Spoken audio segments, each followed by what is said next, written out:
Very good. ಎಲ್ಲರೂ ಯಾರು ಯೋಗ ನಿದ್ರೆಗೆ ಜಾರಬಾರ್ದು. ಆಯ್ತಾ? ಎಲ್ಲರೂ ಎಚ್ಚರ ಸ್ಥಿತಿಗೆ ಬನ್ನಿ. Very good. ಬ್ರಹ್ಮಶ್ರೀ ಪಿತಾಮಹ ಸುಭಾಷ್ ಪತ್ರಿಜಿ ಅವರಿಗೆ ವಂದಿಸುತ್ತಾ, ಸ್ವರ್ಣಮಾಲಾ ಪತ್ರಿಜಿ ಅಮ್ಮನವರಿಗೆ ವಂದಿಸುತ್ತಾ, PSSM ಮೂಮೆಂಟ್ನ ಎಲ್ಲ ಪಿರಮಿಡ್ ಮಾಸ್ಟರ್ಗಳಿಗೆ, ಸೀನಿಯರ್ ಪಿರಮಿಡ್ ಮಾಸ್ಟರ್ಗಳಿಗೆ ವಂದಿಸುತ್ತಾ, ಹರಿವಾಯುಗುರುಗಳಿಗೆ ವಂದಿಸುತ್ತಾ, ಭಗವಂತ ನಾರಾಯಣನಿಗೆ ವಂದಿಸುತ್ತಾ, ಗ್ರ್ಯಾಂಡ್ ಮಾಸ್ಟರ್ ಪ್ರಬೋಧ ಅಚ್ಯುತ್ ಮಾಸ್ಟರ್ ಅವರಿಗೆ ವಂದಿಸುತ್ತಾ, ಲೋಕ ಕಲ್ಯಾಣಾರ್ಥವಾಗಿ ಅಂತ ನಡೀತಾ ಇರುವ ನಮ್ಮ ಈ ಧ್ಯಾನ ಯಜ್ಞದಲ್ಲಿ ಜೂಮ್ ಮತ್ತು ಯೂಟ್ಯೂಬ್ನಲ್ಲಿ ಭಾಗವಹಿಸಿದಂಥ ಎಲ್ಲ ಧ್ಯಾನ ಯೋಗಿ ಬಂಧುಗಳಿಗೆ ವಂದಿಸುತ್ತಾ, ನಮ್ಮ ಈ ಧ್ಯಾನ ಯಜ್ಞಕ್ಕೆ ಸಮಸ್ತ ಬ್ರಹ್ಮಾದಿ ದೇವತೆಗಳನ್ನು, ಯಕ್ಷಗಂಧರ್ವ ಕಿನ್ನರ ನಾಗರ ಚೈತನ್ಯವನ್ನ ಆವಾಹನೆಯನ್ನು ಮಾಡೋಣ. ಮೇಲಿನ ಲೋಕಗಳ ಎಲ್ಲ ಮಾಸ್ಟರ್ಸ್ ಎನ್ಲೈಟೆಡ್ ಮಾಸ್ಟರ್ ಚೈತನ್ಯವನ್ನ ಆವಾಹನೆಯನ್ನು ಮಾಡೋಣ. ಸಪ್ತರ್ಷಿಗಳನ್ನ, ಸಪ್ತರ್ಷಿ ಪತ್ನಿಯರನ್ನ, ತ್ರಿಮೂರ್ತಿಗಳನ್ನ, ತ್ರಿಶಕ್ತಿಯರನ್ನ ಆವಾಹನೆಯನ್ನು ಮಾಡೋಣ. ಸದಾನಂದ ಯೋಗಿಗಳು, ಮಹಾವತಾರ್ ಬಾಬಾಜಿಯವರು, ಸಾಯಿಬಾಬಾ, ರಾಘವೇಂದ್ರ ಸ್ವಾಮಿಗಳು, ಮಹಾವತಾರ್ ಬಾಬಾಜಿಯವರು, ಬುದ್ಧ ಭಗವಾನರು, ಮಹಾವೀರರು ಎಲ್ಲರ ಚೈತನ್ಯವನ್ನ ಆವಾಹನೆಯನ್ನು ಮಾಡೋಣ. ಲೋಕ ಕಲ್ಯಾಣಾರ್ಥವಾಗಿ ಅಂತ ಹೇಳಿ ಯಾರೆಲ್ಲ ಕೂರು ತಪಸ್ಸು ಮಾಡ್ತಾ ಇದ್ದಾರೆ, ಧ್ಯಾನ ಮಾಡ್ತಾ ಇದ್ದಾರೆ, ಯೋಗಿಗಳು, ಸಿದ್ಧಪುರುಷರು, ಋಷಿಮುನಿಗಳು, ಅವರೆಲ್ಲರ ಚೈತನ್ಯವನ್ನು ಕೂಡ ನಮ್ಮ ಈ ಧ್ಯಾನ ಯಜ್ಞದಲ್ಲಿ ಆವಾಹನೆಯನ್ನು ಮಾಡೋಣ. ನಮ್ಮೆಲ್ಲರ ಪೂರ್ಣಾತ್ಮನನ್ನ ಆವಾಹನೆಯನ್ನು ಮಾಡ್ತಾ, ವಿಶ್ವರೂಪಿಯಾದ ಪರಬ್ರಹ್ಮ ಸ್ವರೂಪಿಯಾದ ಭಗವಂತನನ್ನ ಆವಾಹನೆಯನ್ನು ಮಾಡುತ್ತಾ ನಮ್ಮ ಈ ಧ್ಯಾನ ಯಜ್ಞದಲ್ಲಿ ನಾವೆಲ್ಲರೂ ಒಂದಾಗಿ ಮುಂದುವರಿಯೋಣ ಅಂತ ಹೇಳ್ತಾ, ಇವತ್ತು senior pyramid master Sunita master ಅವರು ಇವತ್ತು ಕರ್ಮ ಸಿದ್ಧಾಂತದ ಮೇಲೆ ಸಜ್ಜನ ಸಾಂಗತ್ಯವನ್ನು ಮಾಡ್ತಾ ಇದ್ದಾರೆ. Master welcome. ಮೇಡಮ್ ಅನ್ಮ್ಯೂಟ್ ಮಾಡಿ. ಮಾಸ್ಟರ್ ಎಲ್ಲರೂ ವಿಡಿಯೋ ಆನ್ ಮಾಡ್ಕೊಳ್ರಿ, ಆಯ್ತಾ? ಸಜ್ಜನ ಸಂಗತಿ ಆಗುವವರೆಗೆ. ನಮಸ್ತೆ ಮೇಡಮ್. ನಮಸ್ತೆ ಮೇಡಮ್. ಪಿತಾಮಹ ಪತ್ರಿಜಿ ಅವರಿಗೆ ವಂದಿಸ್ತಾ ಹಾಗೂ ಸ್ವರ್ಣಮಾಲಾ ಅಮ್ಮನವರಿಗೆ ವಂದಿಸ್ತಾ, ನಮ್ಮ ಇವತ್ತಿನ ಸಜ್ಜನ ಸಾಂಗತ್ಯದಲ್ಲಿ ಕರ್ಮ ಸಿದ್ಧಾಂತದ ಬಗ್ಗೆ ನಾನು ಏನ್ ತಿಳ್ಕೊಂಡಿದ್ದೀನೋ ಅದನ್ನ ನಾನು ಇಲ್ಲಿ ಸಜ್ಜನ ಸಾಂಗತ್ಯದಲ್ಲಿ ಹೇಳೋದಕ್ಕೆ ಇಷ್ಟಪಡ್ತಾ ಇದ್ದೀನಿ.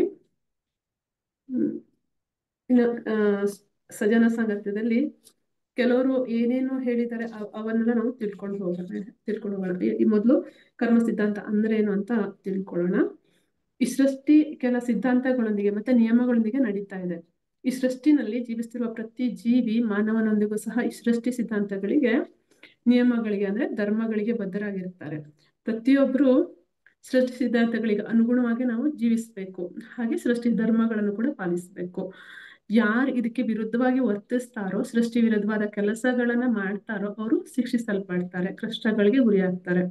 ಈ ವಿಷಯ ಪುರಾಣಗಳ ಮೂಲಕ ನಮ್ಗೆ ತಿಳಿಸಲ್ಪಟ್ಟಿದೆ. ರಾಮಾಯಣ, ಮಹಾಭಾರತದಲ್ಲಿ, ಭಾಗವತಗಳಲ್ಲಿ, ಮಹಾಭಾರತದಲ್ಲಿ ಹೇಳಿರೋದು ಕೂಡ ಈ ವಿಷಯನೇ, ಬೋಧಿಸೋದು ಕೂಡ ಇದನ್ನೇ. ವಾಲ್ಮೀಕಿ ಮಹರ್ಷಿ, ವೇದವ್ಯಾಸರು, ಬ್ರಹ್ಮರ್ಷಿಗಳು ಈ ಪುರಾಣಗಳಿಂದ ಈ ವಿಷಯಗಳನ್ನ ನಮ್ಗೆ ಲೋಕಕ್ಕೆಲ್ಲ ತಿಳಿಸಿರ್ತಾರೆ. ಇವುಗಳ ಮೂಲಕ ಮಾನವನ ಜೀವನ ಅಂದ್ರೆ ಏನು, ಈ ಜೀವನ ಏತಕ್ಕಾಗಿ, ಈ ಹುಟ್ಟುವಿಕೆ ಏನು, ಮರಣಿಸುವುದೇನು, ಮಾನವ ಎಲ್ಲಿಂದ ಬರ್ತಾ ಇದ್ದಾನೆ, ಎಲ್ಲಿಗೆ ಹೋಗ್ತಿದ್ದಾನೆ, ಸಾವಿನ ನಂತರ ಏನಾಗುತ್ತದೆ, ನಿಜವಾಗಿ ಮಾನವರು ಮಾಡ್ಬೇಕಾದ ಕೆಲಸಗಳೇನು, ಎಂತಹ ಕೆಲಸ ಮಾಡಬಾರ್ದು, ಎಂತಹ ಕೆಲಸ ಮಾಡ್ಬೇಕು, ಮಾಡಿದ್ರೆ ಅದರ ಫಲಿತಾಂಶ ಏನು ಅನ್ನೋ ವಿಷಯಗಳನ್ನ ಪುರಾಣಗಳ ಮೂಲಕ ತಿಳಿಸಿದ್ದಾರೆ. ಅಂತಹ ಮಹಾನ್ ಯೋಗೀಶ್ವರರು, ಋಷಿಗಳು ನೀಡಿದ ಈ ಗ್ರಂಥಗಳನ್ನ ಅಧ್ಯಯನ ಮಾಡಿ ಯಾರು ಆಚರಿಸ್ತಾರೋ ಅವರು ಆನಂದವಾಗಿ ಜೀವಿಸಬಲ್ಲರು. ಯಾರು ಓದದೆ ಕೇಳದೆ ನಿರಾಕರಿಸ್ತಾರೋ ಅವ್ರ ಕಷ್ಟವನ್ನ ಅನುಭವಿಸ್ಲೇಬೇಕು. ಹೀಗೆ ಎಷ್ಟೋ ಮಂದಿ ನೀಡಿದ ಸಂದೇಶಗಳಿಂದ ಸೃಷ್ಟಿ ಸಿದ್ಧಾಂತದ ಕುರಿತು ನಾವು ತಿಳ್ಕೊಬಹುದು. ಅವ್ರು ತಿಳಿಸಿದ ಎಲ್ಲಾ ಸಿದ್ಧಾಂತಗಳು ಉನ್ನತವಾದದ್ದೇ, ಅವುಗಳಲ್ಲಿ ಮುಖ್ಯವಾದದ್ದು ಕರ್ಮ ಸಿದ್ಧಾಂತ. ಈ ಸಿದ್ಧಾಂತಗಳ ಸಾರನ್ನ ನಾವು ಈಗ ತಿಳ್ಕೊಳ್ಳೋಣ. ಈ ಕರ್ಮ ಸಿದ್ಧಾಂತ ಪ್ರತಿಯೊಬ್ಬರ ಜೀವನಕ್ಕೆ ಸಂಬಂಧಿಸಿರ್ತದೆ. ಕಾರಣ ಕರ್ಮಗಳನ್ನ ಮಾಡದೆ ಯಾರು ಇರಲ್ಲ. ಆದ್ರೆ ಲೋಕದಲ್ಲಿ ಈ ಕರ್ಮ ಸಿದ್ಧಾಂತದ ಮೇಲೆ ಯೋಚನೆ ಇಲ್ಲದೆ ಕರ್ಮಗಳನ್ನ ಮಾಡ್ತಾ ಇರ್ತಾರೆ, ಕಷ್ಟಗಳನ್ನು ತಂದ್ಕೊಂತಾರೆ. ಗಮನಿಸಿದಾಗ ತಿಳಿಯೋ ವಿಷಯ ಅಂದ್ರೆ ಕರ್ಮ ಸಿದ್ಧಾಂತಕ್ಕೆ ಯಾರು ಪ್ರಾಮುಖ್ಯತೆ ಕೊಡ್ತಾ ಇಲ್ಲ, ಗಮನಿಸ್ತಾನೂ ಇಲ್ಲ. ಕರ್ಮ ಸಿದ್ಧಾಂತ ಅನ್ನೋ ವಿಷಯದ ಬಗ್ಗೆ ಎಷ್ಟೋ ಜನಗಳಿಗೆ ತಿಳಿದೇ ಇಲ್ಲ. ಪ್ರತಿದಿನ ಬೆಳಿಗ್ಗೆ ಎಚ್ಚರ ಆದ್ಮೇಲೆ ಹಾಗೂ ರಾತ್ರಿ ಮಲಗುವವರೆಗೂ ಎಷ್ಟೋ ಕರ್ಮಗಳನ್ನ ಮಾಡ್ತಿರ್ತಾರೆ. ಆದ್ರೆ ಮಾಡುವ ಕರ್ಮಗಳ ಕುರಿತು ಯಾರು ಯೋಚಿಸ್ತಾ ಇಲ್ಲ. ಯಾವ ಕೆಲಸವನ್ನು ಯೋಚಿಸಿ ಮಾಡೋದು ಇಲ್ಲ, ಯಾವ ಮಾತನ್ನು ಕೂಡ ಯೋಚಿಸಿ ಮಾತಾಡ್ತಾ ಇಲ್ಲ. ನಮ್ಗೆ ಇಷ್ಟ ಬಂದ ಹಾಗೆ ವರ್ತಿಸ್ತಾರೆ, ಇಷ್ಟ ಬಂದ ಆ ಕೆಲಸಗಳನ್ನ ಮಾಡ್ತಾ ಇರ್ತಾರೆ, ತಮ್ಮ ಇಷ್ಟಾನುಸಾರ ನಡ್ಕೊಳ್ತಾ ಇರ್ತಾರೆ. ಈ ಕೆಲಸ ತಮ್ಗೆ ನಷ್ಟ ತರುತ್ತೋ ಇಲ್ವಾ ಅಂತ ಯಾರು ಯೋಚನೆ ಮಾಡಲ್ಲ. ತಮ್ಗೆ ತೋಚದಂತೆ ಮಾತಾಡ್ತಾ ಇರ್ತಾರೆ. ಮಾತುಗಳು ಸಹ ಕರ್ಮಗಳೇ ಅನ್ನೋ ವಿಷಯ ತಿಳಿತಾ ಇಲ್ಲ. ಬಾಯಿದೆ ಅಂತ ಇಷ್ಟ ಬಂದಂತೆ ಮಾತಾಡ್ತಾ ಇರ್ತಾರೆ. ತಾನ್ ಮಾಡಿದ ಕೆಲಸಗಳ ಫಲಿತಾಂಶ ತಾನು ಅನುಭವಿಸ್ಬೇಕಾಗಿ ಬರ್ತದೆ ಅನ್ನುವ ಸಿದ್ಧಾಂತದ ಕುರಿತು ಯಾವ ಯೋಚನೆ ಕೂಡ ಇಲ್ಲದೆ ಮನುಷ್ಯ ಜೀವಿಸ್ತಾ ಇರ್ತಾನೆ. ನಾವು ಈ ಸೃಷ್ಟಿಯಲ್ಲಿ ಜೀವಿಸ್ತಿದೀವಿ ಅನ್ನುವ ಯೋಚನೆನೇ ಇಲ್ಲ. ಇನ್ನು ಸೃಷ್ಟಿಯಲ್ಲಿ ಕರ್ಮ ಸಿದ್ಧಾಂತದ ಕುರಿತು ಹೇಗೆ ಅರ್ಥ ಆಗುತ್ತೆ ಅಲ್ವಾ ಅವ್ರಿಗೆ. ಪ್ರತಿ ಕರ್ಮಕ್ಕೂ ಫಲಿತಾಂಶ ಇದೆ ಎಂಬ ವಿಷಯ ಸಹ ತಿಳಿದಿಲ್ಲ. ಸ್ವಲ್ಪ ಯೋಚನೆನೇ ಇಲ್ಲದೆ ಜೀವಿಸ್ತಾ ಇರ್ತಾರೆ. ಇದೇ ರೀತಿ ಯೋಚನೆ ಇಲ್ಲದೆ ಜೀವಿಸ್ತಾ ಕರ್ಮಗಳನ್ನ ಮಾಡ್ತಾ ಕಷ್ಟಗಳು ಬಂದ್ರೆ ಮಾತ್ರ ಬಾಧೆ ಪಡ್ತಿರ್ತಾರೆ. ಅದರಿಂದ ಕರ್ಮ ಸಿದ್ಧಾಂತದ ಕುರಿತು ತಿಳಿಯೋಣ. ಕರ್ಮ ಸಿದ್ಧಾಂತ ಅಂದ್ರೆ ನಾವು ಮಾಡಿದ ಕರ್ಮಗಳನ್ನ ನಾವು ಅನುಭವಿಸ್ಲೇಬೇಕಾಗುತ್ತೆ. ಅದು ಒಳ್ಳೇದಾದ್ರೂ ಕೆಟ್ಟದಾದ್ರೂ. ಒಳ್ಳೆ ಕರ್ಮಗಳಿಗೆ ಮಾಡಿದ್ರೆ ಒಳ್ಳೆ ಫಲಿತಾಂಶ, ಕೆಟ್ಟ ಕರ್ಮಗಳನ್ನು ಮಾಡಿದ್ರೆ ಕೆಟ್ಟ ಫಲಿತಾಂಶ. ಎಂತ ಕರ್ಮಗಳನ್ನು ಮಾಡಿದ್ರೆ ಅಂತ ಫಲಿತಾಂಶಗಳನ್ನ ನಾವು ಅನುಭವಿಸ್ಬೇಕಾಗತ್ತೆ. ಒಂದ್ ವಿಧವಾಗಿ ನಮ್ ಜೀವನ ನಾವು ಮಾಡಿದ ಕರ್ಮಗಳಿಗೆ ಅನುಸಾರ ಇರ್ತದೆ. ಪ್ರಸ್ತುತ ನಮ್ ಜೀವನ ಹೀಗಿದೆ ಅಂತಂದ್ರೆ ಹಿಂದಿನ ಜನ್ಮದಲ್ಲಿ ನಾವು ಮಾಡಿದ ಕರ್ಮಗಳೇ ಕಾರಣ ಆಗಿರ್ತವೆ. ಆದ್ರೆ ಎಷ್ಟೋ ಜನ ತಮ್ಮ ಜೀವನ ಹೀಗಿರೋದಕ್ಕೆ ಬೇರೆಯವ್ರ ಕಾರಣ ಅಂತ ಅನ್ಕೊಳ್ತಾರೆ. ಮಕ್ಕಳು ತಮ್ಮ ಜೀವನ ಸರಿಯಾಗಿ ಇಲ್ದಿರೋದಕ್ಕೆ ಕಾರಣ ತಮ್ಮ ತಂದೆ ತಾಯಿಯರೇ ಅಂತ ಅನ್ಕೊಳ್ತಾರೆ. ಹೆಂಡತಿ ತನ್ನ ಕಷ್ಟಕ್ಕೆ ಕಾರಣ ತನ್ನ ಗಂಡ ಅಂತ ಅನ್ಕೊಳ್ತಾಳೆ. ಗಂಡ ಅವನ ಹೆಂಡತಿನೇ ಅವನತಿ ಕಾರಣ ಅಂತ ತಿಳ್ಕೊಂತಾನೆ. ಹೀಗೆ ಒಬ್ಬೊಬ್ರು ಒಂದೊಂದ್ ರೀತಿ ಕಾರಣ ಅಂತ ತಿಳ್ಕೊಳ್ತಾರೆ ಮತ್ತೆ ಊಹಿಸ್ಕೊಂತಾರೆ. ಆದ್ರೆ ಯಾವ ಜೀವನದ ಅವನತಿಗೆ ಯಾರು ಕಾರಣರಲ್ಲ, ಅವ್ರ ಜೀವನಕ್ಕೆ ಅವರೇ ಕಾರಣ ಅನ್ನೋದನ್ನ ತಿಳ್ಕೊಬೇಕು. ಅದರಿಂದ ನಮ್ಮ ಜೀವನ ಯಾರ ಕೈಲೂ ಇಲ್ಲ. ನಮ್ಮ ಜೀವನ ನಮ್ಮ ಕೈಲಿ ಅಂದ್ರೆ ನಮ್ಮ ಅಂಗೈಲಿದೆ. ಈ ಕೈಗಳು ಯಾವ ಚೇಷ್ಟೆ ಮಾಡುತ್ತೋ ಅಂದ್ರೆ ಕರ್ಮಗಳಲ್ಲಿ ಇದೆ. ನಮ್ಮ ಜೀವನಕ್ಕೆ ನಾವೇ ಕಾರಣರು. ಕಾರಣ ಅಂತ ಜೀವನನ ಅವರಾಗಿ ತಂದ್ಕೊಂಡಿರೋದು. ಹಿಂದಿನ ಜನ್ಮದಲ್ಲಿ ಮಾಡಿದ ಅವ್ರ ಕೆಲಸಗಳಿಗೆ ಅವ್ರ ಕೆಲಸನೇ ಕಾರಣ ಆಗಿರ್ತದೆ. ಈಗ ಕಷ್ಟ ನಷ್ಟಗಳು ಬರ್ತೀವಿ ಅಂದ್ರೆ ತಾನು ಯೋಚಿಸದೆ ಮಾಡಿರೋ ಕರ್ಮಗಳಿಂದ ಅನ್ನೋದನ್ನ ನಾವು ತಿಳ್ಕೊಬೇಕು. ಈಗ ಭೋಗಗಳು ಸುಖಗಳು ಇವೆ ಅಂದ್ರೆ ಗತದಲ್ಲಿ ಅಂದ್ರೆ ಹಿಂದಿನ ಜನ್ಮದಲ್ಲಿ ತಾನು ಯೋಚಿಸಿ ಮಾಡಿದ ಕರ್ಮಗಳಿಂದಲೇ ಅಂತ ಎಲ್ಲವನ್ನು ತಿಳ್ಕೊಬೇಕು. ಇನ್ನು ಕೆಲವರು ತಮ್ಮ ಜೀವನ ನಾವು ಮಾಡುವ ಭಜನೆಗಳು ಪೂಜೆಗಳ ಅನುಸಾರ ಇದೆ ಅಂತ ತಿಳ್ಕೊತಾರೆ. ನಾವು ಮಾಡುವ ನಮಾಜ್ನಲ್ಲಿ ಆರಾಧನೆಯಲ್ಲಿ ಮತ್ತೆ ನಮ್ಮ ಜೀವನ ಇದೆ ಅಂತ ತಿಳ್ಕೊಳ್ತಾರೆ ಮತ್ತೆ ಅದನ್ನೇ ನಂಬ್ತಾರೆ. ಅದರಿಂದ ಅವ್ರ ನಂಬಿಕೆಗೆ ಅನುಗುಣವಾಗಿ ಅವ್ರು ಆರಾಧನೆ ಮಾಡ್ತಾ ಇರ್ತಾರೆ. ಆದ್ರೆ ಅವ್ರು ಮಾಡುವ ಆರಾಧನೆಯಿಂದ ಆಚರಣೆಯಿಂದ ಜೀವನ ಇರಲ್ಲ. ಅವ್ರು ಮಾಡೋ ಕೆಲಸಗಳಿಂದ ಮಾತ್ರ ಅವ್ರವರ ಜೀವನ ಇರ್ತದೆ. ಆರಾಧನೆಗಳಿಂದ ನೆಮ್ಮದಿ ಜೀವನ ಇರುವಂತಿದ್ರೆ ಎಲ್ಲರ ಜೀವನ ಚೆನ್ನಾಗೇ ಇರ್ತಾ ಇತ್ತು. ಕಾರಣ ಎಲ್ಲರೂ ಯಾವುದೋ ಒಂದು ದೇವರನ್ನ ತಾವು ನಮ್ದು ರೀತಿಲಿ ಆರಾಧನೆ ಮಾಡ್ತಾನೆ ಇರ್ತಾರೆ ಅಲ್ವಾ. ಹಾಗಾದ್ರೆ ಯಾರ ಜೀವನ ಚೆನ್ನಾಗಿದೆ, ಯಾರ ಜೀವನ ಸರಿ ಇದೆ, ಪ್ರತಿಯೊಬ್ಬರಿಗೂ ಏನೋ ಒಂದು ಸಮಸ್ಯೆ ಇದೆ, ಕಷ್ಟ ಇದೆ. ದಿಢೀರಾಗಿ ಅನಾರೋಗ್ಯ ಬರುತ್ತೆ, ನೋವು ಕಷ್ಟಗಳು ಅಶಾಂತಿ ಇರ್ತದೆ. ಒಂದ್ ವೇಳೆ ಕಷ್ಟಗಳು ಹೋದಂತೆ ಅನ್ಸಿದ್ರು ಕೂಡ ಅದು ಮರಳಿ ಬರ್ತವೆ.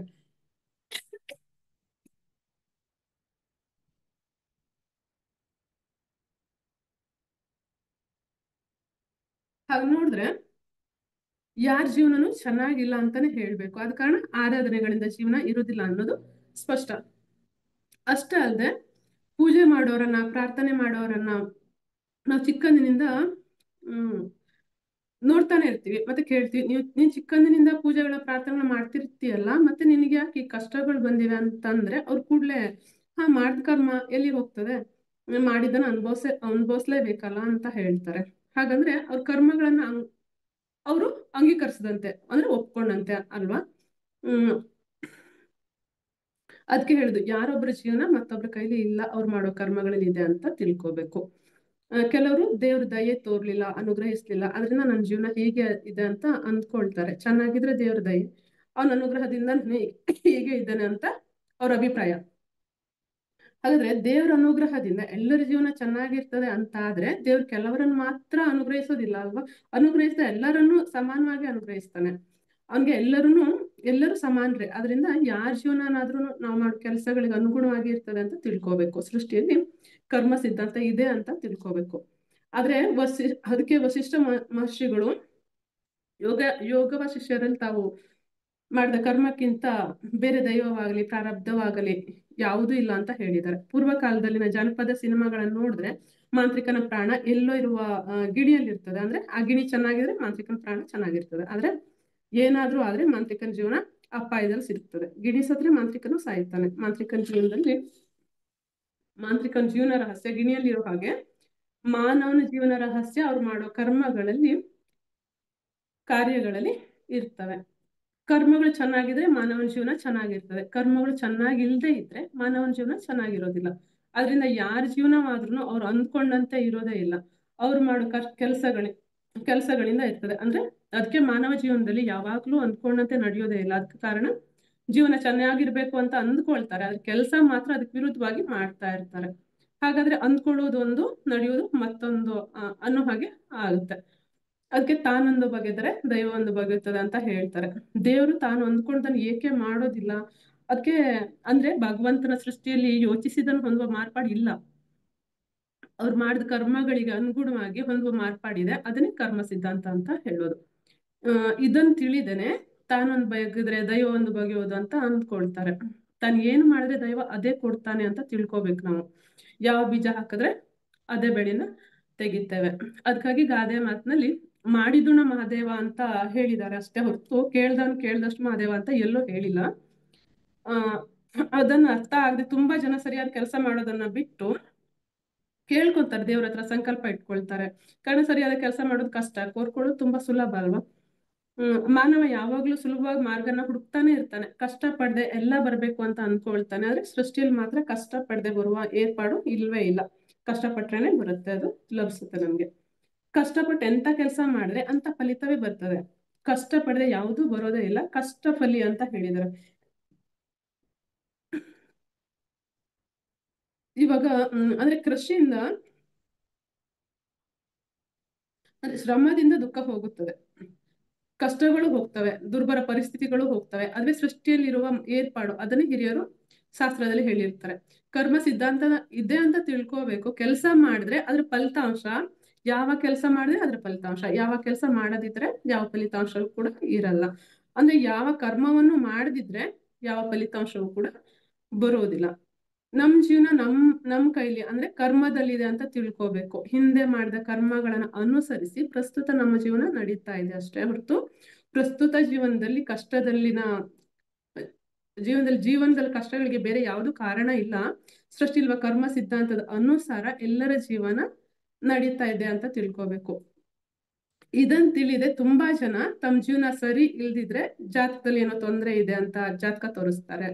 ವಾಸ್ತು ದೋಷ ಅಂತ ಮನೆ ವಾಸ್ತು ಸರಿ ಮಾಡೋಕ್ ಪ್ರಯತ್ನಿಸ್ತಾರೆ. ಕುಜ ಶನಿ ಗ್ರಹ ದೋಷ ಅಂತ ಹೇಳ್ತಾರೆ, ಪೂಜೆ ಮಾಡಿಸ್ತಾರೆ, ಮುಹೂರ್ತ ಇಡ್ತಾರೆ, ಶಕುನ ನಂಬ್ತಾ ಇವುಗಳಿಂದ ಜೀವನ ಸಕ್ರಮವಾಗಿರ್ತದೆ ಅಂತ ತಿಳ್ಕೊಂತಾರೆ. ಒಂದ್ಸರಿ ಯೋಚಿಸಿದ್ರೆ ಒಳ್ಳೆಯ ಮುಹೂರ್ತಕ್ಕೆ ಮದ್ವೆಗಳು ನಡೀತವೆ. ಎಷ್ಟು ವಿವಾಹ ಸರಿಯಾಗಿದ್ದಾವೆ, ಎಷ್ಟು ಸಂಸಾರಗಳು ಸಂತೋಷವಾಗಿ ಸರಿಯಾಗಿ ಸಾಗ್ತಾ ಇದಾವೆ, ಎಷ್ಟು ಜನ ಗಂಡ ಹೆಂಡತಿ ಪರಸ್ಪರ ಅರ್ಥ ಮಾಡ್ಕೊಂಡು ಆನಂದವಾಗಿ ಅನ್ಯೋನ್ಯವಾಗಿ ಜೀವಿಸ್ತಾ ಇದ್ದಾರೆ. ನಾವು ಮಾಡಿರೋ ಕರ್ಮಗಳು ಒಂದ್ ರೀತಿ ಇದ್ರೆ ಆ ಮುಹೂರ್ತ ಸಮಯ ಏನು ಮಾಡಲ್ಲ ಅಲ್ವಾ. ಈ ಕರ್ಮ ಸಿದ್ಧಾಂತ ಅರ್ಥನ ತಿಳಿಯದೆ ಮಾಡಿದ ಕರ್ಮಗಳನ್ನ ಮರೆತು ಜೀವನ ಚೆನ್ನಾಗಿಲ್ಲ ಅಂತ ಅನ್ಕೊಳ್ತಾರೆ. ರುದ್ರಾಕ್ಷಿ ಧರಿಸಿದ್ರೆ ಜೀವನ ಬದಲಾಗೋದಿಲ್ಲ. ಉಂಗ್ರಗಳು, ತಾಯ್ತಗಳು, ರಕ್ಷಾ ಕವಚಗಳು ಧರಿಸಿದ್ರೆ ಜೀವನ ಬದಲಾಗತ್ತಾ? ಕಷ್ಟಗಳು ಹೋಗುತ್ತಾ? ಧನಲಕ್ಷ್ಮಿ ಕುಬೇರಿ ಅಂತ ಧರಿಸಿದ್ರು ಕೂಡ ಧನವಂತರಾಗ್ತಾರ? ಹೆಸರು ಬದಲಾಯಿಸ್ಕೊಂಡ್ರೆ, ಹೆಸರಿನ ಅಕ್ಷರಗಳು ಬದಲಾಯಿಸ್ಕೊಂಡ್ರೆ ಜೀವನ ಬದಲಾಗತ್ತ? ಹೋಗ್ಲಿ, ಎಷ್ಟೋ ಇಷ್ಟು ಬದಲಾಯಿಸ್ಕೊಳ್ತಿದ್ದಾರೆ. ಆದ್ರೆ ವರ್ತನೆನ ಮಾತ್ರ ಬದಲಾಯಿಸ್ಕೊಳ್ಳಲ್ಲ. ಕೆಟ್ಟ ಕರ್ಮಗಳಂತ ಗೊತ್ತಿದ್ರು ಕೂಡ ಅದನ್ನ ಬದಲಾಯಿಸಲ್ಲ. ತಾನ್ ಮಾಡೋ ಕೆಲಸ ಸರಿಯಾಗಿರ್ಬೇಕು ಅಂತ ಆಲೋಚನೆ ಮಾಡಲ್ಲ. ಸೃಷ್ಟಿಯಲ್ಲಿನ ಕರ್ಮ ಸಿದ್ಧಾಂತನ ಅರ್ಥ ಮಾಡ್ಕೊಳ್ಳಲ್ಲ. ಸೃಷ್ಟಿ ನಿಯಮಗಳು, ಧರ್ಮಗಳನ್ನ ಅನುಸರಿಸ್ಬೇಕು ಅಂತ ತಿಳಿದುಕೊಳ್ಳಲ್ಲ. ನೀತಿಯಿಂದ ಇರ್ಬೇಕು, ಧರ್ಮಯುತವಾಗಿ ಜೀವಿಸ್ಬೇಕು ಅಂತ ತಿಳಿತಾ ಇಲ್ಲ.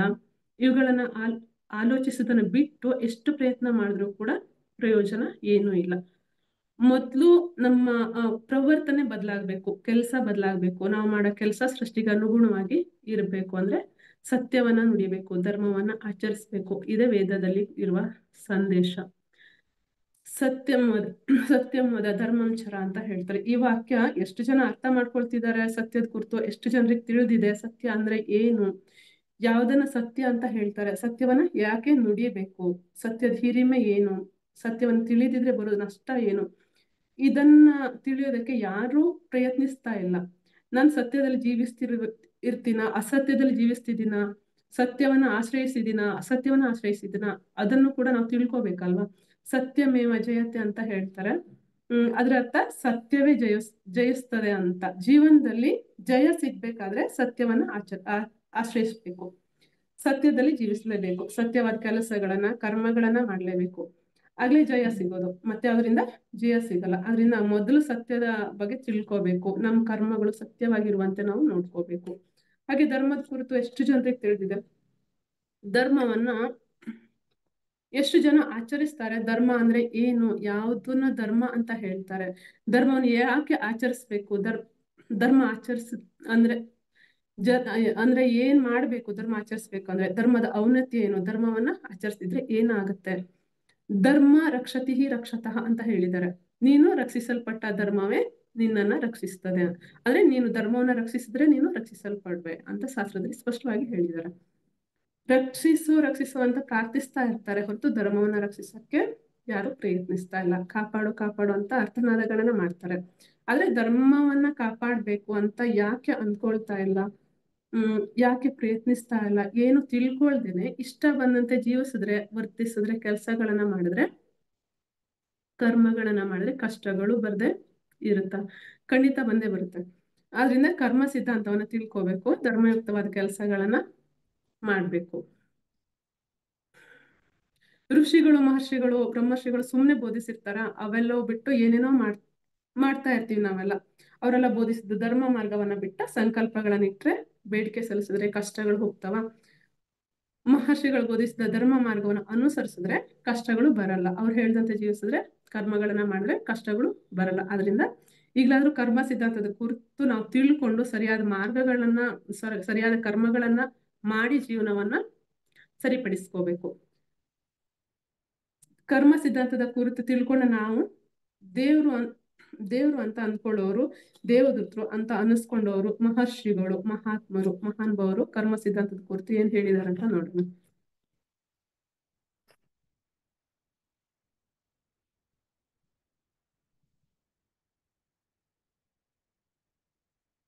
ಗೌತಮ ಬುದ್ಧ ಏನ್ ಹೇಳಿದಾರೆ ನೋಡೋಣ.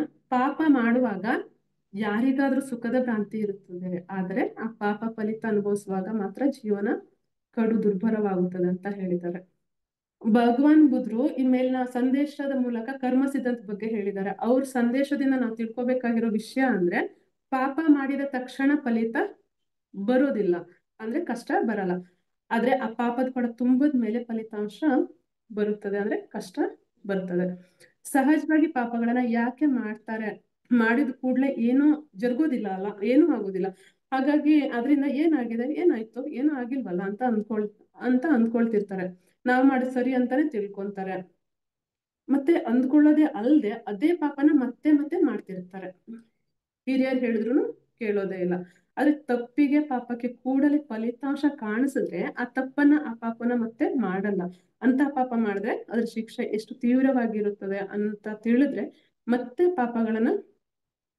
ತಪ್ಪುಗಳನ್ನ ಖಂಡಿತ ಮಾಡೋದಿಲ್ಲ. ಉದಾಹರಣೆಗೆ ಕೆಂಡವನ್ನ ನೋಡ್ದ ಚಿಕ್ಕ ಮಗುಗೆ ಕೆಂಡ ಮುಟ್ಬೇಡ ಅಂತ ಅದು ಕೇಳಲ್ಲ, ಮುಟ್ಟಲು ಪ್ರಯತ್ನಿಸ್ತಾನೆ ಇರುತ್ತೆ.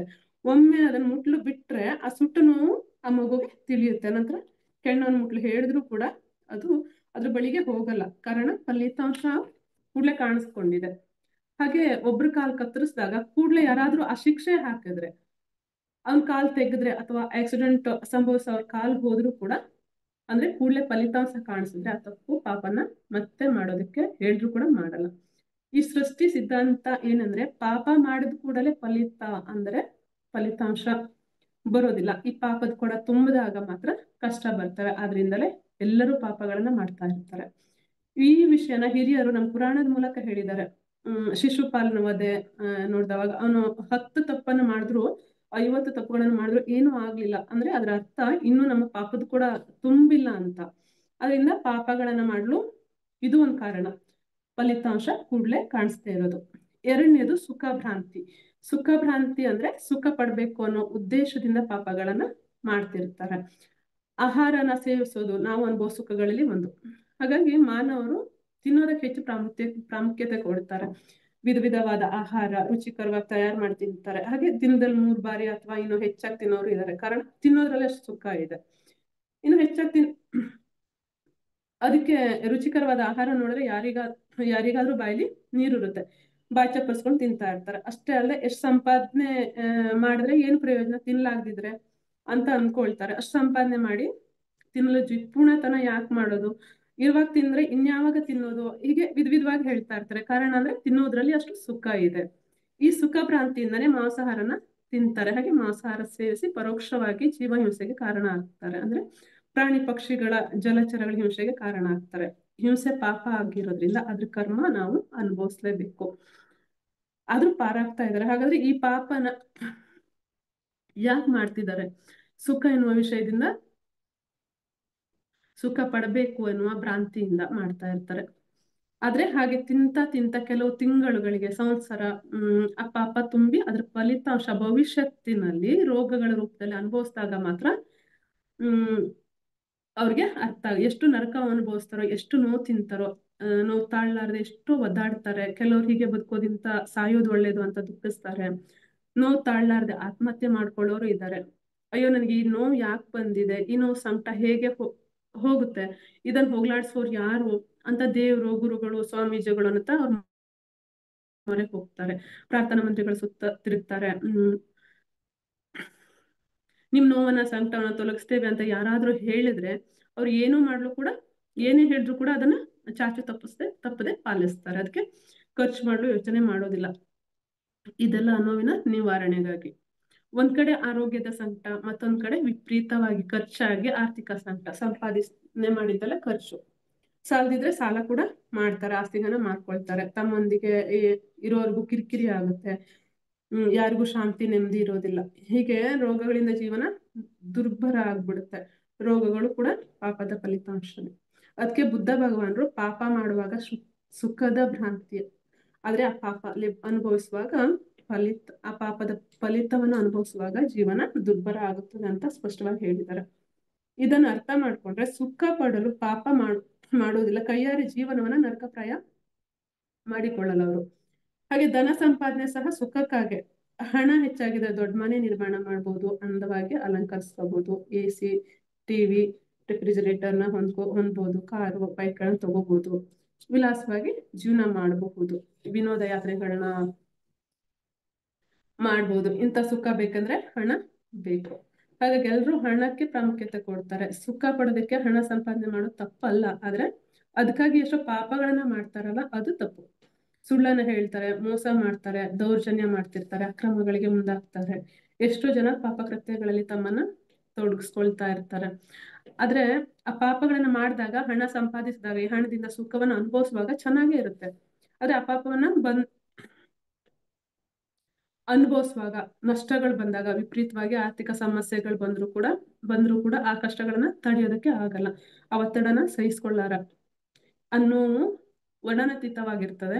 ಜೀವನ ದುರ್ಭರ ಆಗುತ್ತೆ. ಅಂತ ಪರಿಸ್ಥಿತಿನಲ್ಲಿ ಆತ್ಮಹತ್ಯೆ ಮಾಡಿಕೊಳ್ಳೋರು ಕೂಡ ಇದ್ದಾರೆ. ಇದೆಲ್ಲ ಸುಖ ಭ್ರಾಂತಿಯಿಂದ ಮಾಡೋ ಪಾಪದಿಂದ ಬರೋ ಕಷ್ಟಗಳು. ಧರ್ಮಯುತವಾಗಿ ಸಂಪಾದನೆ ಮಾಡ್ಬೇಕು, ನೀತಿಯಿಂದ ವರ್ತಿಸ್ಬೇಕು ಅಂತ ಹೇಳಿದ್ರೆ ಯಾರು ಕೇಳಲ್ಲ. ಸಂಪಾದಿಸುವಾಗ ಧರ್ಮದ ಕುರಿತು ಯೋಚನೆ ಮಾಡಲ್ಲ, ಎಷ್ಟು ಸಂಪಾದಿಸಿದೆ ಅಂತ ಮಾತ್ರ ನೋಡ್ತಾರೆ ಹೊರತು ಹೇಗೆ ಸಂಪಾದಿಸಿದೆ ಅನ್ನೋದನ್ನ ನೋಡಲ್ಲ, ತಿಳಿದುಕೊಳ್ಳಲ್ಲ. ಅದಕ್ಕಾಗಿ ಭಗವಾನ್ ಬುದ್ಧರು ಈ ಸಂದೇಶ ಹೇಳಿದ್ದಾರೆ. ಏನಾದ್ರೂ ಪಾಪ ಮಾಡುವಾಗ ಅದ್ರ ಫಲಿತ ಹೇಗೆ ಬರ್ತದೆ ಅಂತ ಮೊದ್ಲೇ ಊಹಿಸಿದ್ರೆ ಆ ಪಾಪವನ್ನ ಮಾಡಲ್ಲ. ಉದಾಹರಣೆಗೆ ಯಾರನ್ನಾದ್ರೂ ಹತ್ಯೆ ಮಾಡ್ಬೇಕು ಅಂತ ಅಂದ್ಕೊಳ್ಳಾಗ, ಹತ್ಯೆ ಮಾಡಿದ ನಂತರ ಮುಂದೆ ನಡೆಯೋದನ್ನ ಊಹಿಸಿದ್ರೆ, ಅಂದ್ರೆ ಸಿಕ್ ಬೀಳೋದು, ಜೈಲ್ ಶಿಕ್ಷೆ ಅನುಭವಿಸೋದು, ಜೈಲಿನ ಜೀವನ ಕಷ್ಟಗಳು, ಆಹಾರ, 4 ಗೋಡೆಗಳ ಮಧ್ಯೆ ಜೀವನ ಪರ್ಯಂತ ಕೊಳೆಯೋದು, ಜೈಲಿನಲ್ಲಿ ಇತರರೊಂದಿಗೆ ಬರುವ ಸಮಸ್ಯೆಗಳು, ದೂರವಾಗುವ ಮೋಜಿನ ಜೀವನ, ಸಂಸಾರಕ್ಕೆ ದೂರ ಆಗಿರೋದು, ಏಕಾಂಗಿ ಜೀವನ ನೆನಪಾದ್ರೆ ಹತ್ಯೆ ಮಾಡಲ್ಲ. ಅವನ ಪಾಪಕ್ಕೆ ಅವನನ್ನ ಬಿಟ್ಬಿಡ್ತಾನೆ. ಒಬ್ಬ ಯುವತಿ ತನ್ನ ತಿರಸ್ಕಾರ ಮಾಡಿದ್ಲು ಅಂತ ಆಕೆ ಮೇಲೆ ಎಸಿಡ್ ಹಾಕ್ಬೇಕು ಅಂತ ಅಂದ್ಕೊಳ್ತಾನೆ. ಆದ್ರೆ ನಂತರ ಅದ್ರ ಪರಿಣಾಮ ಆಲೋಚಿಸಿದ್ರೆ ಜನರು ಹಿಡಿದು ಚಚ್ತಾರೆ, ಮೈ ಊನ ಆಗುತ್ತೆ, ಬೈತಾರೆ, ಅಪರಾಧಿ ಅಂತ ನೋಡ್ತಾರೆ, ಎಷ್ಟೋ ಅವಮಾನ ಎದುರಿಸ್ಬೇಕಾಗಿ ಬರುತ್ತೆ. ಎಲ್ಲರಿಂದ ತಪ್ಪು ಮಾಡಿದವನಾಗಿ ಮುದ್ರೆ ಬೀಳ್ತಾವ ಮೇಲೆ ಪೊಲೀಸರು ಹಿಡ್ಕೊಳ್ತಾರೆ, ಕಠಿಣ ಶಿಕ್ಷೆ ಕೊಡ್ತಾರೆ. ಯಾವ ಕೋರಿಕೆಗಾಗಿ ಆ ಕೆಲಸ ಮಾಡ್ತಾನೋ ಆ ಕೋರಿಕೆನ ಪೂರ್ಣವಾಗಿ ಅವನು ದೂರ ಆಗ್ಬೇಕಾಗತ್ತೆ. ಇವೆಲ್ಲ ಅವನು ನೆನೆಸ್ಕೊಂಡ್ರೆ ಆ ಪಾಪನ ಮಾಡೋದಿಲ್ಲ.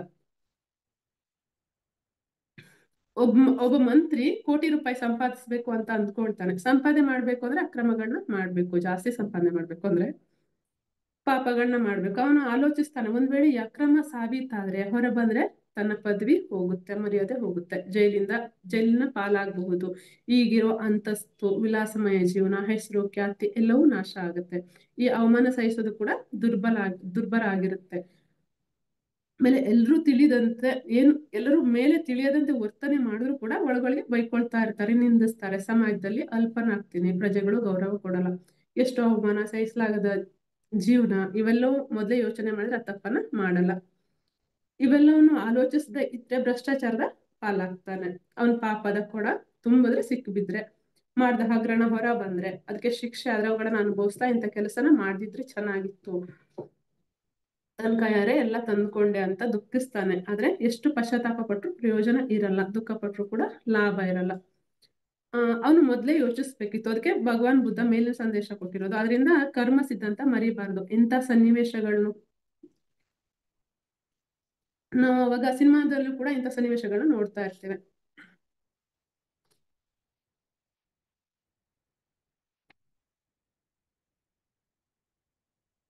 ಜೀಸಸ್ ಕ್ರೈಸ್ಟ್ ಅವ್ರು ಏನ್ ಹೇಳಿದ್ದಾರೆ ಅಂದ್ರೆ, ಏನು ಬಿತ್ತುವೆಯೋ ಆ ಬೆಳೆಯನ್ನು ತೆಗೆಯುವೆ ಅಂತ ಹೇಳಿದ್ದಾರೆ. ಅಂದ್ರೆ ಎಂತಹ ಕರ್ಮಗಳನ್ನ ಮಾಡಿದ್ರೆ ಅಂತ ಫಲಿತಾಂಶಗಳನ್ನ ನಾವು ಹೊಂದ್ತೇವೆ ಅಂತ ಹೇಳಿದ್ದಾರೆ. ಈ ಭೂಮಿ ಮೇಲೆ ನಾವು ಯಾವ ಬೀಜ ಹಾಕಿದ್ರೆ ಆ ಬೆಳೆಯೇ ಬರುತ್ತೆ. ಮಾವಿನ ಹೊಟ್ಟೆ ಹಾಕಿದ್ರೆ ಮಾವಿನ ಮರ, ಬೇವಿನ ಬೀಜ ಹಾಕಿದ್ರೆ ಬೇವಿನ ಮರ, ಭತ್ತವನ್ನು ಹಾಕಿದ್ರೆ ಭತ್ತ, ಹುಲ್ಲಿನ ಬೀಜದಿಂದ ಹುಲ್ಲು. ಇದನ್ನು ಸೃಷ್ಟಿಯಲ್ಲಿರುವ ವಿಚಿತ್ರ ಅಷ್ಟೇ ಹೊರತು ಬೇವಿನ ಬೀಜದಿಂದ ಮಾವಿನ ಬೆಳೆ ತೆಗೆಯೋದಕ್ಕೆ ಸಾಧ್ಯ ಇಲ್ಲ, ಹುಲ್ಲಿನ ಬೀಜದಿಂದ ಭತ್ತದ ಬೆಳೆ ಕೂಡ ಬರಲ್ಲ. ಈ ಸೃಷ್ಟಿಯಲ್ಲಿ ಯಾವ ಕರ್ಮ ಮಾಡಿದ್ರೆ ಅಂತಹ ಫಲಿತವೇ ಅನುಭವಿಸ್ಬೇಕು. ಜೀವನದಲ್ಲಿ ಆನಂದ ಅನ್ನುವ ಬೀಜನ ಹಾಕಿದ್ರೆ ಆನಂದ ಅನ್ನುವ ಬೆಳೆ ಬರುತ್ತೆ, ಅಂದ್ರೆ ಆನಂದವನ್ನೇ ಅನುಭವಿಸ್ತಾರೆ. ಹಿಂಸೆ ಮಾಡಿದ್ರೆ ಹಿಂಸೆ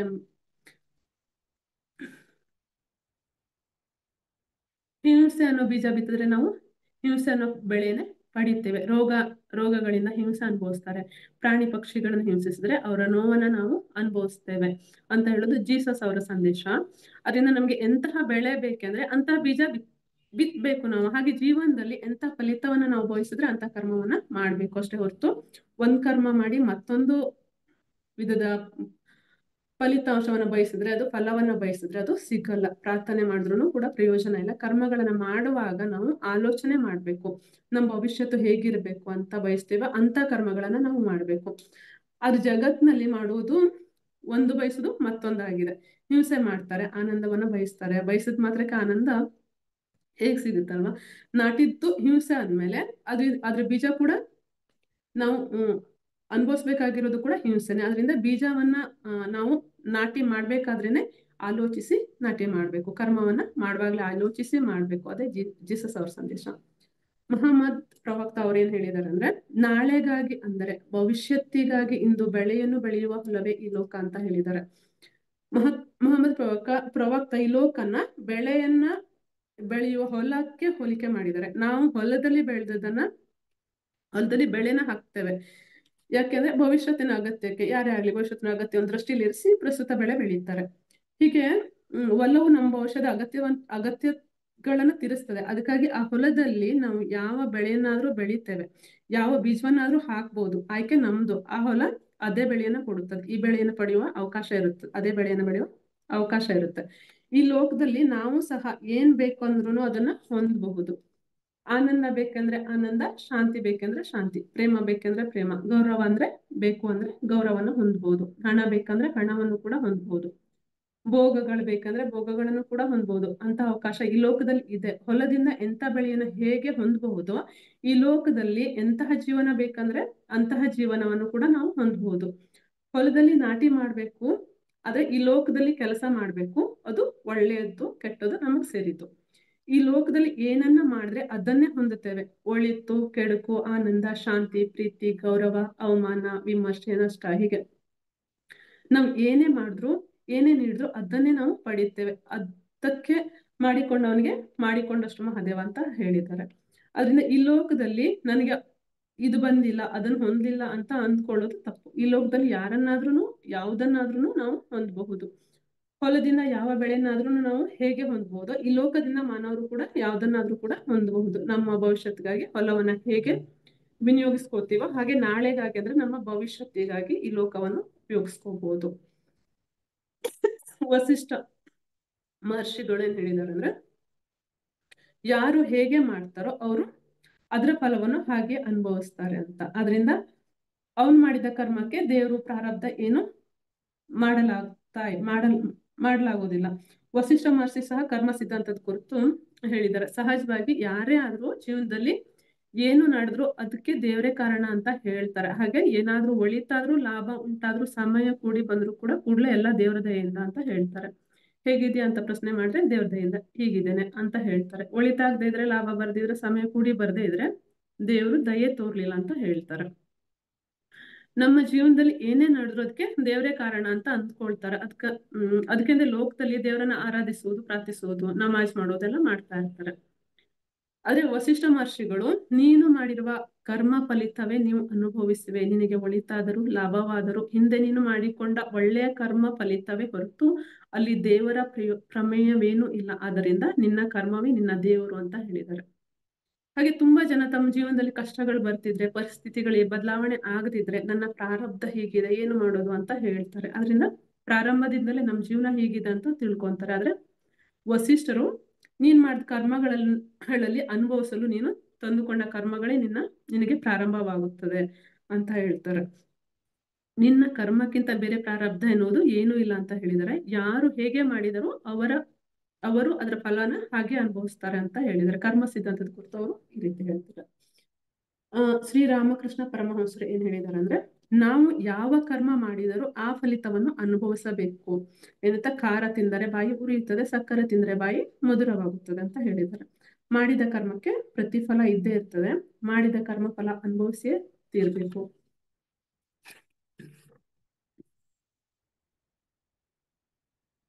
ರಾಮಕೃಷ್ಣ ಪರಮಹಂಸರು ಈ ತರ ದೃಢವಾಗಿ ಹೇಳಿದ್ದಾರೆ. ಅದಕ್ಕೆ ಉದಾಹರಣೆಯಾಗಿ ಖಾರದಿಂದ ಆಗ ಊರಿನ, ಸಕ್ಕರೆಯಿಂದ ಆಗುವ ಮಧುರತೆಯನ್ನು ಸೂಚಿಸಿದ್ದಾರೆ. ಮಾಡಿದ ಕೆಲಸದ ಪ್ರತಿಫಲ ಈ ಉದಾಹರಣೆಯಿಂದ ಸೂಚಿಸಿದ್ದಾರೆ. ಅವರ ಮಾತುಗಳನ್ನು ಅನುಸರಿಸಿ ಒಳಿತು ಮಾಡಿ ಒಳ್ಳೆಯ ಪ್ರತಿಫಲ, ಕೆಡುಕು ಮಾಡಿ ದುಃಖ ಉಂಟಾಗುತ್ತದೆ ಅಂತ ನಾವು ತಿಳ್ಕೊಬೇಕು. ಗುರುನಾನಕರು ಏನ್ ಹೇಳಿದ್ದಾರೆ ಅಂದ್ರೆ, ಎಷ್ಟು ಮಾಡಿದೆನೋ ಅಷ್ಟೇ ಅನುಭವಿಸಿದನು, ಮತ್ತೊಬ್ಬರನ್ನು ಅದಕ್ಕೆ ಗುರಿಯಾಗಿಸುವುದು ಸರಿಯಲ್ಲ, ಅದರಿಂದ ಪ್ರಯೋಜನ ಇಲ್ಲ ಅಂತ ಹೇಳಿದ್ದಾರೆ. ಗುರುನಾನಕ್ ಅವರು ಕರ್ಮ ಸಿದ್ಧಾಂತನ ಮತ್ತೊಂದು ಕೋನದಲ್ಲಿ ವಿವರಿಸ್ತಾರೆ. ಅವರು ಸಹಜವಾಗಿ ಯಾರ ಜೀವನ ಆದ್ರೂ ಸರಿ ಇಲ್ಲದೆ ಇದ್ರೆ ಮತ್ತೊಬ್ಬರ ಕಡೆಗೆ ಬೆರಳು ಮಾಡಿ ನಿಂದಿಸ್ತಾ ಇರ್ತಾರೆ. ನನ್ನ ಜೀವನ ಹೀಗಾಗ್ಲು ನೀನೇ ಕಾರಣ ಅಂತ ಹೇಳ್ತಾರೆ. ಹಾಗೆ ಕೆಲವರು ಮಕ್ಕಳು ತಮ್ಮ ತಂದೆ ತಾಯಿನ ನಿಂದಿಸ್ತಾರೆ. ನಿನ್ ಹೊಟ್ಟೆಲ್ ಹುಟ್ಟಿದ್ರಿಂದ ನನ್ನ ಪರಿಸ್ಥಿತಿ ಹೀಗಿದೆ, ನೀನು ಏನು ಸಂಪಾದಿಸಿಲ್ಲ, ನನಗೇನು ಕೊಡ್ಲಿಲ್ಲ, ನನ್ನನ್ನು ಸರಿಯಾಗಿ ಓದಿಸ್ಲಿಲ್ಲ, ನನಗೆ ವ್ಯವಹಾರ ವಹಿಸ್ಲಿಲ್ಲ. ಅವ್ರ ತಂದೆ ನೋಡಿ ಎಷ್ಟು ಹುಟ್ಟಿದ್ದಾರೆ, ಎಂತಹ ವ್ಯಾಪಾರನ ವಹಿಸಿದ್ದಾರೆ, ಎಷ್ಟು ಚೆನ್ನಾಗಿ ಓದಿಸಿದ್ದಾರೆ ನೋಡು ಅಂತ ತಂದೆ ತಾಯಿನ ನಿಂದಿಸ್ತಾರೆ. ಆದ್ರೆ ಮಕ್ಕಳಿಗೆ ತಿಳಿದಿಲ್ಲ ಅವ್ರ ಜೀವನ ಹೀಗೆ ಆಗೋದಕ್ಕೆ ಹಿಂದಿನ ಜನ್ಮದಲ್ಲಿ ಅವ್ರು ಮಾಡಿದ ಕರ್ಮಗಳೇ ಕಾರಣ ಅಂತ. ಆ ಕರ್ಮಗಳನ್ನ ನಾವು ಅನುಭವಿಸ್ಲೇಬೇಕು. ಆದ್ರಿಂದ ಅಂತಹ ತಂದೆ ತಾಯಿಗೆ ಮಕ್ಕಳಾಗಿ ಹುಟ್ಟಿದ್ದಾರೆ. ಇಲ್ದಿದ್ರೆ ಸ್ಥಿತಿವಂತರದು ತಂದೆ ತಾಯಿಗಳ ಮಕ್ಕಳಾಗಿ ಹುಟ್ಟುತ್ತಾ ಇದ್ರು ಅವರು.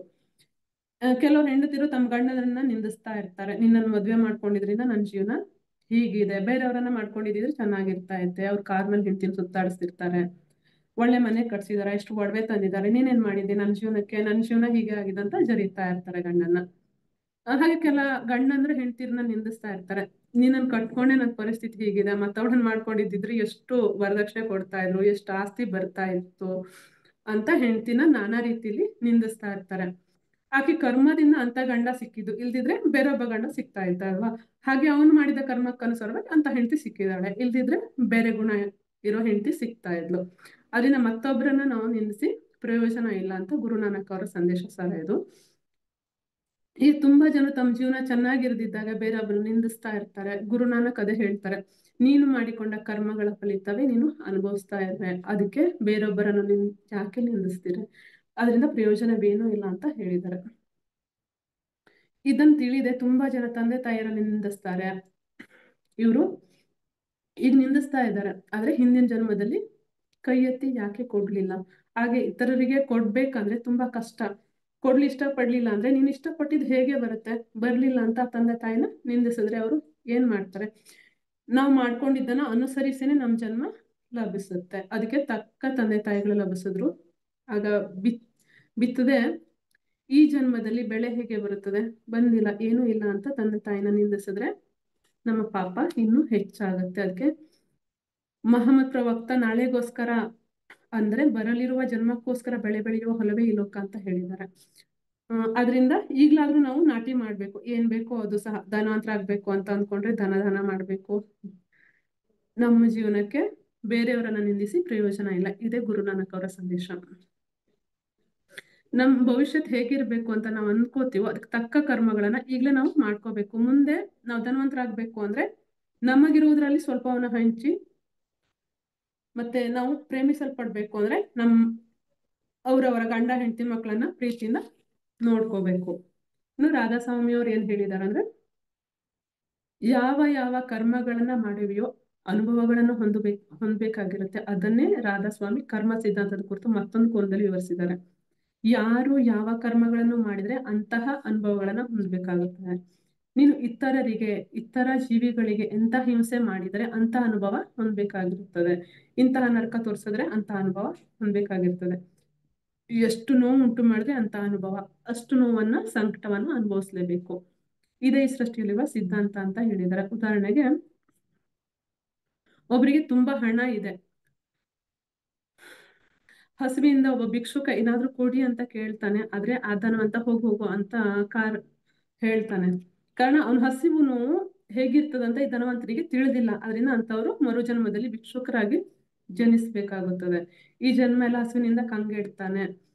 ಆಗ ಆತನಿಗೆ ಹಸುವಿನ ಸಂಕಟ ಎಷ್ಟು ದುರ್ಭರ ಆಗಿರ್ತದೆ ಅನ್ನೋದು ಅನುಭವಕ್ಕೆ ಬರ್ತದೆ. ಅನುಭವದಿಂದ ಆ ಮರುಜನ್ಮದಲ್ಲಿ ಯಾರಾದ್ರೂ ಹಸುವು ಅಂತ ಕೇಳಿದ್ರೆ ಕೂಡಲೇ ಏನೋ ಒಂದು ತಿನ್ನಲು ಕೊಡ್ತಾರೆ ಅಥವಾ ಬಡಿಸ್ತಾರೆ.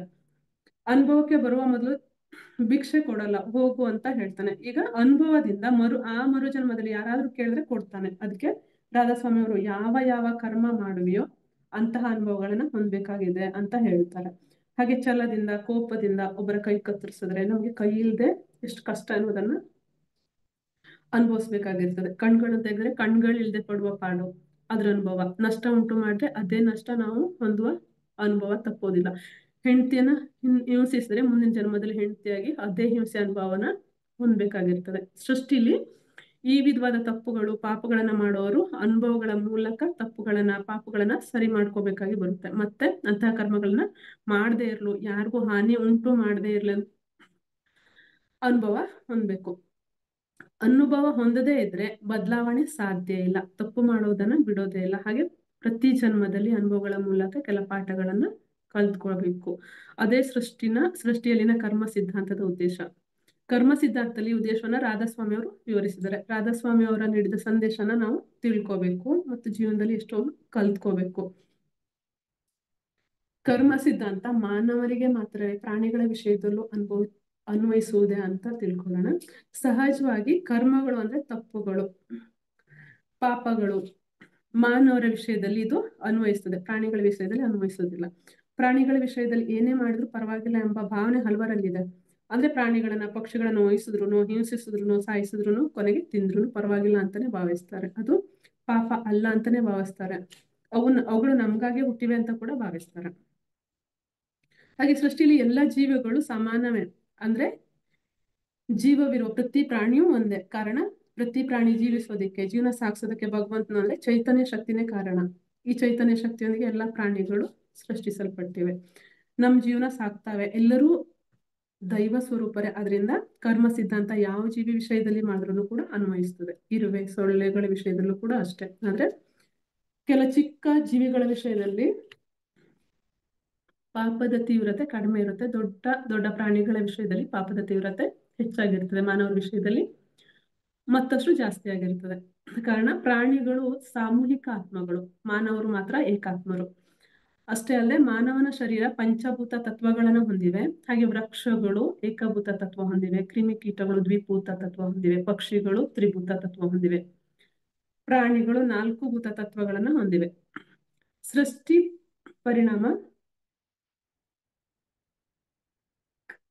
ಕ್ರಮದಲ್ಲಿ ಪ್ರಾಣಿಗಳು ಅಭಿವೃದ್ಧಿ ಈ ಕ್ರಮದಲ್ಲಿ ನಡೆಯುತ್ತಾ ಕೊನೆಗೆ ಮಾನವ ಹಂತಕ್ಕೆ ಬರುತ್ತವೆ. ಅದರಿಂದ ಎಲ್ಲಾ ಜೀವಿಗಳಿಗಿಂತ ಮಾನವನು ವಿಶಿಷ್ಟ ಆಗಿರೋನು ಅಷ್ಟೇ ಹೊರತು ಒಂದೇ, ಎಲ್ಲವೂ ದೈವ ಸ್ವರೂಪಗಳೇ ಅಂತ ಮರಿಬಾರ್ದು. ಒಂದ್ ವಿಧವಾಗಿ ಮಾನವರೆಂದ್ರೆ ಸೃಷ್ಟಿಯಲ್ಲಿ ಅಭಿವೃದ್ಧಿ ಹೊಂದಿದ ಪ್ರಾಣಿಗಳು. ಹಾಗೆ ಪ್ರಾಣಿಗಳು ಅಂದ್ರೆ ಅಭಿವೃದ್ಧಿ ಹೊಂದಲಿರುವ ಮಾನವರು ಅಂತ ಅರ್ಥ. ಒಂದ್ ಕಾಲದಲ್ಲಿ ಪ್ರಾಣಿಗಳೇ ಇಂದಿನ ಮಾನವರು. ಪ್ರಾಣಿಗಳಂದ್ರೆ ಬೇರೇನೂ ಅಲ್ಲ, ಭಾವಿ ಮಾನವರು.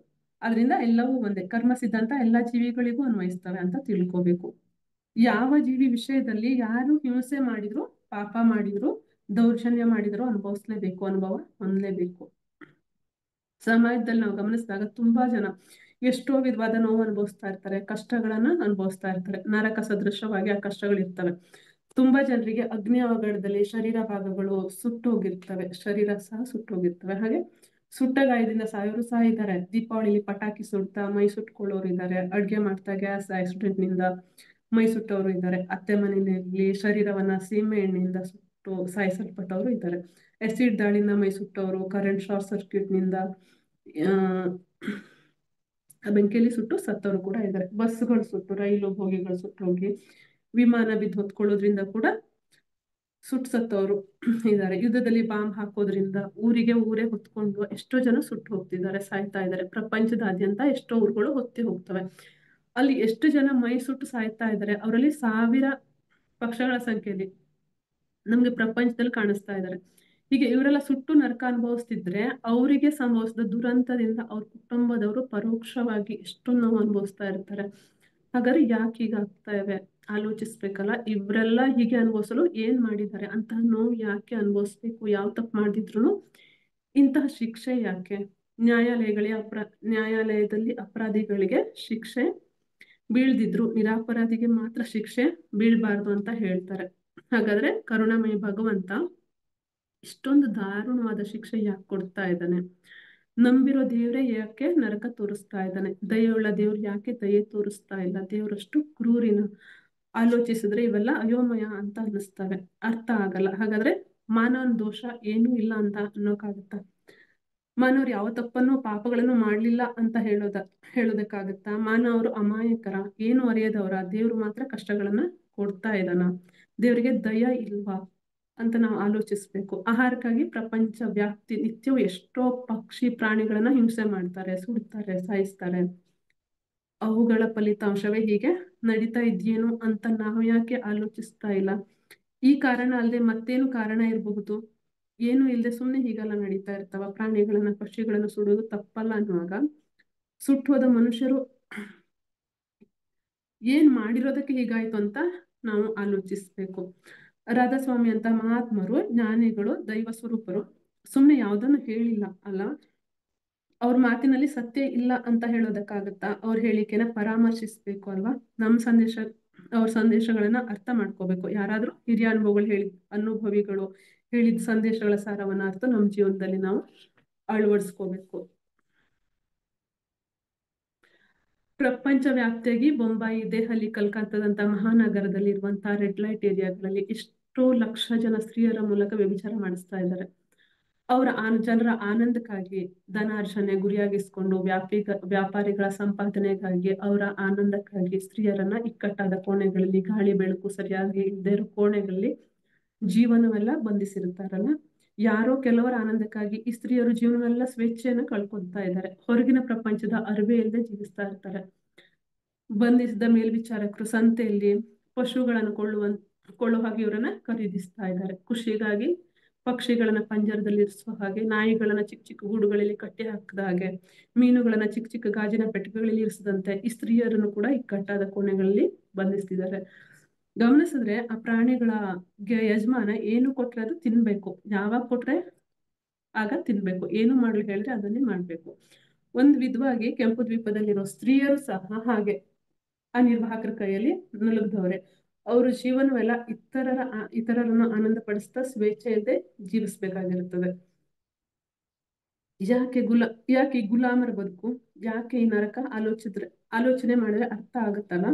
ಅಷ್ಟೇ ಅಲ್ಲ, ಗಮನಿಸಿದ್ರೆ ಪ್ರಪಂಚ ವ್ಯಾಪ್ತವಾಗಿ ಎಷ್ಟೋ ಜನ ಸ್ತ್ರೀಯರು ಘೋಷ ಅನ್ನ ಹೆಸರಿನಲ್ಲಿ ಮನೆಯಿಂದ ಹೊರಗೆ ಬರದಂತೆ ಮನೆಗಳಲ್ಲಿ ಜೀವಿಸ್ತಿದ್ದಾರೆ. ಅಷ್ಟೇ ಅಲ್ಲ, ತುಂಬಾ ಜನ ಪುರುಷರು ಸ್ತ್ರೀಯರನ್ನು ತಮ್ಮ ಆನಂದಕ್ಕಾಗಿ ಅನ್ನೋ ತರ ನೋಡ್ತಾ ಇದ್ದಾರೆ. ವಾಸ್ತವವಾಗಿ ಎಷ್ಟು ಜನ ಸ್ತ್ರೀಯರು ಸಂಪೂರ್ಣವಾಗಿ ಸ್ವಾತಂತ್ರ್ಯ ಇದೆ? ಆಲೋಚನೆ ಮಾಡ್ಲೇಬೇಕಲ್ಲ. ಬಾಹ್ಯ ಪ್ರಪಂಚ ತಿಳಿಯದ ಸ್ತ್ರೀಯರು ಬಹಳಷ್ಟು ಜನ ಇದ್ದಾರೆ. ಅವ್ರಿಗೆ ಯಾಕೆ ಇಂತಹ ಜೀವನ ಬಂದಿದೆ? ಇನ್ನು ಗಮನಿಸಿದ್ರೆ ಪ್ರಪಂಚದಾದ್ಯಂತ ಬಹಳಷ್ಟು ಜನರು ಹಿಜಡಗಳಾಗಿ ಹುಟ್ಟುತ್ತಾ ಇದ್ದಾರೆ. ಯಾಕೆ ಅಂದ್ರೆ ಎತ್ತುಗಳಿಗೆ, ಹಂದಿಗಳಿಗೆ, ಇನ್ನು ಕೆಲವು ವಿಧವಾದ ಪ್ರಾಣಿಗಳ ವೃಷಣಗಳನ್ನ ಕತ್ತರಿಸಿ ಹಿಜಡಗಳಾಗಿ ಬದಲಾಯಿಸ್ತಾ ಇದ್ದಾರಲ್ಲ. ಇದು ಅನ್ಯಾಯ ಅಲ್ವಾ? ಒಂದ್ ಕಡೆ ಮರಿಯಾಗಿ ಬದಲಾಗಬೇಕಾಗಿರೋ ಮೊಟ್ಟೆನ ಎಷ್ಟೋ ಜನ ಇಷ್ಟಪಟ್ಟು ತಿಂತಾರೆ. ಮತ್ತೊಂದ್ ಕಡೆ ಗರ್ಭ ನಿಲ್ದೆ ಬಂಜೆತನದಿಂದ ಎಷ್ಟೋ ಮಂದಿ ನೋವು ಅನುಭವಿಸ್ತಾ ಇದ್ದಾರೆ. ಹೀಗೆ ನಾವು ಗಮನಿಸ್ತಾ ಹೋದಾಗ ಒಂದ್ ಕಡೆ ತಪ್ಪು ಮಾಡೋರು ಮತ್ತೊಂದ್ ಕಡೆ ಅಂತಹದೇ ಸಂಕಟವನ್ನ ಅನುಭವಿಸೋರು ಸಹ ಕಾಣಿಸ್ತಾರೆ. ಯಾಕೆ ಪ್ರಪಂಚ ಹೀಗಿದೆ? ಒಬ್ಬ ತಪ್ಪು ಮಾಡೋವನು ಮತ್ತೊಬ್ಬ ಅನುಭವಿಸುವನು ಕಾಣಿಸ್ತಾರೆ. ಒಬ್ರು ತಪ್ಪು ಮಾಡಿದ್ರೆ ಮತ್ತೊಬ್ನು ಅನುಭವಿಸೋದು ಏನು ಅಂತ ನಾವು ಹೇಳ್ತೇವಲ್ಲ. ತಪ್ಪು ಮಾಡಿದವನೇ ಶಿಕ್ಷೆ ಅನುಭವಿಸ್ಬೇಕು ಅನ್ನೋದು ಸಹ ಹೇಳ್ತೇವೆ. ಹಾಗಾದ್ರೆ ಈ ವಿಷಯ ಭಗವಂತನಿಗೆ ತಿಳಿದಿದೆ ಅಲ್ವಾ? ಭಗವಂತನ ಸೃಷ್ಟಿಯಲ್ಲಿ ನ್ಯಾಯ ಧರ್ಮ ಇದೆ ಅಲ್ವಾ? ಇಷ್ಟು ದಯೆ ಇಲ್ದವನು ಭಗವಂತ ಹೇಗಾಗ್ತಾನೆ? ಆಳವಾಗಿ ಆಲೋಚಿಸದೆ ಎಲ್ಲ ಅರ್ಥ ಆಗುತ್ತೆ. ಭಗವಂತನ ಸೃಷ್ಟಿಯಲ್ಲಿ ಎಲ್ಲ ನ್ಯಾಯವೇ ಜರುಗ್ತವೆ, ಅನ್ಯಾಯ ಎನ್ನುವುದು ಇಲ್ವೇ ಇಲ್ಲ ಅಂತ ತಿಳಿಯುತ್ತದೆ. ಭಗವಂತನ ನಿರ್ಧಾರಗಳೇ ಅಂದ್ರೆ ಸೃಷ್ಟಿಯಲ್ಲಿ ನಡೆಯುವುದನ್ನೆಲ್ಲ ಸೃಷ್ಟಿ ಸಿದ್ಧಾಂತಗಳು, ಸೃಷ್ಟಿ ಧರ್ಮಗಳೆಂದು ಭೂಮಿ ಮೇಲೆ ಬಂದ ದೇವರು, ಮಹರ್ಷಿಗಳು ನಮ್ಗೆ ಹೇಳ್ತಾ ಇದ್ದಾರೆ. ಅದರಿಂದ ಹಿರಿಯರು ಹೇಳಿದ್ದನ್ನ ಅರ್ಥ ಮಾಡ್ಕೋಬೇಕು, ಅವ್ರ ಸಂದೇಶನ ಆಚರಣೆಯಲ್ಲಿ ಇಡಬೇಕು. ಸೃಷ್ಟಿ ಸಿದ್ಧಾಂತವಾದ ಕರ್ಮ ಸಿದ್ಧಾಂತಗಳಿಂದ ಸರಿಪಡಿಸ್ಕೋಬೇಕು. ಎಲ್ಲರನ್ನು ಆನಂದವಾಗಿ ಜೀವಿಸಲು ಬಿಡಬೇಕು. ನಾವು ಕೂಡ ಆನಂದದಿಂದ ಜೀವಿಸ್ಬೇಕು. ಮಹಾವೀರ ಏನ್ ಹೇಳ್ತಾರಂದ್ರೆ, ಜೀವಿಸಲು ಬಿಡು ಅಂತ ಮಹಾವೀರ ಸಂದೇಶ ಆಚರಣೆಯಲ್ಲಿ ನಾವು ಇಡ್ಬೇಕು. ಲೋಕ ಹೇಗಿದೆ ಅಂದ್ರೆ ಯಾರ ಇಷ್ಟ ಅವರದು, ಅವ್ರ ಕಷ್ಟ ಅವರದು. ಯಾರು ಇಷ್ಟಗಳನ್ನು ಯಾರು ಬೇಡ ಅಂತ ಹೇಳೋದಿಲ್ಲ ಅಲ್ವಾ? ಯಾರ ಕಷ್ಟಗಳನ್ನು ಯಾರು ಪರಿಹರಿಸ್ತಾರೆ, ತಮ್ಗೆ ತಾವೇ ಅನುಭವಿಸ್ಬೇಕು, ತಿಳ್ಕೋಬೇಕು ಅಂತ ರಾಧಾಸ್ವಾಮಿ ಕೂಡ ಸಂದೇಶ. ಕಬೀರ್ ಏನ್ ಹೇಳ್ತಾರೆ ಅಂದ್ರೆ, ಯಾರು ಮಾಡಿದ ಕರ್ಮಗಳನ್ನ ಅವರೇ ಅನುಭವಿಸ್ತಾರೆ ಅಂತ. ಯಾವ ಕೈ ಕರ್ಮಗಳನ್ನು ಆಚರಿಸುವುದೋ ಆ ಕೈ ಫಲಿತವನ್ನು ಅನುಭವಿಸ್ತದೆ ಅಂತ ಹೇಳ್ತಾರೆ. ಈ ಸೃಷ್ಟಿಯಲ್ಲಿ ಯಾರು ಮಾಡಿದ ಕರ್ಮಗಳನ್ನ ಅವರೇ ಅನುಭವಿಸ್ಬೇಕು ಅಷ್ಟೇ ಹೊರತು ಒಬ್ರು ಮಾಡಿದ ಕರ್ಮನ ಮತ್ತೊಬ್ರು ಅನುಭವಿಸೋದಕ್ಕೆ ಆಗಲ್ಲ. ಒಬ್ಬರಿಗಾಗಿ ಮತ್ತೊಬ್ರು ಮಾಡಿದ ಕರ್ಮದ ಫಲವನ್ನು ಉದಾರವಾಗಿ ನಾವು ಕೊಡೋದಕ್ಕೆ ಸಾಧ್ಯ ಇಲ್ಲ. ಮಾಡಿದ್ರು ಅದ್ರ ಫಲಿತಾಂಶ ಮಾಡಿದವ್ರಿಗೆ ಸೇರ್ತದೆ. ಆದ್ರೆ ಯಾರ ನಿಮಿತ್ತ ಮಾಡಿದ್ರೋ ಅವರಿಗೆ ಆ ಫಲಿತ ಸಿಗಲ್ಲ.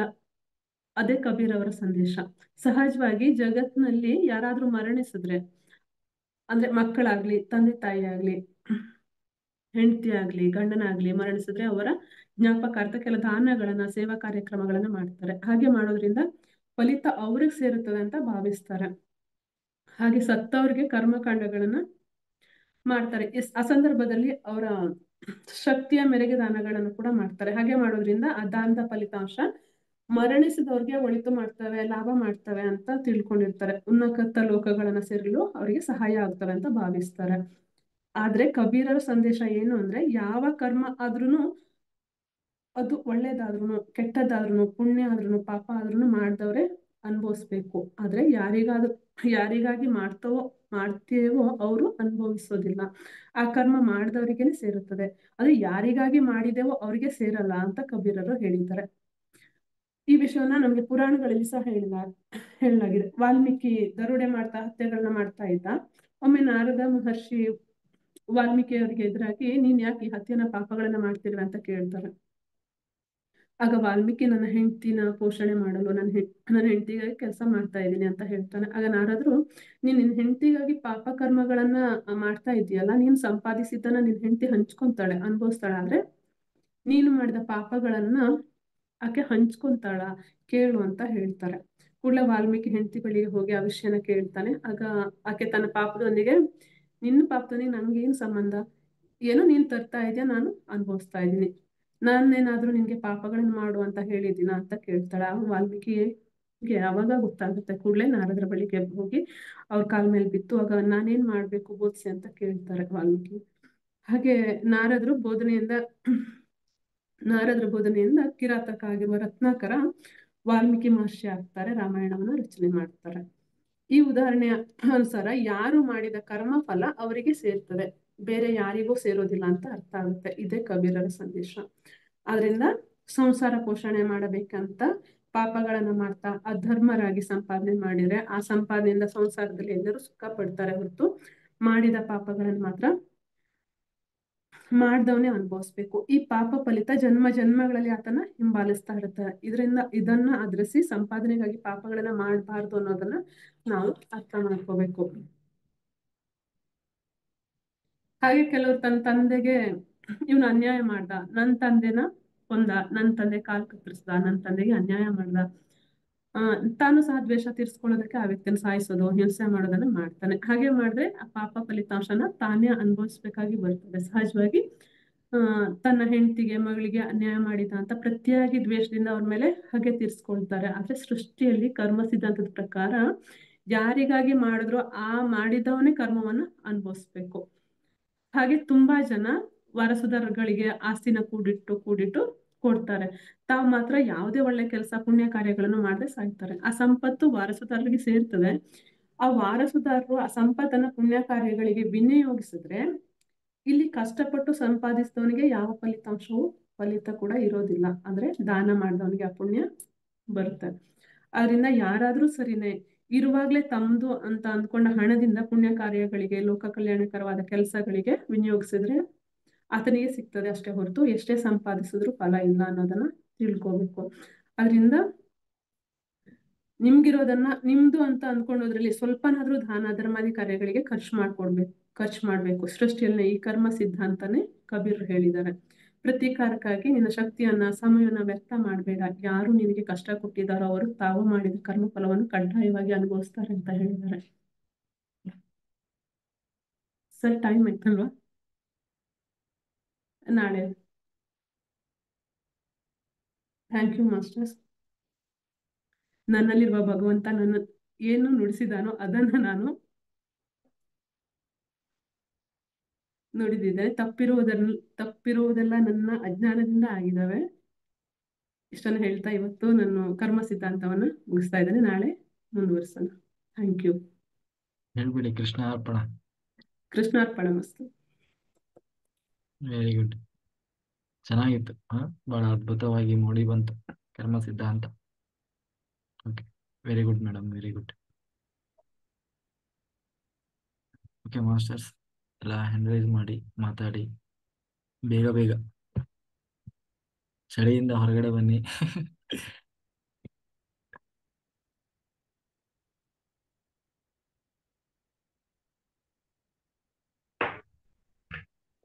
ಸರ್ ನಮಸ್ತೆ. ಮೇಡಮ್ನವ್ರಿಗೆ ಒಂದ್ ಕ್ವಶನ್ ಕೇಳ್ಬೇಕಾಯ್ತು. ಕೇಳಿ ಸರ್, ನನ್ಗೆ ಗೊತ್ತಿದ್ರೆ ಹೇಳ್ತೀನಿ, ಗೊತ್ತಿಲ್ಲ ಅಂದ್ರೆ ಸೀನಿಯರ್ ಮಾಸ್ಟರ್ ಇದ್ದಾರೆ, ಹೇಳ್ತಾರೆ. ಆಯ್ತು ಮೇಡಮ್.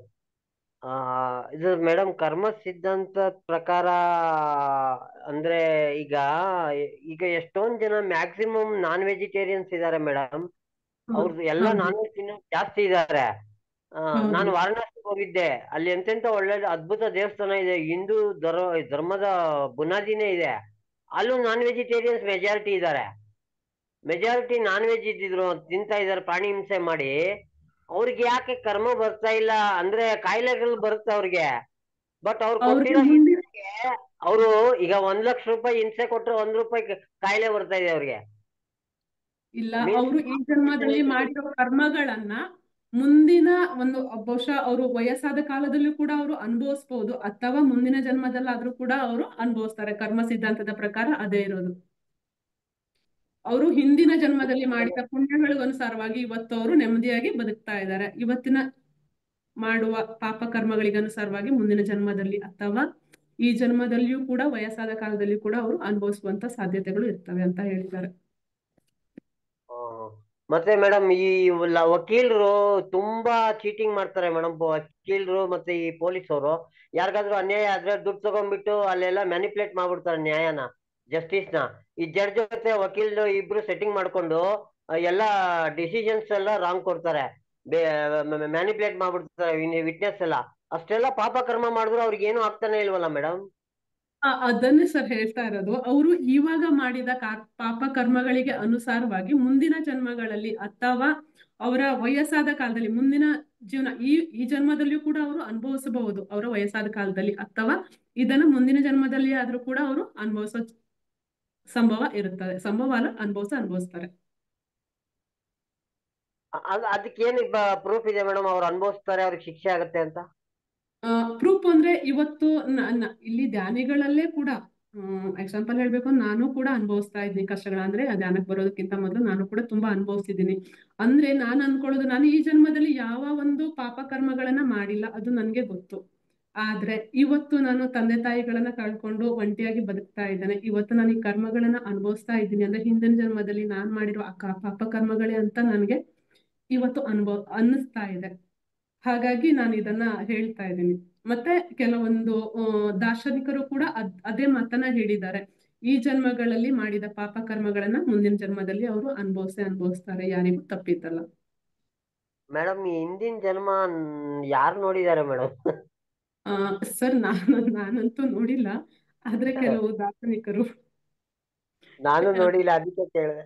ಹೇಳಿರೋದನ್ನ ಕೇಳಿಸ್ಕೊಂಡಿದ್ದೀನಿ. ಮತ್ತೆ ಕೆಲವು ಬುಕ್ಕನ್ನ ಓದ್ದಾವಾಗಲೂ ಕೂಡ ಹಿಂದಿನ ಜನ್ಮ, ಪೂರ್ವ ಜನ್ಮ, ಪುನರ್ಜನ್ಮ ಅನ್ನೋದನ್ನ ಕೂಡ ನಾನು ಓದಿದ್ದೀನಿ. ಹಾಗಾಗಿ ನಾನು ಹೇಳ್ತಾ ಇದ್ದೀನಿ. Okay madam, thank you. Thank you sir. Okay, ಸಾಕ್ಷಿ ಏನು ಅಂತಂದ್ರೆ, ರಾಮಾಯಣದಲ್ಲಿ ಇಂದ್ರ ವಾಲಿಯಾಗಿ ಅವತಾರ ಮಾಡಿ ಬರ್ತಾರೆ, ಸೂರ್ಯದೇವ ಸುಗ್ರೀವನಾಗಿ ಅವತಾರ ಮಾಡಿ ಬರ್ತಾನೆ. ವಾಲಿ ಏನ್ ಮಾಡಿದ ರಾಮನಿಂದ? ವಾಲಿ ಏನ್ ಮಾಡಿದ? ಸುಗ್ರೀವನ ಹೆಂಡತಿಯನ್ನ ಅಪಹಾರ ಮಾಡ್ಕೊಂಡು ಹೋದ. ಅದಕ್ಕೆ ಸರಿಯಾಗಿ ಸುಗ್ರೀವ ಹನುಮಂತನ ಸಹಾಯದಿಂದ ರಾಮನ ಸಂಘವನ್ನು ಮಾಡಿ ರಾಮದೇವರ ಬಳಿ ಪ್ರಾರ್ಥನೆ ಮಾಡ್ತಾನೆ. ಹೀಗೆ ಅವನನ್ನ ಮೋಸದಿಂದ ಆದರೂ ಸರಿ ಸಾಯಿಸ್ಬೇಕು, ಸಾಯಿಸಿ ನನಗೆ ನನ್ನ ಹೆಂಡತಿಯನ್ನ ಬಿಡಿಸು ಅಂತ ಹೇಳಿ ಸುಗ್ರೀವ ಕೇಳ್ಕೊಳ್ತಾನೆ. ರಾಮದೇವರು ಹೇಳ್ತಾರೆ. ಅದಕ್ಕೆ ಮೊದಲನೇ ಸಾರಿ ಅವ್ರು ಯುದ್ಧಕ್ಕೆ ಹೋದಾಗ ಬೇಕು ಅಂತಲೇ ರಾಮ ಬಾಣ ಬಿಡೋಲ್ಲ. ಕಾರಣ ಏನು ಅಂತಂದ್ರೆ, ಇಬ್ರು ನೋಡ್ಲಿಕ್ಕೆ ಒಂದೇ ತರ ಕಂಡ್ರಿ, ನನಗೆ ವಾಲಿ ಯಾರು ಸುಗ್ರೀವ ಯಾರು? ಯಾಕೆಂದ್ರೆ ವಾಲಿ ಸುಗ್ರೀವ ಅಂದ್ರೆ ಬೇರೆ ಯಾರು ಅಲ್ಲ, ಅವರ ಕೋತಿಗಳು. ಈಗ ನೀವು ನಮ್ಮ ಮನೆ ಮುಂದೆ ಒಂದು 100 ಕೋತಿ ಬಂದ್ರೆ ಅದರಲ್ಲಿ ಒಂದೊಂದು ಕೋತಿಯನ್ನ ನಾವೇನಾದ್ರೂ ಡಿಫ್ರೆನ್ಸ್ ನೋಡ್ಲಿಕ್ಕೆ ಆಗ್ತದ?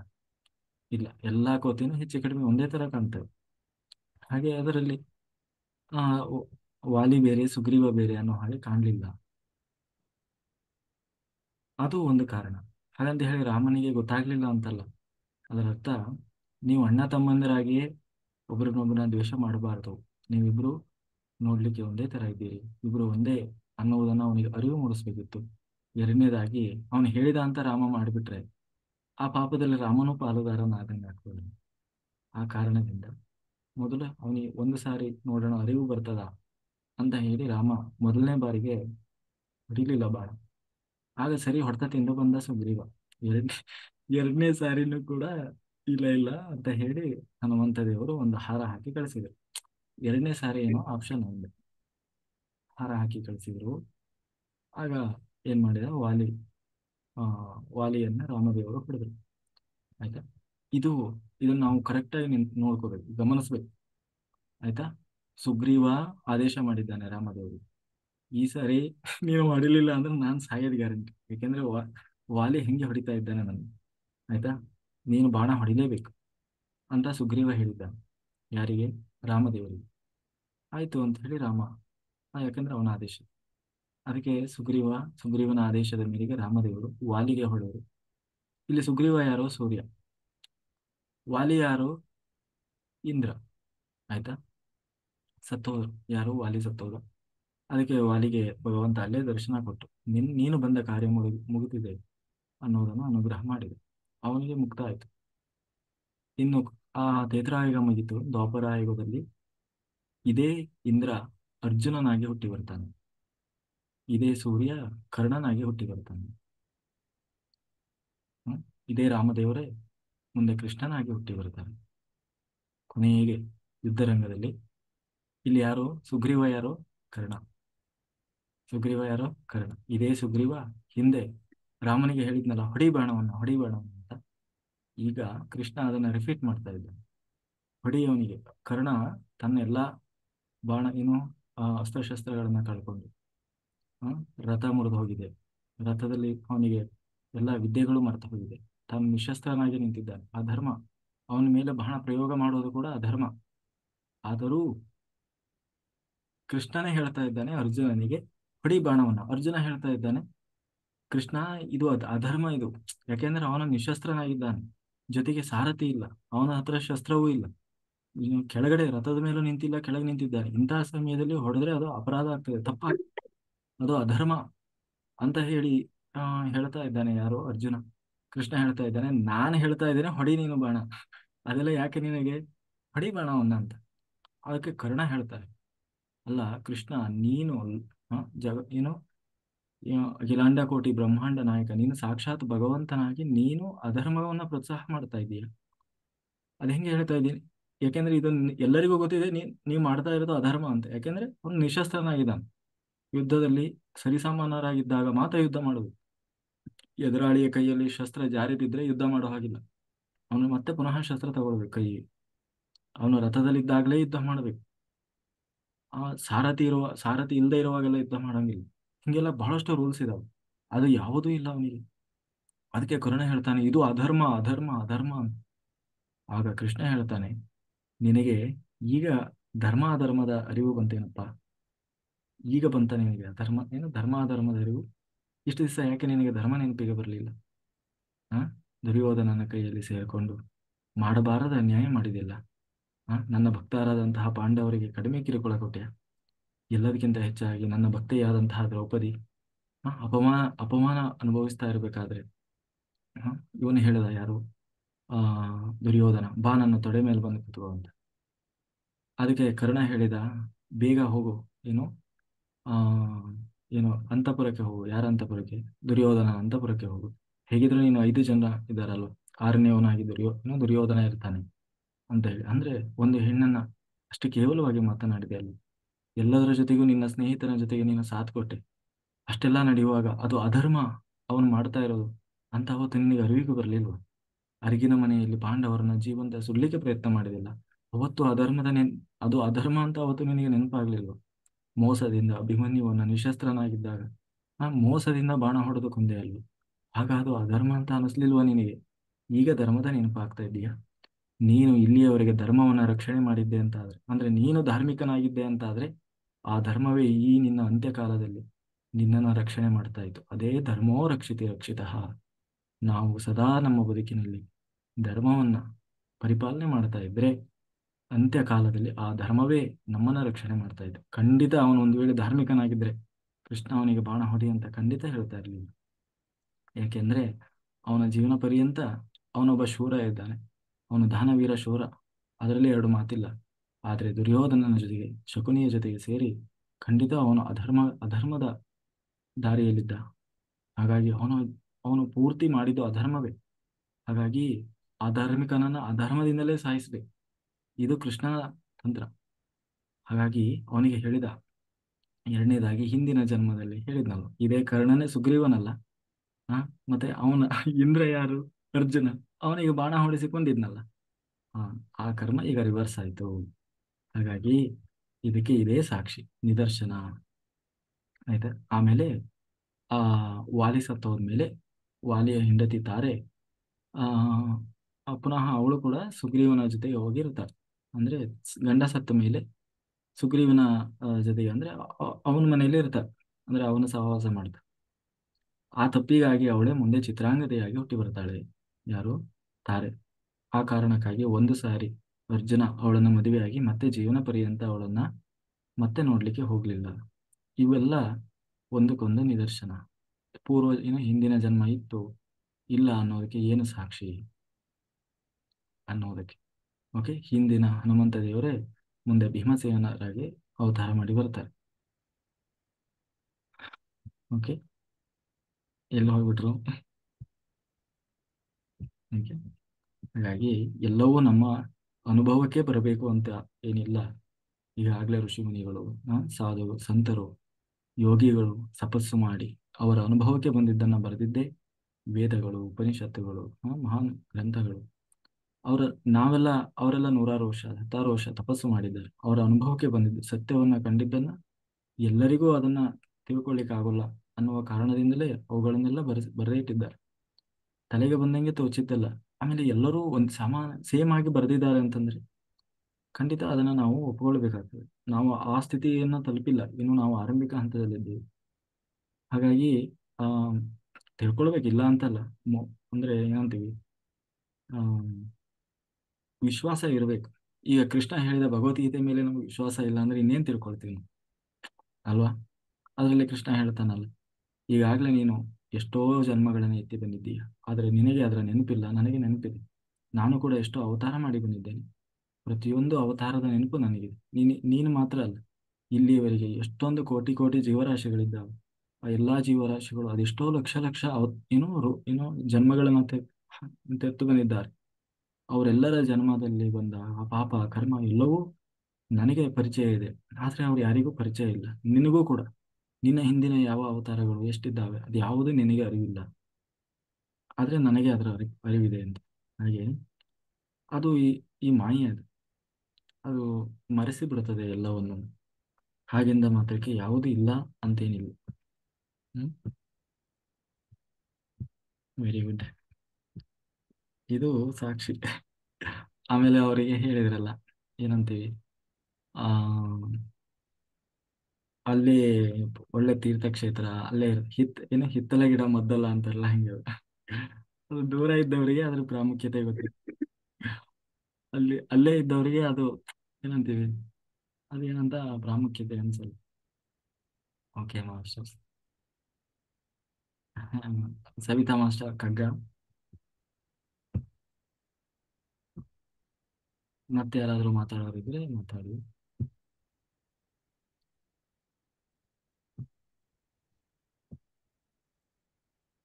ನಾವೇನಂತೀವಿ, ಕೃಷ್ಣ ಮೋಸದಿಂದ ಹೊಡೆದುಕೊಂಡಿದ್ದ, ಅಥವಾ ಪಾಪ ಕರ್ಣನನ್ನ ಈ ತರ ಸಾಯಿಸಬಾರ್ದಿತ್ತು, ಆದ್ರೆ ಹಿಂದೆ ಮಾಡಿದ್ದೇನು ಅಲ್ವಾ? ಅದು ತಪ್ಪೇ ಅದಾನೆ, ಅವನು ತಪ್ಪು ಮಾಡಿಸಿದ್ದಾನೆ. ಆದ್ರೆ ನಾವು ಹಿಂದಿಂದನ್ನ ಯಾವುದನ್ನು ಗಮನಿಸಲ್ಲ, ಆದ್ರೆ ಇವತ್ತಿಂದನ್ನು ಮಾತ್ರ ನಾವು ಗಮನಿಸ್ತೇವೆ.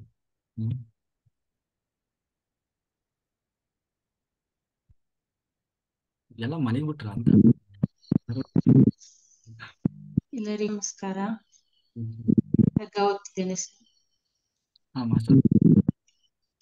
ದೇವಗತಿಗೊಂದು ರೇಖಾಲೇಖವಿರಬೇಕು. ಇದಾಗಿದೆ. ಸೃಷ್ಟಿಯಾಶಯವದೇನ ಸ್ಪಷ್ಟ ಸಂಶ್ಲಿಷ್ಟ ಇಷ್ಟಮೋಹ ದಿವ್ಯ ಗುಣಗಳೊಂದು ಕಡೆ, ಕಷ್ಟ ಬೀಭತ್ಸ ಘೋರಂಗಳಿನ್ನೊಂದು ಕಡೆ, ಕ್ಲಿಷ್ಟವೀ ಬ್ರಹ್ಮಕೃತಿ ಮಂಕುತಿಮ್ಮ. ಈ ಸೃಷ್ಟಿಯ ಉದ್ದೇಶವಾದರೂ ಏನು? ಅದು ಸ್ಪಷ್ಟವಾಗಿಲ್ಲ, ಸರಿಯಾಗಿ ತಿಳಿದುಕೊಳ್ಳಲಿಕ್ಕಾಗುವುದಿಲ್ಲ. ಅದರ ಜೊತೆಗೆ ಅದು ಬಹಳ ತೊಡಕಾಗಿದ್ದದ್ದು ಹೌದು. ಒಂದು ಕಡೆಯು ನಮಗೆ ಪ್ರೀತಿ ಪಾತ್ರರಾಗುವ ಮತ್ತು ಮರಳುಗೊಳಿಸುವ ಸುಂದರವಾದ ಸ್ವಭಾವಗಳು, ಮತ್ತೊಂದು ಕಡೆ ಕಠಿಣ ಮತ್ತು ಅಸಹ್ಯವಾಗಿರುವ ಭಯಂಕರಗಳು. ಈ ರೀತಿಯಾಗಿ ಈ ಬ್ರಹ್ಮ ಸೃಷ್ಟಿ ಅರ್ಥ ಮಾಡಿಕೊಳ್ಳುವುದಕ್ಕೆ ಬಹಳ ಕಷ್ಟಕರವಾದದ್ದು. ಧರೆಯ ಬದುಕೇನದರ ಗುರಿ ಏನು, ಫಲವೇನು? ಬರಿ ಬಳಸು ಬಡಿದಾಟ, ಬರಿ ಪರಿಭ್ರಮಣೆ, ತಿರುಗಿ ಹೊಟ್ಟೆ ಹೊರಕೊಳ್ಳುವ ಮೃಗ ಖಗಕ್ಕಿಂತ ನರನು ಸಾಧಿಪುದೇನು ಮಂಕುತಿಮ್ಮ. ಈ ಪ್ರಪಂಚದ ಬದುಕಿನ ಉದ್ದೇಶ ಮತ್ತು ಪ್ರಯೋಜನಗಳೇನು? ಇವು ವ್ಯರ್ಥವಾದ ಕೇವಲ ಓಡಾಟ, ಹೊಡೆದಾಟ ಮತ್ತು ತೊಳಲಾಟಗಳು ಮಾತ್ರವೇ. ಸುತ್ತಿ ತನ್ನ ಹೊಟ್ಟೆಯನ್ನು ತುಂಬಿಸಿಕೊಳ್ಳುವ ಪ್ರಾಣಿ ಮತ್ತು ಪಕ್ಷಿಗಳಿಗಿಂತ ಹೆಚ್ಚಿನದೇನನ್ನಾದರೂ ಮನುಷ್ಯನು ಸಾಧಿಸುತ್ತಾನೆ. Thank you. Rajesh sir,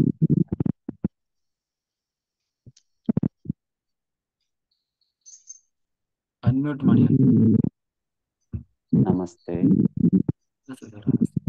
Arun sir, ನಿಮ್ಮ ಪಾದಕ್ಕೆ ಸಾಷ್ಟಾಂಗ ಪ್ರಣಾಮ. ನಿಮ್ಮನ್ನು ಕೃಷ್ಣ ಪರಮಾತ್ಮ ಅಂತ ಹೇಳ್ತಾ ಇದ್ದಾರೆ. ನನಗೂ ಬಹಳ ಖುಷಿ ಇದೆ ಹೇಳಲಿಕ್ಕೆ, ಆದರೆ ನಮಗೇನು ಜ್ಞಾನ ಏನು ಇಲ್ಲ ಸರ್. ನನಗೆ ನಿಮ್ಮ ಮಾತನ್ನು ಕೇಳುವಾಗ ಒಂದು ಮಾತು ನೆನಪಾಗ್ತದೆ. ಈ ಈಗ ಕೃಷ್ಣನಿಗೆ ಗೊತ್ತಿತ್ತು ಅರ್ಜುನ ಇಂಥ ಧರ್ಮದಲ್ಲಿ, ಇಂಥ ಜೀವನದಲ್ಲಿ ಇಂಥ ತಪ್ಪು ಮಾಡಿದ್ದ, ಇಂಥ ಪಾತ್ರವನ್ನು ನಿಭಾಯಿಸಿದ್ದ, ಅಥವಾ ಕರ್ಣನ ಬಗ್ಗೆ ಅವನಿಗೆ ಗೊತ್ತಿತ್ತು. ಅದೇ ರೀತಿ ಜ್ಞಾನ ಸಾಮಾನ್ಯ ಮನುಷ್ಯನಾದ ನನ್ನಂಥವರಿಗೆ ಮೂಡಬೇಕಿದ್ರೆ ಏನ್ ಮಾಡಬೇಕು, ಅಥವಾ ಯಾವಾಗ ಈ ಅರಿವು ಮೂಡ್ತದೆ ಸರ್? ದಯವಿಟ್ಟು ತಿಳಿಸಿಕೊಡ್ಬೋದಾ? ಅಂದ್ರೆ ಯಾವ ತರ ಅರಿವು? ಈಗ ನಾನು ಎಷ್ಟು ಜನ್ಮ ಪಡೆದಿದ್ದೇನೆ, ಯಾವ ಯಾವ ಜನ್ಮದಲ್ಲಿ ಯಾವ ಯಾವ ಕರ್ಮ ಮಾಡಿದ್ದೇನೆ, ಇದಕ್ಕೆ ಬೇಕಾಗಿ ನಾನು ಅನುಭವಿಸ್ತಾ ಇದ್ದೇನೆ ಎಂಬ ಜ್ಞಾನ ಒಬ್ಬ ಮನುಷ್ಯನಿಗೆ ಯಾವಾಗ ಮೂಡ್ತದೆ? ಯಾವಾಗ ಮೂಡ್ತದೆ ಅಂತಂದ್ರೆ, ಅವರಿಗೆ ಈಗ ನೀವು ಎಲ್ಲೋ ಹೋಗ್ತೀರಿ, ಹೋಗಿ ನಿಮ್ಗೆ ಆ ದೋಷ ಇದೆ, ಈ ದೋಷ ಅಲ್ಲ, ನೀವು ಹಿಂದೆ ಹುಟ್ಟಿ ಮಾಡಿದ್ರೆ ತಾನೇ ಇವಾಗ ದೋಷ ಇರ್ಲಿಕ್ಕೆ ಸಾಧ್ಯ. ಹೌದು. ಹಿಂದೆ ಜನ್ಮನೇ ತಗೊಂಡಿಲ್ಲ ಅಂತಂದ್ರೆ, ಹ್ಮ್ ಹಾ ಹಿಂದೆ ಜನ್ಮನೇ ತಗೊಂಡಿರ್ಲಿಲ್ಲ ಅಂತಂದ್ರೆ, ಹಾ. ಒಂದ್ ನಿಮಿಷ. ಹ್ಮ್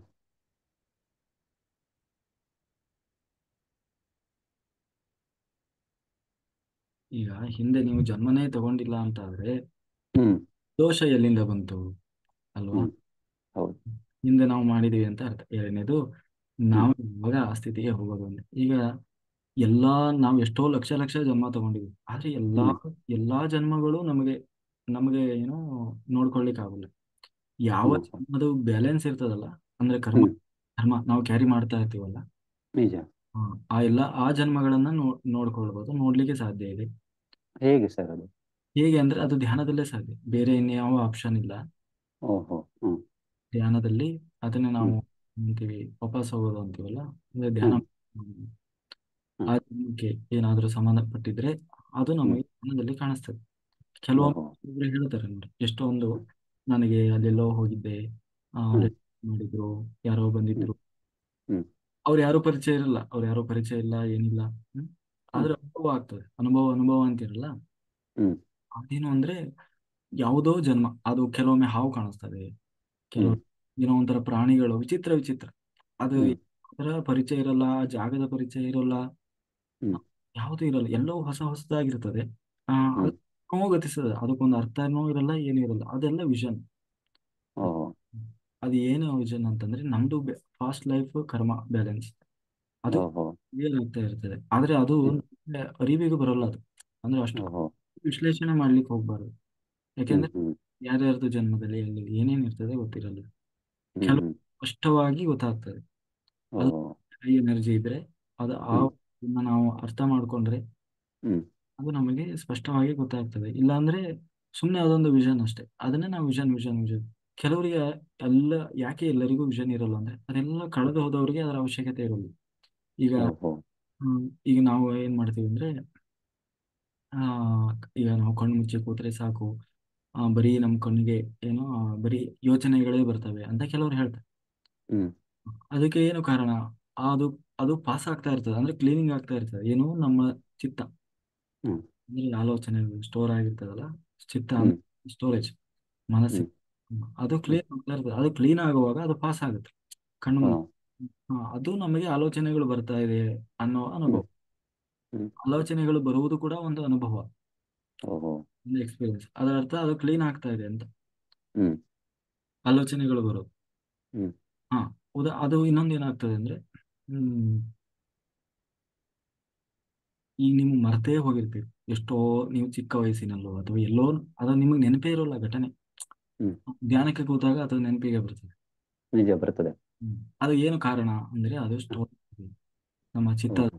ಅದು ಪಾಸ್ ಆಗ್ತಾ ಇದೆ, ಕ್ಲೀನ್ ಆಗ್ತಾ ಇದೆ. ಓಹೋ. ಕ್ಲೀನ್ ಆಗುವಾಗ ಅದು ನಿಮ್ಮ ಕಣ್ಣು ಮುಂದೆ ಪಾಸ್ ಆಯ್ತದೆ ಧ್ಯಾನದಲ್ಲಿ. ಹಾ. ಅದು ನಿಮಗೆ ಅನಿಸ್ತದೆ, ಅದು ನಮಗೆ ಯೋಚನೆಗಳು ಬರ್ತಾ ಇರೋದಲ್ಲ, ಅದು ಹೋಗ್ತಾ ಇರೋದು. ಓಹೋ. ಉಲ್ಟಾ ಹೇಳ್ತೀವಿ ನಾವು. ಅದು ಹೋಗಿ ಕ್ಲೀನ್ ಆಗಿ ಲಾಸ್ಟಿಗೆ ಝೀರೋ ಆಗ್ತದೆ. ಅದು ನನಗೆ ನನಗೆ ಆಗ್ತದೆ, ಎಷ್ಟು ಗಮನ ಕೊಟ್ಟರು ಆಗ್ತಾ ಇಲ್ವಲ್ವಾ, ಯೋಚನೆ ಬರ್ತಾ ಇದ್ರೆ ಹೇಗೆ ಈ ನಿರ್ವಿಚಾರ ಸ್ಥಿತಿಗೆ ಬರುವುದು ಅಂತ ಎಷ್ಟೋ ಬಾರಿ ನನಗೆ ಅನಿಸಿದೆ. ನೀವು ಧ್ಯಾನ ಮಾಡ್ತಾ ಮಾಡ್ತಾ ಮಾಡ್ತಾ ನಾವು ಅದೆಲ್ಲ ಕ್ಲೀನಿಂಗ್ ಆಗ್ತಾ ಬರ್ತದೆ. ಎಲ್ಲರೂ ಹ್ಮ್ ಬರ್ಲೇಬೇಕು. ಹ್ಮ್ ಹ್ಮ್ ಅದ್ರಲ್ಲಿ ಎರಡು ಮಾತಿಲ್ಲ. ಆ, ಹ್ಮ್ ಅದು ಒಂದೇ ದಿನಕ್ಕೆ ಆಗುವಂಥದ್ದಲ್ಲ. ಹ್ಮ್ ಯಾಕೆಂದ್ರೆ ನಾವು ಎಷ್ಟು ಯೋಚನೆ ಒಂದು ದಿನದಲ್ಲಿ ಎಷ್ಟು ಮಾಡಿರ್ತೀವಲ್ಲ. ಹೌದು. ಒಂದು ವಿಷಯವನ್ನ 30 ಸೆಕೆಂಡ್ ನಾವು ಅದೇ ವಿಷಯವನ್ನ ನಾವು ಇದು ಮಾಡಿದ್ರೆ ಅದು ಚಿತ್ರದಲ್ಲಿ ಸ್ಟೋರ್ ಆಗ್ತದೆ. ಹ್ಮ್ ಒಂದು ವಿಷಯವನ್ನ ನೀವು 30 ಸೆಕೆಂಡ್ ಯೋಚನೆ ಮಾಡಿದ್ರೆ ಅದು ಸ್ಟೋರ್ ಓಹೋ, ಅಂದ್ರೆ ಚಿತ್ತ. ಬಹಳ ಒಳ್ಳೆಯ ಮಾಹಿತಿ ಸರ್, ಇದು ಗೊತ್ತೇ ಇಲ್ಲ. ಅದಕ್ಕೆ ಹೇಳೋದು, ಜಾಸ್ತಿ ಯಾವುದನ್ನು ಯೋಚನೆ ಮಾಡಬಾರದು, ಓ ಬರ್ಬಿಟ್ಟು ಅಷ್ಟೇ. ಓಹೋ ಓಹೋ. ಹಂಗಾಗಿ ಹಾ. ಆಮೇಲೆ ಬಹಳ ಆತ್ಮಸ್ಥಿತಿಯಲ್ಲೇನೆ ಇರ್ಬೇಕು ಎಲ್ಲರೂ ಹ್ಮ್ ಆದಷ್ಟು.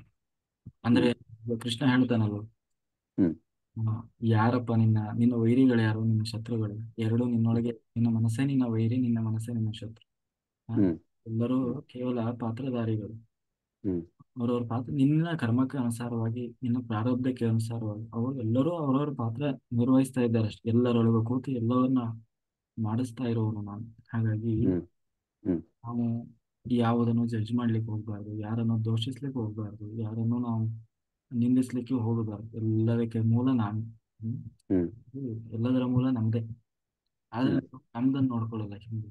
ಹ್ಮ್ ಹಿಂದೆ ಇದರಲ್ಲಿ ಹ್ಮ್ ವಸುದೇವನನ್ನ ಆ, ನಂದಗೋಪ ಮೀಟ್ ಆಗ್ತಾನೆ. ಅವಾಗ ನಂದಗೋಪ ಹೇಳ್ತಾನೆ, ಹ್ಮ್ ಬಾಳ ಕೊಡ್ತಾ ಇದೆಯಪ್ಪ ನೀನು. ಆದ್ರೆ ಏನ್ ಮಾಡೋದು, ಜನ ಇವತ್ತಿನ ಮಾತ್ರ ಯೋಚನೆ ಮಾಡ್ತಾರೆ, ಆದ್ರೆ ಹಿಂದಿಂದ ಯಾರು ಮಾತಾಡಲ್ಲ. ಮಾತಾಡಲ್ಲ ಹ್ಮ್ ಅಂತ ಗೊತ್ತಿರೋಲ್ಲ. ಹ್ಮ್ ಎಲ್ಲ ನಾವು ಮಾಡಿದ್ದೆ ಹ್ಮ್ ಅಂತ ಹೇಳಿ. ಹಾಗಿರ್ತದೆ ಸರ್, ಎಲ್ಲವೂ ನಮ್ದೇ. ಹಾ. ಹ್ಮ್. ಅದೇ ನನಗೆ ನೀವು ಹೇಳ್ತಾರೋ ಆಗ ಇದು ನನ್ನ ಕರ್ಮದ ಜ್ಞಾನ ನನಗೆ ಆಗಬೇಕು ಅಂತ ನನಗೆ ಮನಸ್ಸಲ್ಲಿ ಬಂತು. ಹೇಗೆ ಕಾಣಬಹುದು? ಹಾಗೆ ಒಬ್ಬನಿಗೆ ಕರ್ಮದ ಜ್ಞಾನ ಆದಾಗ ಮತ್ತೆ ಅವ ನಿಜವಾಗಿ ಜಾಗೃತನಾಗ್ತಾನೆ ಅಂತ ನನ್ನ ಅಭಿಪ್ರಾಯ.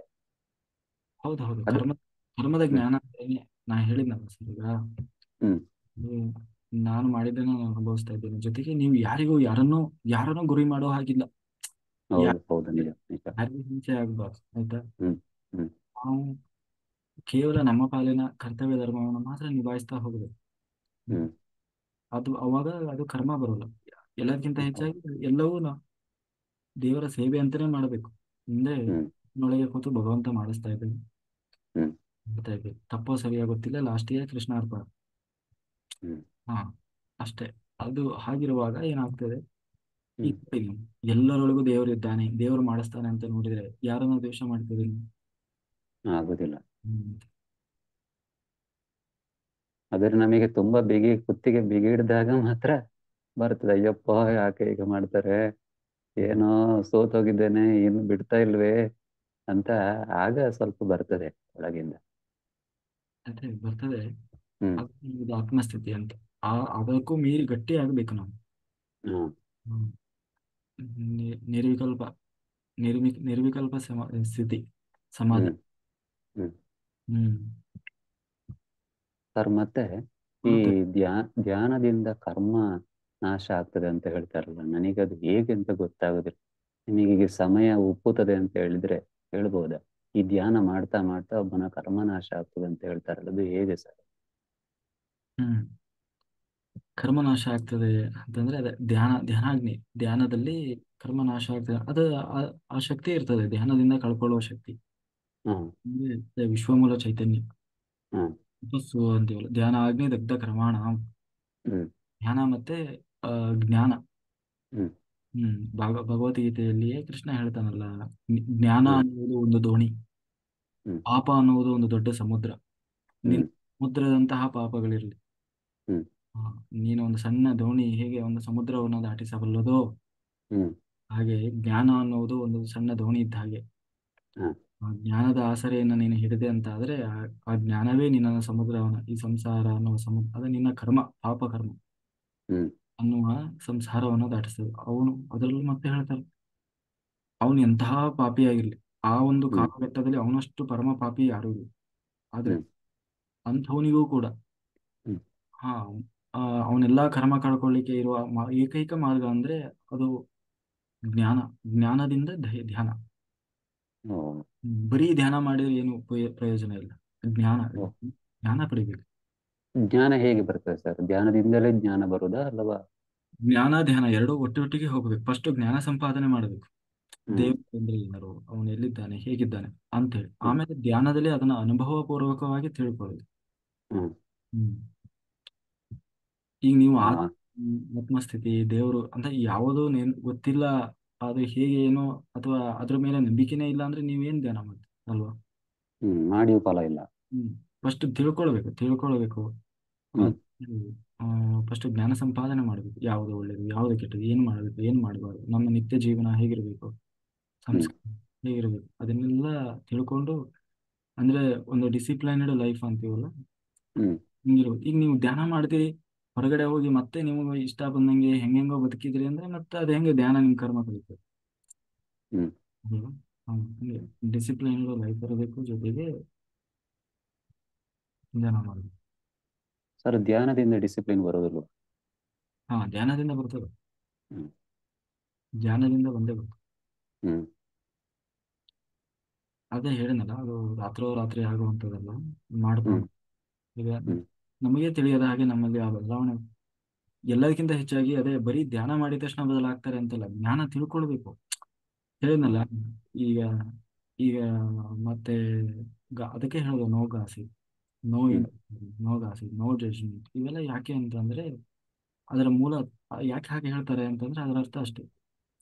ನೀನು ಹ್ಮ್ ಎರಡೇ, ಒಂದು ಎಲ್ಲರೊಳಗೂ ಕೂತು ಭಗವಂತ ಮಾಡಿಸ್ತಾ ಇದ್ದ, ಹ್ಮ್ ಆ ಅರಿವು ಇರಬೇಕು. ಹಾಗಾಗಿ ಯಾರನ್ನ ಹ್ಮ್ ಯಾಕೆ ಜಡ್ಜ್ ಮಾಡ್ತೀವಿ?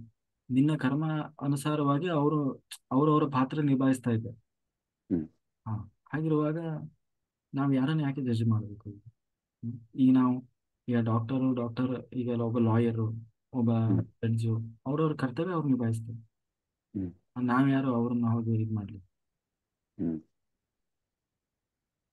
ಆಮೇಲೆ ಒಂದು ಪ್ರಶ್ನೆ ಸರ್, ಈಗ ಆನಾಪಾನಸತಿ ಧ್ಯಾನವನ್ನು ನಾವು ಹಗಲು ಮಾಡುತ್ತೇವೆ, ಚೈತನ್ಯ ಬರ್ತದೆ, ಕರ್ಮ ನಾಶ ಆಗ್ತದೆ, ಒಪ್ಪಿಕೊಳ್ಳೋದು. ಆದ್ರೆ ಇದೇ ಧ್ಯಾನವನ್ನು ನಾವು ರಾತ್ರಿ ಗುಡಾಕೇಶ ಎಂಬ ಹೆಸರನ್ನು ಇಟ್ಟುಕೊಂಡು ಮಾಡಿದಾಗ ಇದರಲ್ಲಿ ಅಂತಹ ಮಹತ್ವ ಯಾಕೆ ಬರ್ತದೆ? ಇದಕ್ಕೇನಾದ್ರೂ ಕಾರಣ ಇದೆ ಸರ್?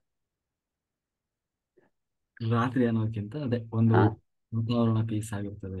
ನಾವು ಜೊತೆಗೆ ಎಲ್ಲ ಮಾಸ್ಟರ್ಸ್ ಇರ್ತಾರೆ. ಹಾ ಇಲ್ಲಿಂದ ನಮ್ಮ ಸಂಕಲ್ಪಗಳು, ನಮ್ಮ ಉದ್ದೇಶಗಳು, ಹ್ಮ್ ನಮ್ಮ ಇದು ಒಳ್ಳೇದಿದ್ದಾಗ ಎಲ್ಲಾ ಮಾಸ್ಟರ್ಸ್ ಬಂದು ಸಹಾಯ ಮಾಡಿ. ದೇವತೆಗಳು ಇರೋದೇ ಲೋಕಕ್ಕೆ ಕಲ್ಯಾಣ ಮಾಡ್ಲಿಕ್ಕಾಗಿ, ಎಲ್ಲಾ ಜೀವರಾಶಿಗಳಿಗೆ ಮೋಕ್ಷ ಹ್ಮ್ ಮಾರ್ಗದ ಸಹಾಯ ಮಾಡ್ಲಿಕ್ಕಾಗಿ. ಹ್ಮ್ ಆ, ಯಾವುದೇ ಒಂದು ಇವಾಗ ಭಕ್ತಿ ಮಾರ್ಗದಲ್ಲಿ ಎಷ್ಟೋ ಪೂಜೆ ಪುನಸ್ಕಾರ ಮಾಡ್ತಾರೆ, ಅಲ್ಲಿ ಎಲ್ಲಾ ದೇವರನ್ನ ಆಹ್ವಾನ ಮಾಡ್ತಾರೆ. ಹ್ಮ್ ನವಗ್ರಹಗಳನ್ನ ಆಹ್ವಾನ ಮಾಡ್ತಾರೆ, ಅಷ್ಟದಿಕ್ಪಾಲಕರನ್ನ, ಹ್ಮ್ ಗಣೇಶನನ್ನ, ಹೀಗೆ ಎಲ್ಲಾ ದೇವರನ್ನ ಆಹ್ವಾನ ಮಾಡ್ತಾರಲ್ಲ. ಹಾಗೆ ಇಲ್ಲೂ ಹ್ಮ್ ಎಲ್ಲಾ ಇಡೀ ಇಡೀ ದೇವಲೋಕವೇ ಇರ್ತದೆ ಇಲ್ಲಿ, ನಮ್ಮ ಜೊತೆಗೆ ಹ್ಮ್ ಇಡೀ ದೇವಲೋಕ. ಹಾಗಿರುವಾಗ ಹ್ಮ್ ಎಲ್ಲರೂ ಸಹಾಯ ಮಾಡ್ತಾರೆ. ಮಾಸ್ಟರ್ಸ್ ಮೇಲೆ ದೇವತೆಗಳು ಇರೋದೇ ಎಲ್ಲ ಆತ್ಮ ಸ್ವರೂಪರಿಗೆ ಮುಕ್ತಿ ಮಾರ್ಗವನ್ನು ತೋರಿಸಲಿ. ಹಂಗಾಗಿ ಇರ್ತಾರೆ. ಜೊತೆಗೆ ಬಹಳಷ್ಟು ಜನ ಸಾಧಕರು ಇರ್ತಾರೆ. ಆಮೇಲೆ ಒಳ್ಳೆ ಆ ಸಮಯದಲ್ಲಿ ಎನರ್ಜಿ ಜಾಸ್ತಿ ಇರ್ತದೆ, ಹೈ ಎನರ್ಜಿ. ಓ, ಹ್ಮ್ ಅದಕ್ಕೆ ಗುಡಾಕೇಶಕ್ಕೆ ಮಹತ್ವ ಜಾಸ್ತಿ. ಹಾ ಹೌದು. Okay sir. ಸರ್, ಬಹಳ ಬಹಳ ಧನ್ಯವಾದ. ಒಳ್ಳೆ ಉತ್ತರ ಕೊಟ್ಟಿದ್ದೀರಾ. ನನ್ನ ಮನಸ್ಸಿಗೆ ಸಂತೃಪ್ತಿ ಆಯ್ತು. ಇಲ್ಲ, ಯೋಚನೆ ಬರ್ತಾ ಇದೆ, ಯಾವಾಗ ನಿರ್ವಿಚಾರ ಸ್ಥಿತಿ ಬರ್ತದೆ ಅಂತ ನಾನು ಕಾಯ್ತಾ ಇದ್ದೆ. ಈಗ ಗೊತ್ತಾಯ್ತು. ಹ್ಮ್ ಗುಡಾಕೇಶದಲ್ಲಿ ಹಾ ಸ್ಥಿತಿಯನ್ನು ಬಹಳ ಬೇಗ ತಲುಪ್ತಾರೆ. ಕೆಲವರು ಮೊದಲನೇ ದಿನದಲ್ಲೇ ಆ ಸ್ಥಿತಿ ತಲುಪಬಹುದು, ಕೆಲವರು ಒಂದು ವಾರದಲ್ಲೇ, ಜಾಸ್ತಿ ಅಂದ್ರೆ ವಾರ 15 ದಿವಸದಲ್ಲೇ ಆ ಸ್ಥಿತಿ ತಲುಪ್ತಾರೆ. ಸರ್, ಒಂದು ಕೇಳ್ತೇನೆ, ಯಾಕೆ ಗುಡಾಕೇಶದಲ್ಲಿ ಅಷ್ಟು ಬೇಗ ನಿರ್ವಿಚಾರ ಸ್ಥಿತಿ ಬರ್ತದೆ?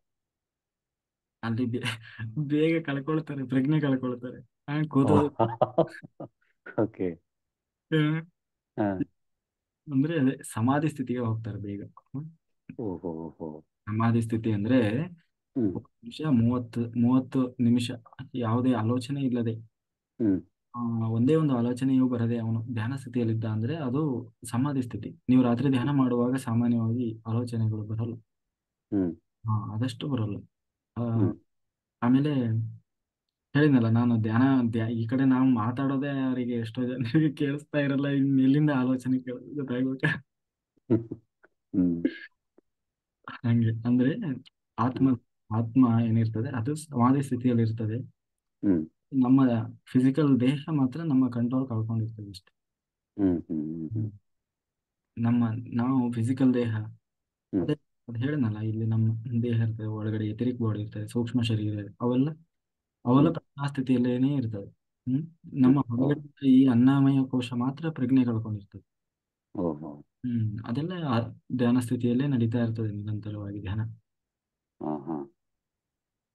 ಮತ್ತೆ ಒಂದು ಮುಂದಿನ ಸೆಷನ್ಗೆ ನನ್ನ ಒಂದು ವಿನಮ್ರ ವಿನಂತಿ. ನೀವೊಂದು ದಿವಸ ನೀವು ಹೇಳಿದ್ದೀರಾ ಅಂತ ಗೊತ್ತಿಲ್ಲ, ನಾನು ಇತ್ತೀಚೆಗೆ ಸೇರಿದೆ ಇದಕ್ಕೆ, ನಿಮ್ಮ ಗುಡಾಕೇಶ ಧ್ಯಾನದ ಅನುಭವವನ್ನು ಹೇಳ್ಬೇಕು ಸರ್. ಇದರಿಂದ ನೀವು ಆಗ ನಮ್ಮಂತ ಅಜ್ಞಾನಿಗಳಿಗೆಲ್ಲ ದೊಡ್ಡ ನಮ್ಮ ಮೂರನೇ ಕಣ್ಣು ತೆರೆಸಿದಂತ ಒಂದು ಪ್ರಯತ್ನ ಆಗ್ತದೆ. ನಮಗೆ ಇನ್ನಷ್ಟು ಇದರಲ್ಲಿ ಹುಮ್ಮಸ್ಸು ಬರ್ತದೆ ಸರ್. ನಾನು ಮಾಡ್ಬೇಕು ಅಂತ.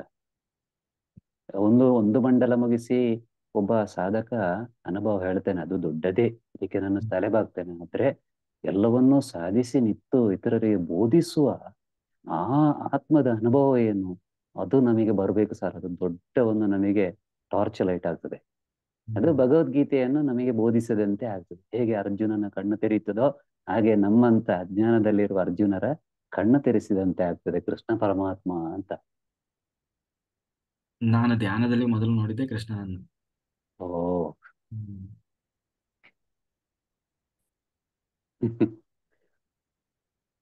ಓಕೆ ಮಾಸ್ಟರ್, ಖಂಡಿತ ಆ ಸಮಯ ಬಂದ್ರೆ ಹೇಳೋಣ.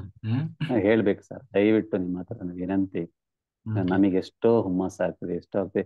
ಈಗ ಒಬ್ರು ಹೊಸದಾಗಿ ಸೇರುವಾಗ ಏನು ಅನುಭವ ಏನಂತ ಕೇಳಿದ್ರೆ ನಮಗೆ ಹೇಳಲಿಕ್ಕೆ ಒಳ್ಳೇದಾಗ್ತದೆ, ಮತ್ತೊಬ್ಬರಿಗೆ ಸಹಾಯ ಮಾಡ್ಲಿಕ್ಕೆ ಒಳ್ಳೇದಾಗ್ತದೆ. ಖಂಡಿತ ಸರ್, ಖಂಡಿತ. ಓಕೆ ಸರ್, ಕೋಟಿ ಕೋಟಿ ನಮನ ನಿಮಗೆ. ಪ್ರೇಮಲತಾ ಮಾಸ್ಟರ್ ಮಾತಾಡಿ. ಕಬೀರ ಸರ್ ನಮಸ್ತೆ. ನಮಸ್ತೆ. ನಮಸ್ತೆ. ಕಬೀರನ ದೋಹೆಗಳೆಲ್ಲ ಹೇಳಲ್ಲ ಸರ್ ಇವತ್ತು. ಯಾಕೆ ಹಿಂಗ್ ಮಾಡ್ತೀರಿ ನೀವು? ಸನಾತನ ಧರ್ಮ ಅಂದ್ರೆ ಏನು? ಆಯ್ತಾಯ್ತು ಹೇಳಿ ಸರ್. ನೀವ್ ಹೇಳ್ತೀವಿ ಅಂದಿರಲ್ಲ. ಇಲ್ಲ ನಂಗೆ ಗೊತ್ತಿಲ್ಲ, ಅದಕ್ಕೆ ನಿಮ್ಗೆ ಕೇಳ್ಬೇಕು ಇವತ್ತು. ಸನಾತನ ಧರ್ಮ ಅಂದ್ರೆ ಧರ್ಮ ಅಂದ್ರೆ ಏನು ಮೇಡಮ್? ಧರ್ಮ ಅಂದ್ರೆ ಏನು? ಧರ್ಮ ಮಾಡೋದು. ಹಾ, ಮತ್ತೆ ನೀವು ಸನಾತನ ಧರ್ಮ ಅಂದ್ರೆ ಅನಾದಿ ಕಾಲ ನಾವು ಪ್ರತಿಯೊಬ್ಬರು ಅನುಸರಿಸಬೇಕಾದಂತ ನಮ್ಮ ಜವಾಬ್ದಾರಿ ಅಂತ. ಮತ್ತೆ ಸನಾತನ ಧರ್ಮ ಅಂದ್ರೆ ಏನು ಇಲ್ಲ, ಇದು ಗಿಡ ಮರ ಏನ್ ಪ್ರಕೃತಿಯಿಂದ ಬರೋದು ಅಷ್ಟೇ. ಪ್ರಕೃತಿ ಏನ್ ತಗೊಳತ್ತೋ ಅದು ಎಲ್ಲ ಜನಗಳಿಗೂ ಅಂದ್ರೆ ಇದೆ, ಎಲ್ಲಾರ್ಗು. ಭೂಮಿ ಮೇಲೆ ಮನುಷ್ಯ ಅನ್ನೋನು ಯಾವಾಗ ಹುಟ್ಟಿ ಬಂದ ಅವತ್ತಿನಿಂದಲೂ ಪ್ರತಿಯೊಬ್ಬರು ಅನುಸರಿಸಬೇಕಾದ ಜವಾಬ್ದಾರಿ ಅದು. ಅದೇ ಧರ್ಮ ಅಂದ್ರೆ ಏನು? ಇವತ್ತು ನಾವು ಹಿಂದೂ ಧರ್ಮ, ಕ್ರೈಸ್ತ ಧರ್ಮ, ಅದು ಧರ್ಮ ಅಲ್ಲ, ಅದು ಮತ. ಅದನ್ನ ಧರ್ಮ ಅಂತ ಕರಿಬಾರ್ದು. ಒಬ್ಬ ತಂದೆಯ ಕರ್ತವ್ಯವನ್ನು ನಿಭಾಯಿಸಬೇಕು, ಅದು ಅವನ ಪಾಲಿನ ಧರ್ಮ. ಒಬ್ಬ ಗಂಡನಾಗಿ ಗಂಡನ ಪಾಲಿನ ಕರ್ತವ್ಯವನ್ನು ನಿಭಾಯಿಸಬೇಕು, ಅದು ಅವನ ಧರ್ಮ. ರಾಜನಾಗಿ ಅವನ ಪಾಲಿನ ಕರ್ತವ್ಯವನ್ನು ನಿಭಾಯಿಸಬೇಕು, ಅದು ರಾಜಧರ್ಮ, ಅವನ ಪಾಲಿನ ಧರ್ಮ. ಒಬ್ಬ ಏನಂತೀವಿ, ಒಬ್ಬ ಮಾಸ್ಟರ್ ಆಗಿ, ಒಬ್ಬ ಟೀಚರ್ ಆಗಿ, ಒಬ್ಬ ಪೊಲೀಸ್, ಅವರವರಿಗೆ ಯಾವ್ಯಾವ ಜವಾಬ್ದಾರಿಯನ್ನ ವಹಿಸಿದ್ದಾರೋ ಅದನ್ನು ಅವರು ಶ್ರದ್ಧಾಭಕ್ತಿಯಿಂದ ಎಲ್ಲೂ ಲೋಪ ಆಗದ ಹಾಗೆ ಅದನ್ನ ನಿಭಾಯಿಸಬೇಕು. ಜವಾಬ್ದಾರಿ ಅದು ಅವರವರ ಪಾಲಿನ ಧರ್ಮ, ಕರ್ತವ್ಯ ಧರ್ಮ. ಹಾ, ಅದೇ ಧರ್ಮನೇ ಬೇರೆ, ಜವಾಬ್ದಾರಿನೇ ಬೇರೆ, ಧರ್ಮನೇ ಬೇರೆ ಸರ್. ಅದು ಜವಾಬ್ದಾರಿ ಬೇರೆ ಅಲ್ಲ, ಧರ್ಮ ಬೇರೆ ಅಲ್ಲ, ಎರಡು ಒಂದೇ. ಈ ಪ್ರಕೃತಿಯನ್ನ ನಾವು ರಕ್ಷಣೆ ಮಾಡಬೇಕು, ಅದು ನಮ್ಮೆಲ್ಲರ ಜವಾಬ್ದಾರಿ. ಎಲ್ಲಾ ಪಕ್ಷಿ ಎಲ್ಲರನ್ನು ನಾವು ನಮ್ಮಂತೆಯೇ ಕಾಣಬೇಕು, ಅದು ನಮ್ಮೆಲ್ಲರ ಜವಾಬ್ದಾರಿ, ಅದೇ ಧರ್ಮ. ನಮ್ಮ ಮುಂದೆ ಅನ್ಯಾಯ ಕಂಡಾಗ ಅದನ್ನ ಸರಿಪಡಿಸುವ ಪ್ರಯತ್ನ ಮಾಡಬೇಕು, ಯಥಾಶಕ್ತಿ ಪ್ರಯತ್ನ ಮಾಡ್ಬೇಕು, ಅದು ನಮ್ಮೆಲ್ಲರ ಜವಾಬ್ದಾರಿ. ಯಾರು ಮಾಡ್ತಾರೆ ಹೋಗು, ನನಗೆ ಯಾಕಾಗಲ್ಲ ಅಂತ ಬಿಟ್ಟು ಹೋಗೋದಲ್ಲ. ಅದೇ ಧರ್ಮ. ಹಂಗಾರೆ ಧರ್ಮ ಅಂದ್ರೆ ಇನ್ ಹೆಂಗಿರ್ಲಿಕ್ಕೆ ಸಾಧ್ಯ ಹೇಳಿ ನೋಡಿ? ಧರ್ಮ ಹೌದು. ಕರೆಕ್ಟ್. ಇವತ್ತು ನಾವು ದೇವರು ಪೂಜೆ ಪುನಸ್ಕಾರ ಇದು ನನಗೆ ಸಂಬಂಧಪಟ್ಟಿದ್ದು, ಅದೆಲ್ಲ ಮತ. ದೇವರನ್ನ ಸೇರ್ಲಿಕ್ಕೆ ಅವರವರು ಕಂಡುಕೊಂಡ ಅವರ ಅನುಭವಕ್ಕೆ ಬಂದ ಒಂದು ಮಾರ್ಗ, ದೇವರನ್ನ ಅವ್ರು ಹೇಳಿದ ಮಾರ್ಗ, ಅದು ಮತ. ಕ್ರೈಸ್ತ ಮತ, ಇಸ್ಲಾಂ ಮತ, ಬೇರೆ ಬೇರೆ ಮತಗಳು, ಏನು ಜೈನ ಮತ, ಬೌದ್ಧ ಮತ, ಅದೆಲ್ಲದರ ಮೂಲ ಯಾವುದು? ಆ ವಿಶ್ವರೂಪಿಯಾದ ಪರಮಾತ್ಮನನ್ನ ಹೋಗಿ ಸೇರಬೇಕು ಅನ್ನೋದು. ಇದರಲ್ಲಿ ಭಗವದ್ಗೀತೆಯಲ್ಲಿ ನಾವು ಭಾಗವತ ಹಿಂದೂ ಸನಾತನ ಪರಂಪರೆ ಅಂತಾನೆ ಹೇಳೋದಾದ್ರೆ ಅದರಲ್ಲೂ ಕೂಡ ಹೇಳಿದ್ದು ಇರುವುದು ಒಂದೇ ಭಗವಂತ. ನೂರಾರು ಲಕ್ಷಾಂತರ ದೇವರಿಲ್ಲ, ದೇವತೆಗಳಿದ್ದಾರೆ, ಲಕ್ಷಾಂತರ ಕೋಟ್ಯಾಂತರ ದೇವತೆಗಳಿದ್ದಾರೆ, ಆದ್ರೆ ಭಗವಂತ ಅನ್ನೋನು ಇರೋದು ಒಬ್ಬನೇ ಅಲ್ವಾ? ಕ್ರೈಸ್ತ ಧರ್ಮದವರು ಹೇಳೋದು ಇರೋದು ಒಬ್ಬನೇ ಭಗವಂತ, ಅಲ್ಲಾಹು ಒಬ್ಬನೇ. ಹೌದು, ಅವನಿಗೆ ಆಕಾರ ಇಲ್ಲ, ನಿರಾಕಾರ ಅಂತ ಹೇಳಿ ಅವ್ರು ಹೇಳ್ತಾ ಇರೋದು ಕೂಡ ವಿಶ್ವರೂಪಿಯಾದ ಪರಮಾತ್ಮನನ್ನೇ. ಎಲ್ಲ ಹೌದು ಸರ್, ಅದು ಕರೆಕ್ಟ್. ಅದು ಭಗವಂತ ಅಂದ್ರೆ ಒಂದೇ. ಆ ದೇವ್ರೆಲ್ಲ ನಾವು ಮಾಡ್ಕೊಂಡಿರೋದು, ಆ ದೇವ್ರು ಈ ದೇವ್ರು. ಹ್ಮ್ ಭಗವಂತ ಅಂದ್ರೆ ಒಬ್ಬನೇ. ಹೌದು ಇದೆಲ್ಲ ಹೌದು. ನಡೆಸ್ತಾ ಇರೋದು ಒಬ್ಬನೇ. ಈ ಪ್ರಕೃತಿ ಇದು ಹೆಂಗೆ ಉದ್ಭವ ಆಯ್ತು, ಅದೆಲ್ಲ ಭಗವಂತನ ಒಬ್ಬನೇ. ಹ್ಮ್ ಏನಿದೆ ಇದೆಲ್ಲ ಭಗವಂತನ ದಯೆಯಿಂದನೇ, ಯಾರು ಏನು ಮಾಡಕ್ ಆಗಲ್ಲ ಇದು. ಹೌದು ಮೇಡಮ್, ಹೌದು. ಅದೇ ಭೂಮಿ ನಿಸರ್ಗ ಏನೇ ಆಗಿರ್ಲಿ, ಇದೆಲ್ಲ ಅದು ಈಗಿನ ಮಾಡಿರೋದಲ್ಲ. ಅದು ಹ್ಮ್ ತುಂಬಾ ಕೋಟಿ ಕೋಟಿ ವರ್ಷದಿಂದ ಅದು ನಡ್ಕೊಂಡ್ ಬಂದಿರೋದು. ಮತ್ತೆ ಕರ್ಮದ ಬಗ್ಗೆ ಇನ್ನೊಂದ್ಸರಿ ಕೇಳ್ಬೇಕು. ಕರ್ಮ ಧರ್ಮ. ಧರ್ಮ ಹೌದು. ಗೊತ್ತಾಯ್ತು ಇವಾಗ, ಕರ್ಮ. ಈಗ ಹ್ಮ್ ಹಿಂದಿನ ಕಾಲದಲ್ಲಿ ಈ ಎಷ್ಟೋ ಜನ್ಮಗಳು ನಮಗ್ ಗೊತ್ತಿಲ್ಲ, ಏನಿಲ್ಲ. ಈಗ ಹ್ಮ್ ನಾವು ಅನುಭವಿಸ್ತಾ ಇದೀವಿ ಅನ್ನೋದು ಏನ್ ಮನುಷ್ಯನಾಗೆ ಹುಟ್ಟಿ ಮತ್ತೆ ಮನುಷ್ಯನಾಗೆ ನಾವು ಹುಟ್ಟಿಕ್ ಅನುಭವಿಸ್ತಾ ಇರೋದ.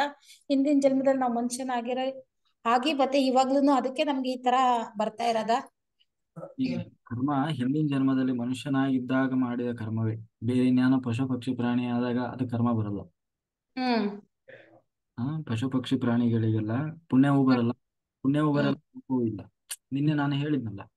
ಹ್ಮ್. ಮನುಷ್ಯ ಮಾತ್ರ. ಯಾಕಂದ್ರೆ ಇದು ಮನುಷ್ಯನ್ಗೆ ಎಲ್ಲಾ ತಿಳುವಳಿಕೆ ಇರತ್ತೆ. ದಾನ ಧರ್ಮ ಒಳ್ಳೇದು ಕೆಟ್ಟದ್ದು ಏನ್ ಬೇಕಾದ್ರೂ ಅದ್ ಮಾಡ್ಬೋದು. ಆದ್ರಿಂದ ನಾವು ಹಿಂದಿನ ಜನ್ಮದಲ್ಲಿ ಮನುಷ್ಯನಾಗೆ ಹುಟ್ಟಿದೀವಿ. ಹೌದು ಹೌದು, ಮನುಷ್ಯರಾಗಿ ಹುಟ್ಟಿದಾಗಲೇ ಮಾಡಿದ್ದು. ಹ್ಮ್ ಆಮೇಲೆ ಮುಂದಿನ ಜನ್ಮದಲ್ಲಿ ಏನ್ ಆಗ್ತೀವಿ ಅಂತ ಗೊತ್ತಿಲ್ಲ. ಮನುಷ್ಯರಾಗೆ ಆದ್ರೆ ಇವಾಗೆಲ್ಲ ನಾವು ಏನೇನ್ ಮಾಡಿರ್ತೀವಿ ಅದ್ರ ಮೇಲೆ ಡಿಪೆಂಡ್. ದೇವ್ರ ಎಂ ನಿರ್ಧಾರ ಮಾಡ್ತಾನೆ. ಎಂ ಒಳ್ಳೇದ್ ಮಾಡಿದ್ರೆ.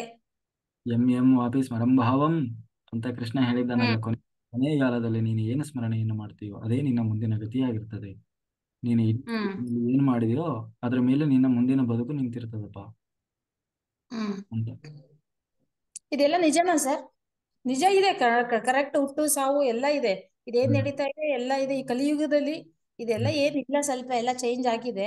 ಹ್ಮ್ ಅಂದ್ರೆ ಇದು ನೀವ್ ಹೇಳ್ದಂಗೆ ಇದು ಇದೆಲ್ಲ ಮಾಡಿರೋದು ದೇವ್ರೆ. ಇದು ನಾವ್ ಇರ್ಲಿ ಬಿಡ್ಲಿ, ಪ್ರಕೃತಿ ಸೂರ್ಯ ಚಂದ್ರ ಹುಟ್ತಾನೆ ಇರತ್ತೆ, ಬೆಳಗ್ತಾ ಇರತ್ತೆ, ಎಲ್ಲ ಇದು ಮಾಮೂಲಿ ನಡೀತಾ ಇರತ್ತೆ. ಅಲ್ಲ, ಜನಗಳು ಒಂದು ಇದ್ದಾರೆ. ಒಂದು ಒಂದು ನಂದು ಪ್ರಶ್ನೆ.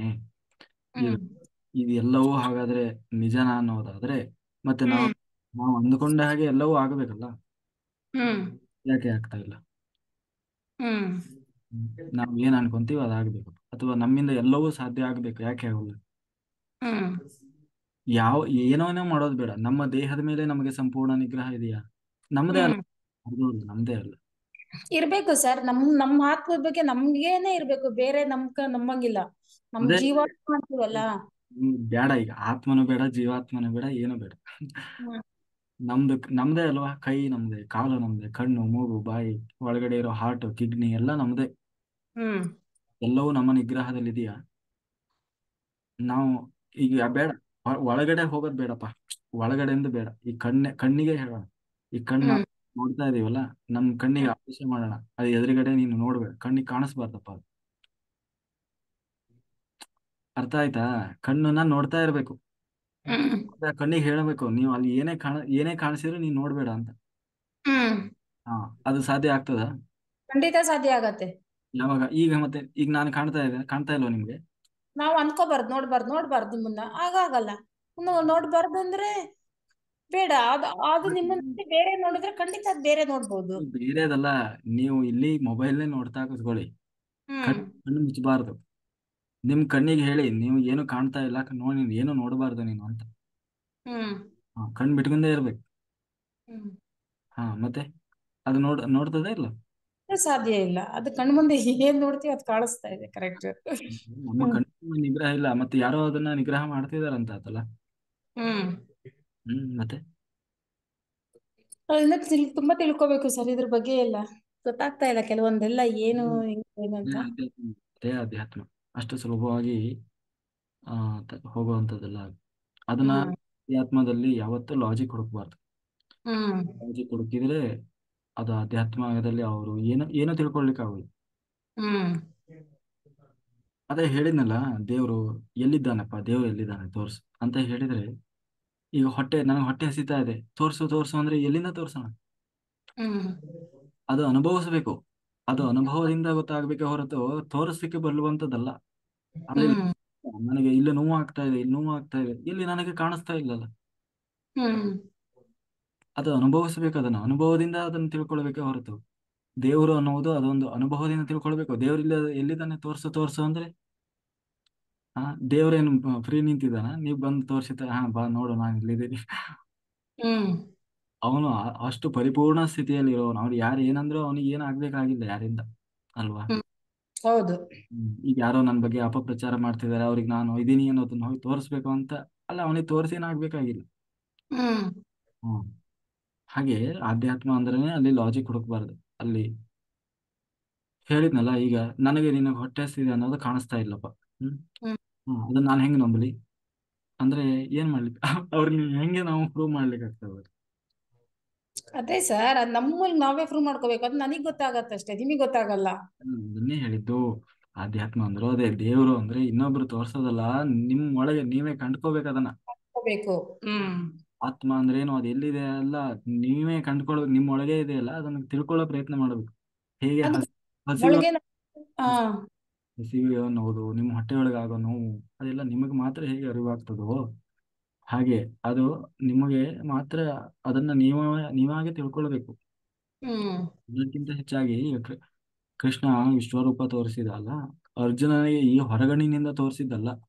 ಹ್ಮ್ ಅವನು ಕಣ್ಣು ಮುಚ್ಚಿ ಅವನು ಒಳಗಡೆಯಿಂದ ದಿವ್ಯ ದೃಷ್ಟಿ ಕೊಟ್ಟು ಅವನಿಗೆ ತೋರಿಸಿದ್ದು. ಹ್ಮ್ ಹ್ಮ್ ಹ್ಮ್ ಯಾಕೆ ಅಂದ್ರೆ ಭಗವಂತ ಅಂದ್ರೇನೆ ಕೋಟಿ ಸೂರ್ಯ ಸಮಪ್ರಭ. ಈಗ ನಾನು ಮೊನ್ನೆನೆ ಹೇಳಿದೆ ನೋಡ್ರಿ. ಈಗ ನಾವು ಈ ಈಗ ಬ್ರಹ್ಮ ಇಂಥ ಅನಂತ ಕೋಟಿ ಅಖಿಲಾಂಡ ಕೋಟಿ ಬ್ರಹ್ಮಾಂಡ ನಾಯಕ ಅಂತೀವಿ. ಅಖಿಲಾಂಡ ಕೋಟಿ ಎಷ್ಟೋ ಬ್ರಹ್ಮಾಂಡಗಳಿದಾವೆ, ಒಂದು ಬ್ರಹ್ಮಾಂಡ ಅಲ್ಲ. ಅದರಲ್ಲಿ ಒಂದು ಬ್ರಹ್ಮಾಂಡ, ಆ ಒಂದು ಬ್ರಹ್ಮಾಂಡದಲ್ಲಿ 7 ಲೋಕಗಳು, ಮೇಲೆ 7 ಲೋಕ, ಕೆಳಗೆ 7 ಲೋಕ. ಅದರಲ್ಲಿ ಆ ಏನೋ ಒಂದು ಸೂರ್ಯ ಅನ್ಕೊಳ್ಳಿ, ಎಷ್ಟೋ ಇವು ಬೇಡ, ಗ್ಯಾಲಾಕ್ಸಿಗಳು ಬರ್ತದಲ್ಲ. ಆ ಹ್ಮ್ ನಮ್ಮ ಈಗ ಸೈಂಟಿಫಿಕ್ ಆಗೇ ಬರೋಣ. ಆ, ಹ್ಮ್ ಖಗೋಳಶಾಸ್ತ್ರ. ಆ ಈಗ ಎಷ್ಟೊಂದು ಗ್ಯಾಲಾಕ್ಸಿಗಳಿದೆ, ಲೆಕ್ಕಕ್ಕೆ ಸಿಗದಷ್ಟು ಗ್ಯಾಲಾಕ್ಸಿಗಳಿದೆ. ಆ ಈಗ ನಮ್ದು ಒಂದು ಮಿಲ್ಕಿ ವೇ ಗ್ಯಾಲಾಕ್ಸಿ ನಾವಿರೋದು, ಆಯ್ತಾ? ಅದರಲ್ಲಿ ಲಕ್ಷಾಂತರ ನಕ್ಷತ್ರಗಳಿದೆ. ಸೂರ್ಯನು ಕೂಡ ಒಂದು ನಕ್ಷತ್ರ. ಎಷ್ಟು ಸೂರ್ಯನಿಗಿಂತಲೂ ದೊಡ್ಡ ದೊಡ್ಡ ಆಕಾರದಲ್ಲಿರುವಂತ ಲಕ್ಷಾಂತರ ನಕ್ಷತ್ರಗಳಿದ್ದಾವೆ. ಅದರಲ್ಲಿ ಒಂದು ನಕ್ಷತ್ರ ಸೂರ್ಯ. ಆ ಆ ಸೂರ್ಯನಿಗೆ ತನ್ನದೇ ಆದ ಒಂದು ಏನಂತೀವಿ ಸೌರಮಂಡಲ ಅನ್ನೋದಿದೆ. ಅದರಲ್ಲಿ 9 ಗ್ರಹಗಳಿದ್ದಾವೆ. ಆ ಹ್ಮ್ 9 ಗ್ರಹಗಳಲ್ಲಿ ಒಂದು ಗ್ರಹ ಏನು ಭೂಮಿ. ಆ ಭೂಮಿಯಲ್ಲಿ ನಾವಿದ್ದೇವೆ. ಆ ಅದಕ್ಕೆ ಸರಿಯಾಗಿ ಅದು ಎಷ್ಟೋ ದೂರದಲ್ಲಿದ್ದೇವೆ. ಆ 150 ದಶಲಕ್ಷ ಕಿಲೋಮೀಟರ್ ದೂರದಲ್ಲಿ ಭೂಮಿ ಇದೆ, ಅಲ್ವಾ? ಅಷ್ಟು ದೂರ ಇದ್ದೀವಿ. ಆ ಭೂಮಿಯಲ್ಲಿ ನಾವು ಈ ಇಷ್ಟು ದೊಡ್ಡ ಭೂಮಿಯಲ್ಲಿ ಆ 7 ಖಂಡದಲ್ಲಿ, ಅದರಲ್ಲಿ ಭಾರತ ದೇಶದಲ್ಲಿ, ಕರ್ನಾಟಕ ರಾಜ್ಯದಲ್ಲಿ, ಆ ಬೆಂಗಳೂರಲ್ಲೋ ಶಿವಮೊಗ್ಗದಲ್ಲೋ, ಅದು ಮತ್ತೆ ನಮ್ಮೂರಲ್ಲಿ ನಮ್ಮ ಮನೆಯೊಳಗೆ, ಅಂದ್ರೆ ಅದರಲ್ಲಿ ಬಿಂದು ಬಿಂದು ಬಿಂದು ಮಾಡ್ತಾ ಬಂದ್ರೆ ನಾವು ಎಷ್ಟು ಸಣ್ಣವರು ಈ ಇಡೀ ಬ್ರಹ್ಮಾಂಡಕ್ಕೆ ಹೋಲಿಸಿದ್ವಿ, ಅಲ್ವಾ? ಬೇರೆ ಸೂರ್ಯನಿಗೆ ಹೋಲಿಸಿದ್ರೆ ನಾವು ಎಷ್ಟು ಸಣ್ಣವರು ಇದ್ದೀವಿ. ಆ ಹ್ಮ್ ಸೂರ್ಯನಿಗೇನು ದೊಡ್ಡವನ? ಅವನು ದೊಡ್ಡವನಲ್ಲ. ಅವನಿಗಿಂತಲೂ ಲಕ್ಷಾಂತರ ನಕ್ಷತ್ರಗಳಿದ್ದಾವೆ. ಆ ನಕ್ಷತ್ರ ಸೂರ್ಯನಿಗಿಂತಲೂ ದೊಡ್ಡ ದೊಡ್ಡ ನಕ್ಷತ್ರಗಳಿದ್ದಾವೆ. ಆ ನಕ್ಷತ್ರಗಳಾದ್ರೂ ಒಂದು ಮಿಲ್ಕಿ ವೇ ಗ್ಯಾಲಾಕ್ಸಿಯಲ್ಲಿ ಇರುವಂಥವು ಅಂತ ಎಷ್ಟೋ ಗ್ಯಾಲಾಕ್ಸಿಗಳಿದ್ದಾವೆ. ಅಲ್ಲಿ ಎಷ್ಟೆಷ್ಟೋ ಲಕ್ಷಾಂತರ ನಕ್ಷತ್ರಗಳಿದ್ದಾವೆ. ಹ್ಮ್ ಹಾ ಅಂತ ಅದರಲ್ಲಿ ಎಷ್ಟೆಷ್ಟೋ ನಕ್ಷತ್ರಗಳಲ್ಲಿ ಒಂದು ನಕ್ಷತ್ರವಾದಂತ ಸೂರ್ಯನನ್ನೇ ನಮ್ಮ ಕಣ್ಣಲ್ಲಿ ನೋಡ್ಲಿಕ್ಕೆ ಆಗ್ತದ? ಹೇಳಿ, ನೀವು ನೋಡ್ತೀರಾ ಸೂರ್ಯನನ್ನ? ನೋಡ್ತೀರಾ? ಮಧ್ಯಾಹ್ನ 1 ಗಂಟೆಗೆ ನೋಡ್ತೀರಾ? ಕಣ್ಣು ಬಿಟ್ಕೊಂಡು ನೋಡ್ಬೇಕಪ್ಪ 1 ಗಂಟೆ. ಹ್ಮ್ ಹ ಹ ಕೋಟಿ ಸೂರ್ಯ ಸಮ. ಅದು ಎಷ್ಟೋ ದೂರದಲ್ಲಿರೋದು, ಇದು ಒಂದ್ ಸೆಕೆಂಡ್ 2 ನಿಮಿಷ ಅಲ್ಲ, 1 ನಿಮಿಷನೂ ಬಿಡಕ್ಕಾಗಲ್ಲ ಅಷ್ಟು ಅದು. ಒಬ್ಬ ಸೂರ್ಯನ ಅದು ಹೌದು. ಹ್ಮ್ 150 ದಶಲಕ್ಷ ಕಿಲೋಮೀಟರ್ ದೂರದಲ್ಲಿರುವ ಒಬ್ಬ ಸೂರ್ಯನನ್ನ ಹ್ಮ್ ಬರಿಗಣ್ಣಿನಿಂದ ನಮಗೆ ನೋಡ್ಲಿಕ್ಕೆ ಆಗ್ತಿಲ್ಲ. ಹಾಗಿರುವಾಗ ಅಷ್ಟೆಲ್ಲಾ ನಕ್ಷತ್ರ ಬ್ರಹ್ಮಾಂಡ ಎಲ್ಲವನ್ನ ಸೃಷ್ಟಿ ಮಾಡಿದಂತಹ ಆ ಭಗವಂತನನ್ನ ನಮಗೆ ಕೋಟಿ ಸೂರ್ಯ ಸಮಪ್ರಭ, ಕೋಟಿ ಕೋಟಿ ಸೂರ್ಯರಿಗೆ ಸಮ ಅವನು. ಅವನನ್ನ ನಾವು ನೋಡ್ಲಿಕ್ಕೆ ಆಗ್ತದ? ಅಲ್ಲ, ನಾನು ಹ್ಮ್ ದೇವರನ್ನ ತೋರಿಸ್ರಿ ತೋರಿಸ್ರಿ ಅಂತೀರಲ್ಲ. ಕೃಷ್ಣ ಹೇಳ್ತಾನೆ, ನಾನು ಸೂರ್ಯ ಬೇರೆ ಅಲ್ಲ, ನಾನೇ ಸೂರ್ಯ. ಅಲ್ಲಿ ನೋಡು ನೀನು, ನನ್ನ ದಿನ ಬರ್ತೀನಿ ನಾನು ದರ್ಶನ ಕೊಡ್ಲಿಕ್ಕೆ ಅಂದ್ರೆ ಆ ಸೂರ್ಯನನ್ನೇ, ಬೇರೆ ಒಂದು ಸೂರ್ಯನನ್ನೇ ನಮಗೆ ನೋಡ್ಲಿಕ್ಕೆ ಆಗುದು. ಅದು ಎಷ್ಟೋ ದೂರ ಇರೋದು. ಹಾಗಾದ್ರೆ ದೇವರು ನಮ್ಮ ಮುಂದೆ ಬಂದು ನಿಂತ್ರೆ ನಮಗೆ ನೋಡೋ ತಾಕತ್ತಿದೆಯಾ? ದೇವ್ರನ್ನ ಸರ್ ದೇವ್ರನ್ನ ದೇವ್ರನ್ನ ತೋರ್ಸು ಅಂತೀವಲ್ಲ. ಅಲ್ಲ, ದೇವ್ರು ಬಂದು ನಾನು ಹೇಳಿದ್ದು ಸರ್, ದೇವ್ರು ನೋಡಿದಾರ ಯಾರಾದ್ರೂ? ಎಷ್ಟು ನಮ್ಮ ಜನ? ಆತ್ಮ ನಾವು ನೋಡ್ಕೋಬೇಕು. ಕೃಷ್ಣ ಪರಮಾತ್ಮ ನೋಡಿದಾರ? ಅಲ್ರಿ, ಅವನೇ ದೇವ್ರು, ಅವನೇ ಯಾಕೆ ನೋಡ್ತಾನೆ ಯಾರನ್ನ? ಇಲ್ಲ ಸರ್, ಅವ್ರ ದೇವ್ರಲ್ಲ.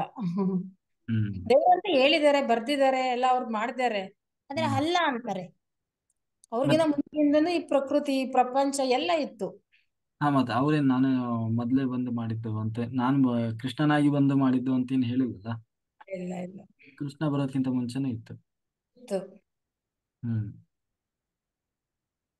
ಅದರಲ್ಲೇ ಕೃಷ್ಣನೇ ಹೇಳೋದು, ಲಾ ಆ, ಮಂದ ಬುದ್ಧಿಯವರು ನನ್ನನ್ನೂ ಕೂಡ ನಿಮ್ಮ ಹಾಗೆ ಅಂತ ಅನ್ಕೊಳ್ತಾರಪ್ಪ. ಹ್ಮ್ ಆ ಆದ್ರೆ ನಾನು ಯಾರಿಗೂ ನಿಲ್ಕದವನು. ಆದ್ರೆ ನಾನು ಎಲ್ಲರ ಹಾಗೆ ಬಂದು ಇಲ್ಲಿ ಅವತಾರ ಮಾಡಿ ಎಲ್ಲರ ಹಾಗೇನೆ ನಾನು ಬದುಕ್ತೀನಿ. ಆದ್ರೆ ನನಗೂ ನಿನಗಿರೋ ವ್ಯತ್ಯಾಸ ಏನು ಅಂತಂದ್ರೆ, ನಾನು ಪರಮಾತ್ಮ. ಆದ್ರೆ ನನಗಿದು ಯಾವುದರ ಕರ್ಮದ ಭೇದ ಇಲ್ಲ. ಆಮೇಲೆ ಈ ಜನ್ಮ, ಹುಟ್ಟು, ಸಾವು, ಇದೆಲ್ಲ ಕೇವಲ ಲೋಕದ ದೃಷ್ಟಿಯಲ್ಲಿ ಅಷ್ಟೇ. ಇದು ಯಾವುದು ನನಗಿಲ್ಲ. ಇಲ್ಲಿ ಬಂದು ನಾನು ಜನ್ಮ ತಗೊಳ್ಳೋದಂತೆ, ದೇಹ ತಗೊಳ್ಳೋದಂತೆ, ಆಮೇಲೆ ಇಲ್ಲಿ ಯಾವುದೋ ಅದು ಒಂದಿನ ಸತ್ತೋಗೋದಂತೆ, ಈ ತರ ಯಾವುದೂ ಇಲ್ಲ.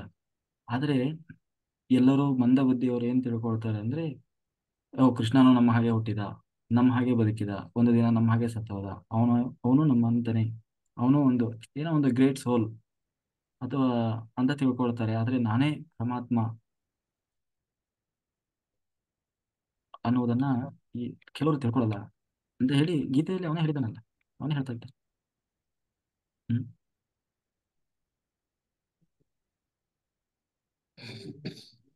ಶಿವನೇ ಶಂಕರಾಚಾರ್ಯರಾಗಿ ಬಂದರು. ಆ ವಾಸುಕಿನೇ ಶೇಷನೇ ರಾಮಾನುಜಾಚಾರ್ಯರಾಗಿ ಬಂದರು. ಹನುಮಂತ ದೇವರೇ ಮಧ್ವಾಚಾರ್ಯರಾಗಿ ಬಂದರು. ಎಲ್ಲರೂ ಭಾಷ್ಯವನ್ನು ಬರೆದು ಕೃಷ್ಣನೇ ದೇವರು ಅಂತ ಹೇಳಿ ಹೋಗಿದ್ದಾರಲ್ಲ, ಅವ್ರಿಗಿಂತ ದೊಡ್ಡವರ ನಾವು? ಹ್ಮ್ ಹೇಳಿ. ಹ್ಮ್ ಪುರಂದರದಾಸರು, ನಾರದರೇ ಪುರಂದರದಾಸರು, ಯಮಧರ್ಮರಾಜನೇ ಕನಕದಾಸರು, ಆ ಹ್ಮ್ ಆ, ಯಾರು ಭೃಗು ಮಹರ್ಷಿಗಳೇ ವಿಜಯದಾಸರು. ಅವರೆಲ್ಲ ಬಂದು ಸಾಕ್ಷಾತ್ತಾಗಿ ದೇವರನ್ನ ಕಂಡು ಹೋಗಿದ್ದಾರಲ್ಲ, ಕಂಡು ಹ್ಮ್ ಹೋಗಿ ತಗೊಂಡು ಹೋಗಿದಾರಲ್ಲ. ಮತ್ತೆ ಅವ್ರಿಗಿಂತ ದೊಡ್ಡವರ ನಾವು? ಹ್ಮ್ ದೊಡ್ಡವರೆಲ್ಲ ಅದನ್ನೇ ಹೇಳಿದ್ದೆ ನಾನು, ಲಾಜಿಕ್ ಹುಡುಕಬಾರ್ದು. ಹ್ಮ್ ದೊಡ್ಡವರು ಅವರ ತಪಸ್ಸಿನಿಂದ, ಶಕ್ತಿಯಿಂದ ಅನುಭವಿಸಿ ತಿಳ್ಕೊಂಡಿದ್ದಾರೆ ಅಂದಮೇಲೆ ನಾವು ಅದನ್ನ, ಅವರೆಲ್ಲ ನಮಗೆ ಗುರುಗಳು, ಮಾರ್ಗದರ್ಶಕರು. ನೋಡ್ರಪ್ಪ, ಇದೇ ಸತ್ಯ. ಆಮೇಲೆ ಇನ್ನೊಂದೇನು ಅಂತಂದ್ರೆ, ಅಷ್ಟೆಲ್ಲಾ ದೊಡ್ಡ ಒಬ್ರು ತಪ್ಪು ಹೇಳಬಹುದು, ಇಬ್ರು ತಪ್ಪು ಹೇಳಬಹುದು, ಬಟ್ ಎಲ್ಲರೂ ಹೇಳಿದ್ದು ಹೆಂಗೆ ತಪ್ಪಾಗ್ತದೆ? ಹ್ಮ್ ಯಾರೋ ಒಬ್ರು ತಪ್ಪು ಹೇಳಿದ್ರಪ್ಪ, ಹಂಗಾದ್ರೆ ಎಲ್ಲರಿಗೂ ಹೆಂಗೆ ತಪ್ಪು ಕಾಣ್ತದೆ ಅದು? ಹ್ಮ್ ಅಲ್ವಾ? ಹೌದು. ಹ್ಮ್ ಈಗ ಉಪನಿಷತ್ತುಗಳಲ್ಲೇ ಬರ್ತದೆ, 10 ಉಪನಿಷತ್ತು 10. ಅದ್ರಲ್ಲಿ ಎಲ್ಲಾರು ಹೇಳೋದು ಮತ್ತೆ ಅದೇ ಸತ್ಯವನ್ನೇ. ಮತ್ತೆ ಎಲ್ಲರೂ ಋಷಿಮುನಿಗಳು ಹಿಂದಿನವ್ರು ಹಂಗಿರೋ ದಡ್ಡರಾಗಿದ್ರು? ಒಬ್ಬೊಬ್ರದ್ದು ಒಂದೊಂದು ರೀತಿ ಇರ್ಬೇಕಲ್ಲ. ಅದೇ ಈ ರಾಮಾಯಣನೂ ಅಷ್ಟೇ ಸರ್, ಎಲ್ಲರೂ ಒಬ್ಬೊಬ್ರು ಒಂದೊಂದು ರೀತಿಲಿ ಬರ್ದಿದ್ದಾರೆ. ಭಗವದ್ಗೀತೆನೂ ಹಂಗೇನೆ ಎಲ್ಲ ಅವ್ರವ್ರು ತಿಳಿದು ಅವ್ರವ್ರ ಮತದಲ್ಲಿ ಅವ್ರು ಬರ್ಕೊಂಡು ಹೋಗಿರ್ತಾರೆ. ರಾಮಾಯಣ ಏನಾಗ್ತದೆ, ರಾಮಾಯಣವನ್ನ ವಾಲ್ಮೀಕಿ ರಾಮಾಯಣ, ಅದು ಮೂಲ ರಾಮಾಯಣ, ಅದನ್ನ ಮಾತ್ರ ನಾವು ಏನು ಆಧಾರವಾಗಿ ತಗೊಳ್ಬೇಕು. ಉಳಿದಿದ್ದೆಲ್ಲ ಅವ್ರವ್ರಿಗೆ ಇದ್ರ ಪ್ರಕಾರ ಬರ್ಕೊಂಡಿದ್ದಾರೆ. ಈಗ ಕುವೆಂಪು ಅವರು ಕೂಡ ಬರ್ತಿದ್ದಾರೆ ರಾಮಾಯಣ ದರ್ಶನ ಅಂತ. ಅವ್ರಿಗೆ ಬೇಕಾದಂಗೆ ಅವ್ರು ಬರ್ಕೊಂಡಿದ್ದಾರೆ. ಇವತ್ತು ಧಾರಾವಾಹಿಯಲ್ಲೇ ನೋಡ್ಬೋದಲ್ಲ, ಒಂದೊಂದು ಒಂದೊಂದು ಇದರಲ್ಲಿ ಒಂದೊಂದು ರೀತಿ ರಾಮಾಯಣ ಬರ್ತದೆ, ಒಂದು ಸಿನಿಮಾ ತೋರಿಸ್ತಾರೆ ಹಾಗೆ. Okay sir, thank you. ತುಂಬಾ ಕೇಳೋದಿಲ್ಲ, ಈ ತರ ಸ್ವಲ್ಪ ಕ್ಲಿಯರ್ ಮಾಡ್ಕೊಳ್ಬೇಕು. ಸರಿ, ಅದೇ ಹೇಳಿದ್ನಲ್ಲ, ಅಧ್ಯಾತ್ಮದಲ್ಲಿ ನಾವು ಲಾಜಿಕ್ ಹುಡುಕ್ಬಾರ್ದು, ಅದನ್ನ ಅನುಭವದಿಂದ ತಿಳ್ಕೊಳ್ಬೇಕು.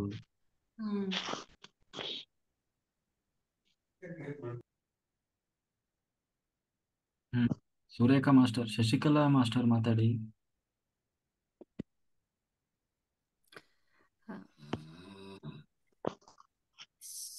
ನಮಸ್ತೆ ಸರ್. Yes madam. ಯಾರೋ ಗುರುಕೆ ಹೊಡಿತಿದ್ರು.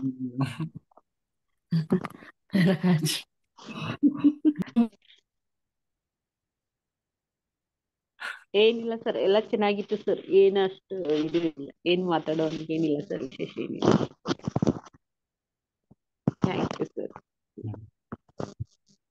ಆಯ್ತು ಸರ್, ಏನ್ ಮಾತಾಡೋ ಹೋಗಿಲ್ಲ ಇನ್ನು. Okay okay.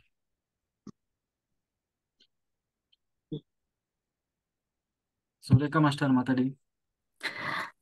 ಸರ್, ದೇವರಲ್ಲಿ ಲಾಜಿಕ್ ಹುಡುಕ್ಬಾರ್ದು ಅಂತ ನೀವ್ ಹೇಳ್ತಾ ಇದ್ರೆ, ದೇವರು ನೀವು ಧ್ಯಾನಕ್ ಬಂದಾಗ ಫಸ್ಟ್ ಕೇಳದ್ದೇ ಅದನ್ನ, ನೀವು ಫಸ್ಟ್ ಶರಣಾಗಿ ಅಥವಾ ಸಲೆಂಡರ್ ಆಗಿ ಅಂತ. ಅದು ಸಲೆಂಡರ್ ಆದ್ಮೇಲೆನೆ ಅವ್ರು ನಮ್ಗೆ ಮುಂದಿಂದೆಲ್ಲಾ ಅನುಭವಗಳಾಗಲಿ ಅವತಾರಗಳಾಗಲಿ ಪ್ರತಿಯೊಂದು ತೋರ್ಸಕ್ ಸ್ಟಾರ್ಟ್ ಆಗೋದು ಸರ್. ಅದಕ್ಕೆ ದೇವರಲ್ಲಿ ಲಾಜಿಕ್ ಹುಡ್ಕೋರಿಗೆ ಅದು ಯಾವ್ದು ಅನುಭವಕ್ಕೆ ಬರಲ್ಲ. ಖಂಡಿತ.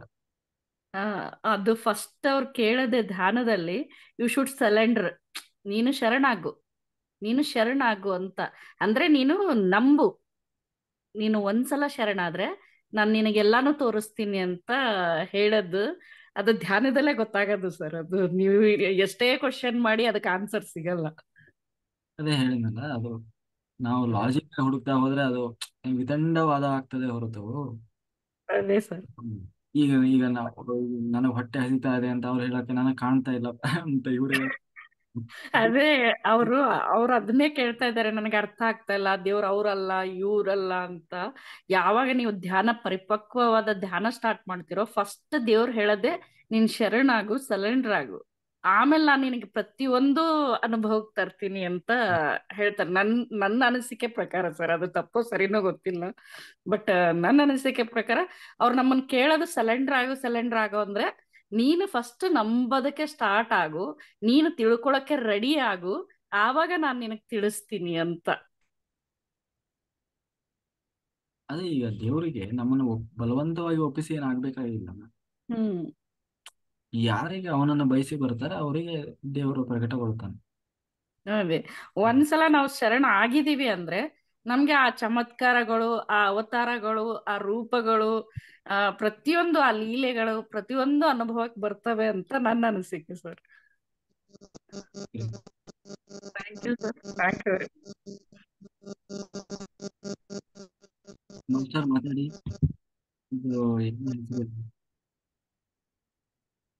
ಅನ್ಮ್ಯೂಟ್ ಮಾಡಿ ಮಿಸ್ಟರ್. ಹೆಸರು ಇಲ್ಲ. 4, 5, 6. Hello hello, Sandhya. Okay madam, okay ಮಾತಾಡಿ. ಅಲ್ಲ, ಅವ್ರ ಪ್ರಶ್ನೆಗಳು ಹೇಗಿತ್ತಂದ್ರೆ, ಇನ್ನೊಬ್ರು ಸರ್ ಕೇಳಿದ್ರಲ್ಲ ಜ್ಞಾನ ಅಂತ. ಜ್ಞಾನ ಸಿಗ್ಬೇಕು ಅಂದ್ರೆ ಅನುಭವದಿಂದ ಸಿಗ್ಬೇಕು, ಅನುಭವ ಅಂದ್ರೆ ಬುಕ್ ಓದ್ಬೇಕು, ಅದು ಉತ್ತರ ಕೊಡ್ಬೇಕಾಗಿತ್ತು.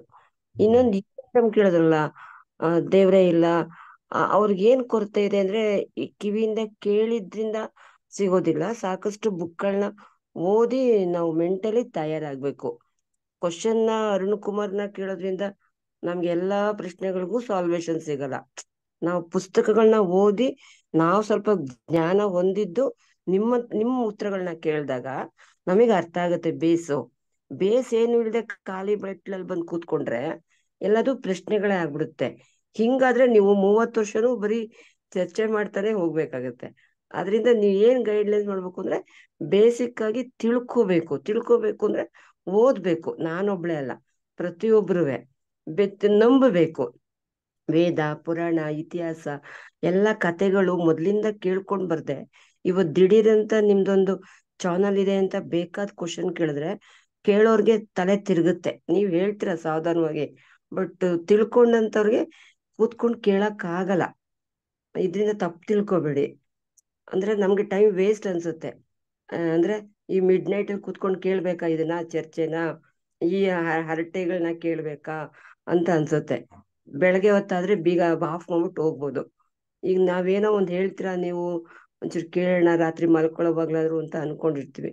ಪ್ರತಿಯೊಬ್ರು ಬೇಸಿಕ್ ಇಲ್ದೆ ಬಂದ್ರೆ ಇದೇ ತರ ಆಗೋದು. ಅದಕ್ಕೆ ನೀವು ಅವ್ರಿಗೆ ಹೇಳ್ಬೇಕಂದ್ರೆ ಪುಸ್ತಕಗಳನ್ನ ಓದ್ಬೇಕು, ಪುರಾಣಗಳನ್ನ ಓದ್ಬೇಕು, ಭಗವದ್ಗೀತೆ, ರಾಮಾಯಣಗಳನ್ನ ಓದ್ಬೇಕು. ಆಮೇಲೆ ಕ್ವಶನ್ ಕೇಳ್ಬೇಕು ಅಂತ ಸಾವಧಾನವಾಗಿ ಹೇಳ್ಬೇಕು. ನೀವು ತ್ರಿಲೋಕಗಳು, ಸೂರ್ಯಗಳು, ಕೋಟಿಗಳು ಅಂತ ಹೇಳ್ತಾ ಹೋದ್ರೆ ಅದು ಸೂರ್ಯಕೋಟಿ ಸಮಪ್ರಭ ಅನ್ನೋ ವಾಕ್ಯನೇ ದಿನ ಹೇಳ್ತೀವಿ ದೇವ್ರ ಮುಂದೆ ಕೂತ್ಕೊಂಡು, ಅರ್ಥವೇ ಗೊತ್ತಿರಲ್ಲ. ಮಕ್ಳಿಗೂ ಹೇಳ್ಕೊಡ್ತೀವಿ, ಎಲ್ಲಾ ಮಕ್ಳಿಗೂ ಬರುತ್ತೆ, ಅರ್ಥ ಕೇಳಿ ಯಾರಿಗೂ ಗೊತ್ತಿಲ್ಲ. ಏನ್ ಪ್ರಯೋಜನ ಹೇಳಿ ಅಲ್ವಾ? ನೀವ್ ಎಷ್ಟು ಸಾವಧಾನವಾಗಿ ಹೇಳ್ರಿ ಅಂದ್ರೆ ಕೇಳ್ತಾ ಕೂತ್ ನಮ್ಗೆ ತಲೆ ಕೆಟ್ಟೋಯ್ತು ಮಾತ್ರ. Thank you for your guidelines. ಮಾತ್ರ ನೀವು ಹೇಳ್ಬೇಕು ಅವ್ರಿಗೆ, ಯಾಕೆಂದ್ರೆ ಹೆಣ್ಮಕ್ಳು ಕೆಲವ್ರು ಏನು ಓದಿರಲ್ಲ, ಈಗ ತಾನೇ ಚಾನಲ್ ಓಪನ್ ಆಗಿರುತ್ತೆ, ಅದ್ ಬಂದಿದ್ ಖುಷಿ. ಬಟ್ ಪ್ರಶ್ನೆ ಇದೆಯಲ್ಲ, ದೇವ್ರೇ ಇಲ್ಲ, ಅದು ಹೆಂಗೆ ಪ್ರಪಂಚ ನಡಿಯಕ್ಕಾಗತ್ತೆ? ನಿನ್ನೆ ಹೇಳಿದ್ರಿ ಭೂಮಂಡಲ ಕಕ್ಷೆನೆ ಕೆಳಗ್ ಜಾರ್ತಿತ್ತು, ಭೂವರಹ ಅದನ್ನ ಎತ್ತ ಅಂತ. ನಾವ್ ಆ ದೃಷ್ಟಿಲಿ ಭೂವರಹನ್ ಪೂಜೆ ಮಾಡ್ಬೇಕ ಹೊರ್ತು, ಭೂವರಹನ್ ಈಗ ಕರ್ಕೊಂಬಂದ್ರೆ ಭೂವರಹ ಬರ್ತಾನ ಇವಾಗ? ಅವಾಗ ಹುಟ್ಟ, ಅವಾಗ ಅವಶ್ಯಕತೆ ಇತ್ತು ಅವನು, ಅದಕ್ಕೆ ಹುಟ್ಟು ಬಂದ. ಈಗ ನಾವು ನೆನ್ಪಿಸ್ಕೊಂಡ್ ಥ್ಯಾಂಕ್ ಗಾಡ್ ಅಂತ ಹೇಳ್ಬೇಕ ಹೊರ್ತು, ಭೂವರಹ ಇನ್ನೊಂದ್ಸರಿ ಹುಟ್ಟು ಬಂದ್ರೆ ಬರ್ತಾನ? ಬರಕ್ ಸಾಧ್ಯ ಇಲ್ಲ. ಅದನ್ನ ನಾವು ತಿಳ್ಕೊಬೇಕು. ಇದನ್ನ ನನ್ಗೆ ಯಾರು ಹೇಳಿಲ್ಲ, ನಾವು ತಿಳ್ಕೊಬೇಕು. ಎಲ್ಲಾನು ಕ್ವಶನ್ನೇ ಕೇಳ್ಬಿಟ್ರೆ ಕ್ವಶನ್ ಆಗುತ್ತೆ. ಮತ್ತೆ ಎಲ್ಲಾ ನನ್ನಂತ ವ್ಯಕ್ತಿಗಳು ಕೂಡ ಬೇಜಾರು ಮಾಡ್ಕೋತಾರೆ, ಇದಕ್ಕೆ ಏನು ಉತ್ತರ? ನಾವ್ ಇಷ್ಟು ಮುಂದೆ ಬಂದು ದೇವ್ರಿಲ್ಲಿ ಅಂದ್ರೆ ನಮ್ಮ ಆತ್ಮನೇ ದೇವ್ರು, ಉಸಿರೇ ಗುರು ಅಂತ ಹೇಳ್ಬಿಡಿ. ಅಲ್ವಾ ಸರ್? ಅದಕ್ಕಿಂತ ದೊಡ್ಡದು ಇನ್ಯಾವುದೂ ಇಲ್ಲ. ಉಸಿರಿಗಿಂತ ದೇಹ, ಆತ್ಮನೇ ದೇವ್ರು, ದೇಹನೇ ದೇವಾಲಯ. ಅಷ್ಟೇ, ಮುಗೀತಲ್ವ? ಇನ್ ಕೃಷ್ಣನ್ ಹುಡುಕುವಂತ ಅವಶ್ಯಕತೆ ಯಾಕೆ? ಒಂದು ತಪ್ಪಾಗಿದ್ರೆ ಸಾರಿ. ಸಾರಿ, ತಪ್ಪಾಗಿದ್ರೆ ಸಾರಿ. ಏನಿಲ್ಲ, ಈಗ ಪತ್ರಿಜಿ ಅವರು ಕೂಡ ಯಾವ್ದನ್ನ ಸುಮ್ಮನೆ ಹೇಳಿದ್ರು, 1,00,000 ಪುಸ್ತಕ ಓದಿದಾರೆ ಅವರು. ಹೌದು ಸರ್, ನಾವು ಕಮ್ಮಿ ನಾವು. But don't ask any question, we have to listen. First learn ಮಾಡ್ಕೊಂಡು ನಮ್ಮ ಪಾಡ್ ನಾವು ನಮ್ಗೆ ಪ್ರಶ್ನೆ ಹಾಕೋಬೇಕು ಮನ್ಸಿಗೆ. ಒಬ್ಬರೇ ಇದ್ದಾಗ ನಿಮ್ಮೆಲ್ಲಾ ಪ್ರಶ್ನೆಗಳನ್ನ ಉತ್ತರ ಸಿಗುತ್ತೆ. ನೀವು ಬಿಟ್ಟು ಒಬ್ರಿದ್ದಾರೆ ಅಂತ ಪ್ರಶ್ನೆ ಕೇಳ್ತಾನೆ ಹೋದ್ರೆ, ನೀವು ಸಾವಧಾನವಾಗಿ ಹೇಳುವಂತ ನಿಮ್ ಪೇಷನ್ಸ್ಗೆ 1,000,000 ನಮಸ್ಕಾರ. ಯಾಕೆ ನಾವು ಟೀಚಿಂಗ್ ಲೆವೆಲ್ ಇದ್ ಬಂದವರು ಯಾಕೋ ಕೆಳಗಡೆ ಅಂತಿದ್ವಿ. ಇಷ್ಟೊಂದು ಪ್ರಶ್ನೆ ಕೇಳಿದಾಗ ಯಾಕೆ ಅವ್ನ್ ಬೇಕು ಅಂತ ಪ್ರಶ್ನೆ ಕೇಳ್ತಿದ್ದ ಸ್ಟೂಡೆಂಟು, ಓದಿ ಕೇಳ್ತಿರ್ಲಿಲ್ಲ. ಓದ್ದವರು ಪ್ರಶ್ನೆ ಕೇಳಲ್ಲ, ಓದಿದವರು ಪ್ರಶ್ನೆ ಕೇಳ್ತಾರೆ. ಯಾಕೆ ಹೇಳಿ? ನಮ್ ತಲೆ ತಿನ್ನಕ್ಕೆ ಅಂತ. ಅದಕ್ಕೆ ನಾವು ಕಾಲೇಜಲ್ಲಿ ಕೂತ್ಕೊಂಡು ಸುಮ್ನೆ ಅಂತಿದ್ವಿ, ಯಾಕೆಂದ್ರೆ ನೀನ್ ನೆಟ್ ಕ್ಲಾಸ್ಗೆ ಬರಲ್ವಲ್ಲ, ಏನ್ ಪ್ರಶ್ನೆ ಕೇಳ್ತೀಯ ಅಂತ. ತಪ್ಪಾಗಿದ್ರೆ ಸಾರಿ ಆಯ್ತಾ? ಏನಾದ್ರು ಯೂಸ್ ಆಗಿದ್ರೆ keep it off. Okay madam, okay, thank you. Thank you sir. ಸಮಯ ಆಗಿದೆ. ಶೈಲಜಾ ಮಾಸ್ಟರ್ ಮಾತಾಡಿ. ಸರ್ ನಮಸ್ತೆ. ಮಾಸ್ಟರ್. ಇವತ್ತಿನ ಸತ್ಸಂಗ ನನಗೆ ತುಂಬಾ ಖುಷಿ ಆಯ್ತು ಸರ್. ಪ್ರಶ್ನೆಗಳು ಕೂಡ, ಯಾಕೆಂದ್ರೆ ನಿಮ್ಮ ಒಳಗಿನ ಏನೆಲ್ಲ ಇದೆ, ನಿಮ್ಮ ಒಳಗಿನ ಜ್ಞಾನ ನಮಗೆ ಗೊತ್ತಾಯ್ತು. ಒಂದು ಮತ್ತೆ ಯಾವ ಪ್ರಶ್ನೆಗಳಿಗೆ ಯಾವ ರೀತಿ ಆಳವಾಗಿ ನೀವು ಉತ್ತರ ಕೊಡ್ತೀರಿ ಉಂಟಲ್ಲ, ನನಗೆ ಅದು ತುಂಬಾ ಒಂದು ಅದ್ಭುತ ಅನ್ನಿಸ್ತು ಸರ್. ನಾರ್ಮಲ್ ಮನುಷ್ಯರಿಗೆ ಇಷ್ಟು ಒಂದು ಸಾವಧಾನವಾಗಿ ಅಷ್ಟೊಂದು ಕ್ಲಾರಿಟಿ ಕೊಡ್ಲಿಕ್ಕೆ ಎಲ್ರಿಗೂ ಸಾಧ್ಯ ಆಗುದಿಲ್ಲ ಸರ್. ನೀವು ಅಷ್ಟು ಚಂದ ಮಾಡಿ ತೋರಿಸಿಬಿಟ್ಟು ನನಗೆ ಹಾಗೆ ಇವತ್ತಿನ ಸತ್ಸಂಗ ತುಂಬಾ ಅದ್ಭುತವಾಗಿ ಅನ್ಸಿತ್ತು ನನಗೆ. ನೀವು ಎನ್ಲೈಟೆಂಡ್ ಹೇಳ್ದ ನೀವು ತೋರಿಸಿಕೊಟ್ಟಿದ್ದೀನಿ. ನನಗೆ ಅವರು ರಾಜೇಶ್ ಸರ್ ಅವರು ಕೂಡ ಪ್ರಶ್ನೆಗಳು ಕೇಳಿದ್ರು. ನನಗೆ ಅಂದ್ರೆ ಅವರ ಮನಸ್ಸಲ್ಲಿ ಎಷ್ಟು ಮುಗ್ಧತೆ ಇತ್ತು ಅಂತ ಅನ್ಸಿತ್ತು. ಅವರ ಆ ಪ್ರಶ್ನೆಗಳಲ್ಲಿ ಎಷ್ಟು ಅಂದ್ರೆ ಪ್ರಾಮಾಣಿಕತೆ ಇತ್ತು ಆ ಪ್ರಶ್ನೆಗಳಲ್ಲಿ. ಅದೇ ನಿಮಗೆ ಅದಕ್ಕೊಂದು ಅಷ್ಟು ಚಂದದ ಒಂದು ಆನ್ಸರ್ ಕೊಟ್ರಿ ನೀವು. ನಮ್ಮ ಪುರಾಣಗಳಲ್ಲಿ ಏನ್ ಸತ್ಯ ಇದೆ ಅಂತ ಹೇಳಿದ್ರೆ ನೀವು ತೋರಿಸಿಕೊಟ್ರಿ ಅದನ್ನ. ನಮಗೆ ಗೊತ್ತಿದ್ದದ್ದನ್ನೇ ಕೆಲವರಿಗೆ ಗೊತ್ತಿರ್ಬೋದು, ಗೊತ್ತಿದ್ರು ಪುನರ್ಮನನ ಆಗ್ತದೆ. ಆದ್ರೆ ನಾವು ಈ ತರ ಆನ್ಸರ್ ಕೊಡ್ಬೋದು ಅಂತ ಹೇಳಿದಾಗ ನೀವು ತೋರಿಸಿಕೊಟ್ರಿ. ನಾನು ಕೆಲವು ಮಾಸ್ಟರ್ಸ್ ಉತ್ತರ ಕೊಡೋದು ನಾನು ಕೇಳಿದ್ದೇನೆ, ಬೇರೆ ವೆಸ್ಟರ್ನ್ ಫಿಲಾಸಫಿಯ ಆಧರಿಸಿ. ಆದ್ರೆ ಇಂಡಿಯನ್ ಫಿಲಾಸಫಿಯನ್ನು ಆಧರಿಸಿ ನೀವು ತುಂಬಾ ಚೆನ್ನಾಗಿ ಉತ್ತರ ಕೊಟ್ಟಿದ್ದೀರಿ ಸರ್. ನನಗೆ ತುಂಬಾ ಖುಷಿ ಆಯ್ತು. ನಾನು ತುಂಬಾ ಕಲ್ತ್ಕೊಂಡೆ. Thank you so much sir. ಎಲ್ಲ ಇಲ್ಲೇ ಇದೆ, ಇಲ್ಲಿದನ್ನೇ ಅವ್ರು ಕಾಪಿ ಮಾಡಿದ್ದಾರೆ ಅಷ್ಟೇ, ವೆಸ್ಟರ್ನ್ ಅವರು. ಕರೆಕ್ಟ್, ಹೌದು. ಆದ್ರೆ ನಮ್ಮ ಜನರಿಗೆ ಇಂಗ್ಲಿಷ್ ವ್ಯಾಮೋಹ ಅಲ್ಲ. ಹೌದು. ಮತ್ತೆ ಇಂಡಿಯನ್ ಫಿಲಾಸಫಿಯನ್ನು ಸರಿಯಾಗಿ ತುಂಬಾ ಓದಿರೋದಿಲ್ಲ ಎಲ್ರು. ನಿಮ್ಮ ಅಧ್ಯಯನ ಉಂಟಲ್ಲ, ಅದು ನಾರ್ಮಲಿ ಯಾರು ನಿಮ್ಮ ವಯಸ್ಸಿಗೆ ಮಾಡಿರುವುದಿಲ್ಲ. ನಮ್ಮ ವಯಸ್ಸಿಗೆ ನಾನೇ ಮಾಡ್ಲಿಲ್ಲ, ಏನು ಮಾಡ್ಲಿಲ್ಲ. ನಿಮ್ಮನ್ನು ನೀವು ಮಾತು ಕೇಳುವಾಗ ನಾನು ಮಾಡಿದ್ದು ತುಂಬಾ ಕಡಿಮೆ ಅಂತ ನನಗೆ ಇದು ಆಗ್ತಾ ಇದೆ. ನಾನು ಕಲಿತಾ ಇದ್ದೇನೆ ನಿಮ್ಮ ಕೈಯಿಂದ. Thank you so much sir.